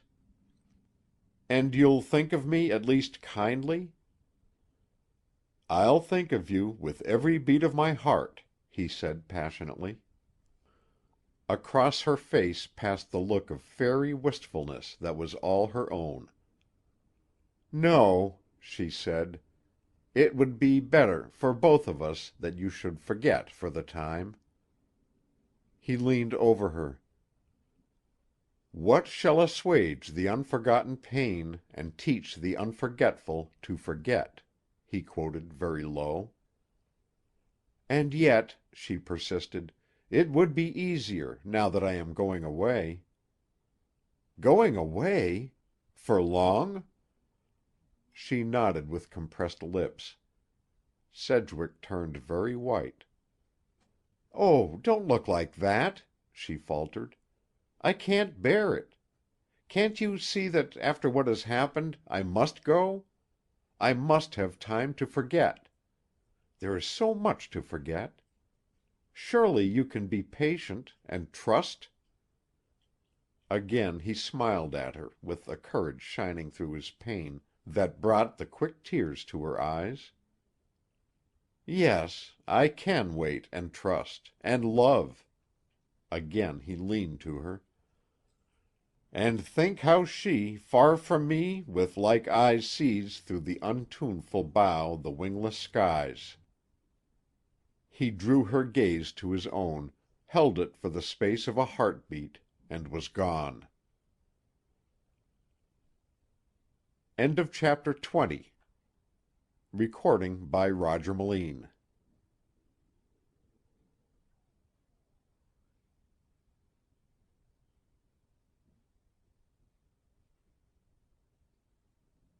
Chapter 21. Rewards. Summer had waned from the coast, and with it had passed the keenness of local interest in the strangest victim of Lonesome Cove. Even the indefatigable tongue of Elder Dennett had almost ceased to clack on the topic by the fall of the first snow. Other subjects of absorbing interest supervened during the long winter: the wreck of the schooner yacht off Dead Men's Eddy, the coming of the new Presbyterian minister at Martindale Center, whose wife was reported to be a suffragette, the mysterious benefaction that had befallen old Mrs. Orcutt late in February, enabling her to leave her home next to Annalaka churchyard and take her asthma southward in search of a cure, the rumor that Hedgerow House was to be sold before summer. "And young Blair's body along with it, I expect," remarked the elder malevolently. "Seems to me, if I was a millionaire like Alexander Blair, I wouldn't sell my own flesh and blood, dead or alive." Of Alexander Blair himself, nothing had been seen in the neighborhood since mid-July, nor of his daughter-in-law. Hedgerow House was in charge of Gansett Jim as caretaker. Professor Kent had left about the same time as the Blairs. But Francis Sedgwick had stuck to the Nook, studying first the cold grays and browns of November, and later the wonderful blazing whites and subtle blues of drift and shadow spread before him in winter's endless panorama, with the same enthusiasm that he had devoted to October's riot of color. Though the work prospered, the worker had paled. It was the opinion of Martindale Center and Annalaka alike that the painter feller was looking right peaky and piney, like one whose conscience ached. But Sedgwick had nothing worse than a heartache, and the fates were making medicine for that. Wind-borne on the blast of a mid-March gale, Chester Kent dropped down at the door of the Nook one wild afternoon, without warning. As always, he was impeccably clad, though his stout boots showed the usage of recent hard wear. Leaving Austin that morning, with his light valise slung to his shoulder, he had footed the 15 miles of soggy earth to Sedgwick's place, in a luxurious tussle against the wind. Throwing open the door, he called his friend's name. Instantly the artist came loping down the stairs and had him by the shoulders. "I've got a caller up above," he said, after the usual greetings and questionings were over. "Yes? Have you gone in for local society?" "Not exactly local. It's Alexander Blair." "Hello!" said Kent in surprise. "What brings him?" "Why, he came down to Hedgerow House to look after certain books and papers, and ran over here to make his amende honorable in form. Chet, I hate being apologized to." "Of course. Every one does. Nevertheless, it's good exercise for Mr. A. Blair, Esquire. Brings into action some muscles of his soul that might otherwise have atrophied from disuse." He's the grim-jawed, hard-bitted Blair of old. Just the same, he made his apology as handsomely as need be. I'll bring him down here." The fabric magnate descended from the studio and greeted Kent briefly, then turned to his host. "You will excuse me if I ask Mr. Kent to step outside? I have some business with him." "Stay here," said the artist. "I'll go back to my studio." Which he did. "When a man once declines employment with me," said Alexander Blair to Kent, "I never give him a second chance. That rule I am going to break. I need your assistance." "Honored, indeed," murmured Kent. "Will you accept the commission?" "Not if it is like your former offer." "It is not. It is bona fide. Someone has been tampering with my son's grave." "You mean the grave at Hedgerow House?" "Yes. Gansett Jim reports that there are signs of recent digging. It looks as if ghouls had been at work there, with the idea of getting the body and holding it for ransom. They would have had a fine surprise if they had got the coffin out." "Because they'd have found no body in it, you mean?" "Certainly. But suppose they discovered that there were no remains, nothing but a punctured sandbag. Do you see the potentialities of blackmail?" "No." "Then you are stupider than I ever took you for," growled the magnate. "Like most things, it depends on the point of view. I don't think that you are in any danger of blackmail. But, if I understand the matter, you want your mind relieved of anxiety on the point. Very well, I'll take the case." "That is settled, then," said the older man briskly. "Now, this being a strictly business deal, we will discuss terms." "Oh, there is no room for discussion as to my terms," said Kent easily. "I make them, and you accept them, that's all." Alexander Blair's eyebrows drew down in a heavy scowl. "Do you know of an old lady named Orcutt in Annalaka?" pursued the scientist. "No." "She owns the house just next to Annalaka churchyard, where your son was buried as Jane Doe. She is a very worthy old lady, but she suffers severely from asthma. In fact, it keeps her awake most of the night. So some interested persons have subscribed money and sent her south to a sanatorium. I'd like to get you interested in her case." "You wish me to subscribe?" "Oh, more than that. I think it would be a good idea if you were to assume the entire expense of the proceedings." "You mean reimburse the subscribers?"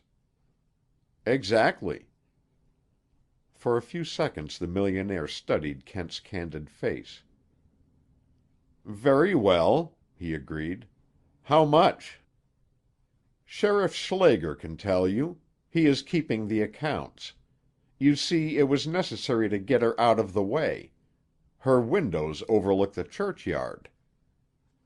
"So you took occasion to indicate before." "Repetition of a really relevant point is excusable. She left 2 weeks ago, very much mystified but pathetically thankful, poor old girl." "She has no monopoly on being mystified," observed Mr. Blair with pursed lips. "Probably she never will understand.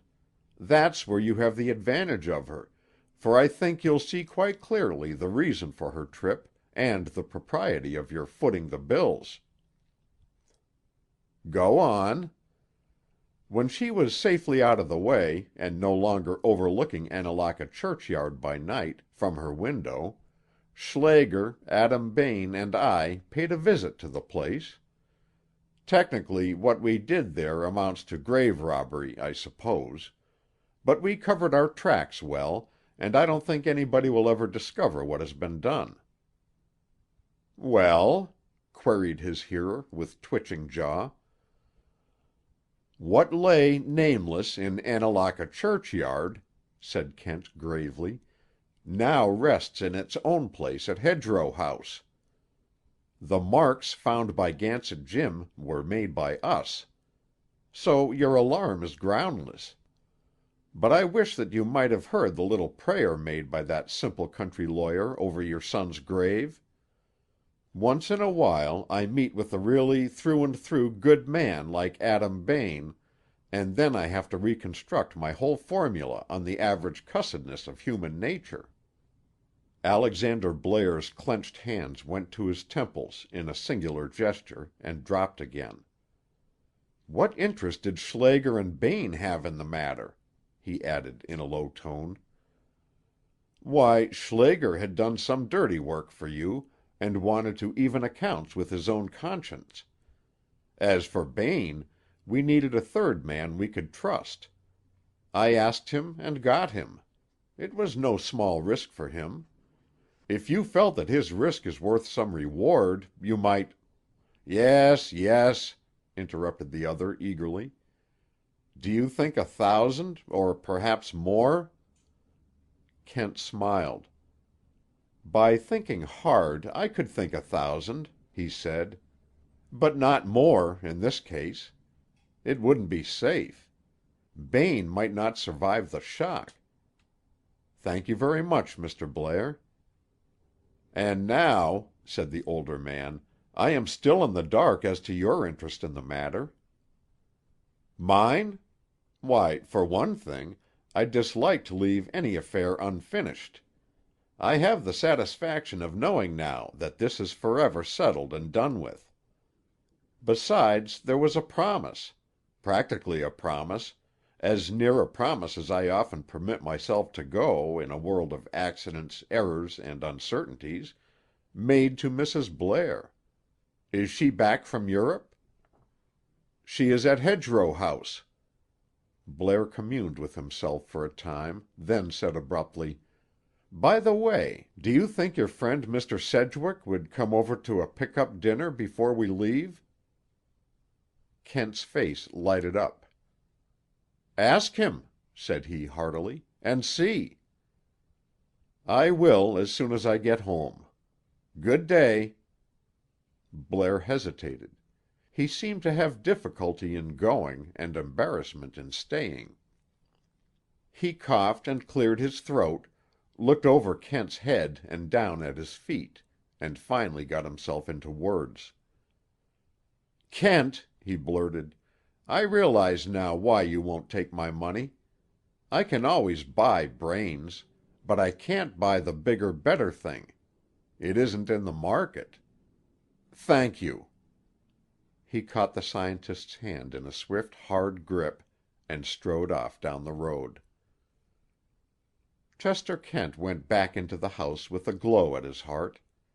He shouted upstairs to Sedgwick, "Go on with your work, Frank. I want to loaf and invite my soul for an hour. Where's your reading matter?" "Shelf in the corner," answered the artist. "You'll find a few things in your line, Darwin's Origin of Species, LeConte's—" "The devil take Darwin!" cried Kent impiously. "I want Bab Ballads, or Through the Looking Glass, or something like that, really fit for an aspiring intellect. Never mind, I'll forage for myself." 3 minutes later he was stretched luxuriously on the divan, with the window shade pulled down and the big electric chandelier glowing, immersed in the joyous nonsense of Rhyme and Reason. The wind alternately shouted profane protests at the window because it couldn't get in, and then fell silent, waiting for an answer. In one of these lulls Kent heard footsteps outside. He dropped his book. The footsteps approached the window. Then the gale rose again, and the loose end of a garment flapped softly against the glass. He half rose, listening. There was silence outside. "Have I fallen into another mystery?" groaned Kent. "Is there no rest for the weary?" The footsteps mounted the side porch. Kent awaited a knock. None came. "Odd," he observed to his pillow. "Few people find the outside of a door so fascinating that they stand for 2 minutes in a wet gale admiring it." Tiptoeing to the door, he threw it open. There was a startled cry from without and an equally startled grunt from within. Chester Kent and Marjorie Blair stood face to face. I beg your pardon," gibbered Kent, whelmed instantly in a morass of embarrassment. I didn't mean to frighten you." Feminine-wise, she built up her self-possession on the ruins of his. "I wonder," she said with a smile, "whether I'm the worse frightened one of us." "You see," he said lamely, "it was so sudden, your coming that way. I didn't expect you." "And for that reason you intend to bar me from the house? It's quite disgustingly wet out here." With a muttered apology Kent stepped aside, and she entered. Even amid his ill ease he could not but note how the girlish loveliness had ripened and warmed, yet without forfeiting anything of that quaint appealing wistfulness which made her charm unique. But there glinted now in her deep eyes an elfish spirit of mischief, partly inspired by the confusion of the helpless male creature before her, partly the reaction from the mingled dread and desire of the prospective meeting with Sedgwick, for she had come on a sudden uncontrollable impulse to see him, and would have turned and fled at the last minute had not Kent surprised her. Perhaps there was a little flavor of revenge for this, too, in her attitude toward him. "What a surprise to find you here, Mrs. Kent," she remarked sweetly. "Or are you calling yourself Mr. Blair nowadays? And how is your poor ear?" Chester Kent immediately seized that unoffending member and clung to it with much the lost and anguished expression of the pale martyr in the once popular Rock of Ages chromo. His tormentor considered him with malicious eyes. "Did any woman ever say 'boo' to him suddenly, I wonder?" she mused aloud. Like a saving grace, there came into Kent's mind a fragment of The Hunting of the Snark, in which he had just been reveling.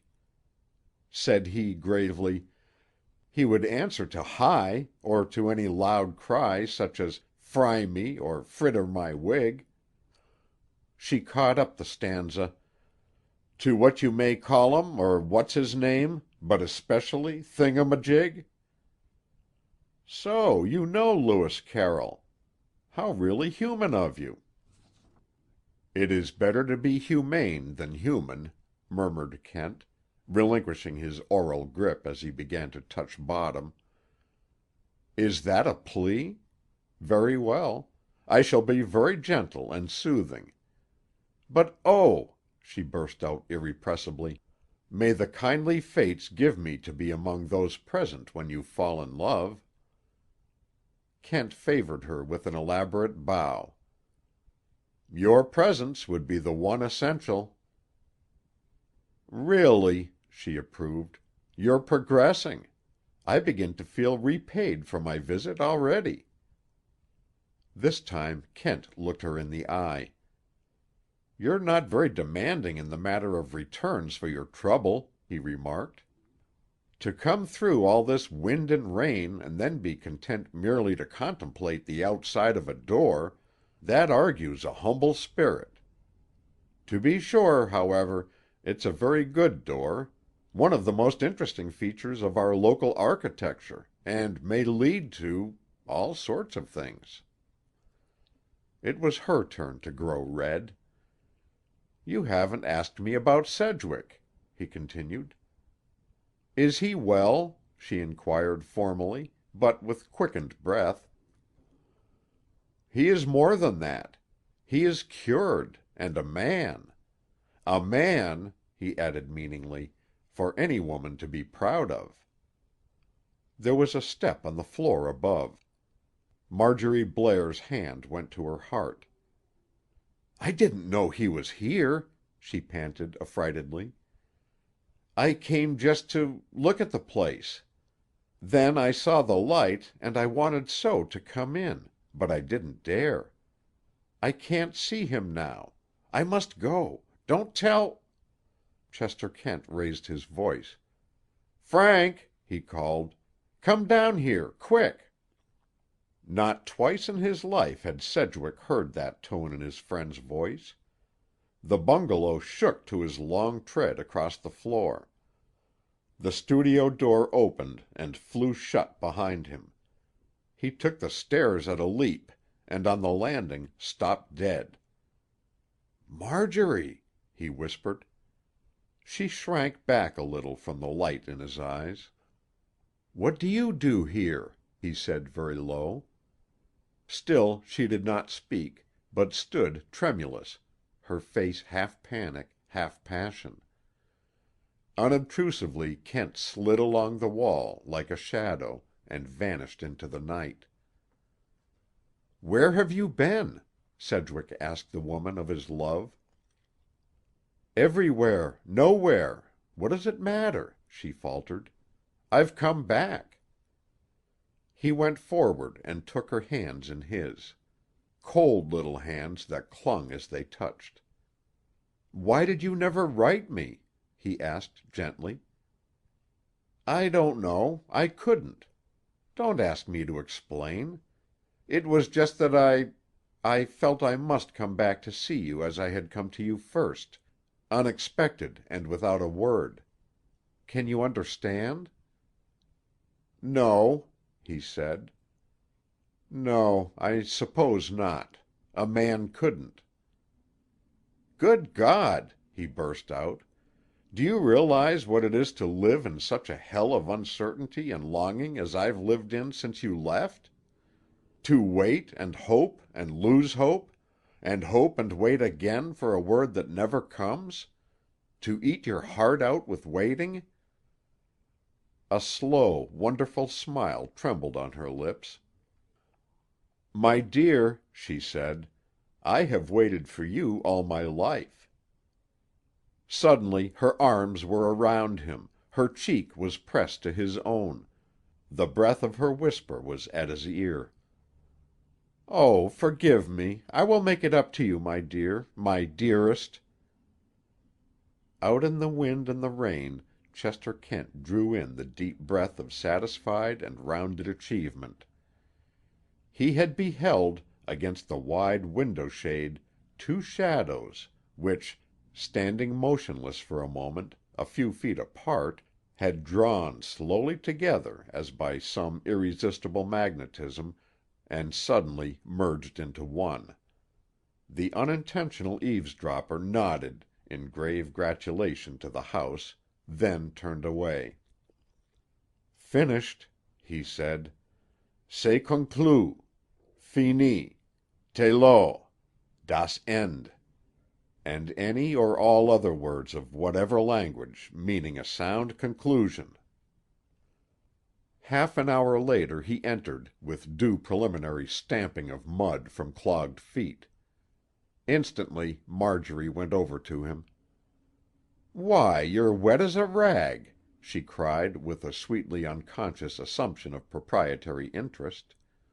"You must go and change at once," she added, patting his shoulder.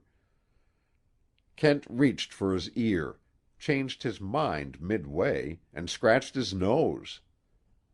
"All right," he said meekly. Over his rather stern-set face there came a singularly winning smile. "You two," he said, "that's as it should be. That's worth everything." "No other congratulations will ever sound so good as that, Chet," said Sedgwick in a low voice, "or so unselfish. You've had all the heat and toil of the great game, and I have all the happiness." "Not quite all, I fancy," returned Kent, smiling at Marjorie. She took his wet hand between her own. "But it doesn't seem quite fair," she protested. "Frank and I have found each other. But you, who have fought our battle for us so splendidly, what reward do you have?" Chester Kent shook his head. "My dear," he said gently, "the great game isn't played for prizes." The End. End of chapter 21. Recording by Roger Melin. End of The Secret of Lonesome Cove, by Samuel Hopkins Adams.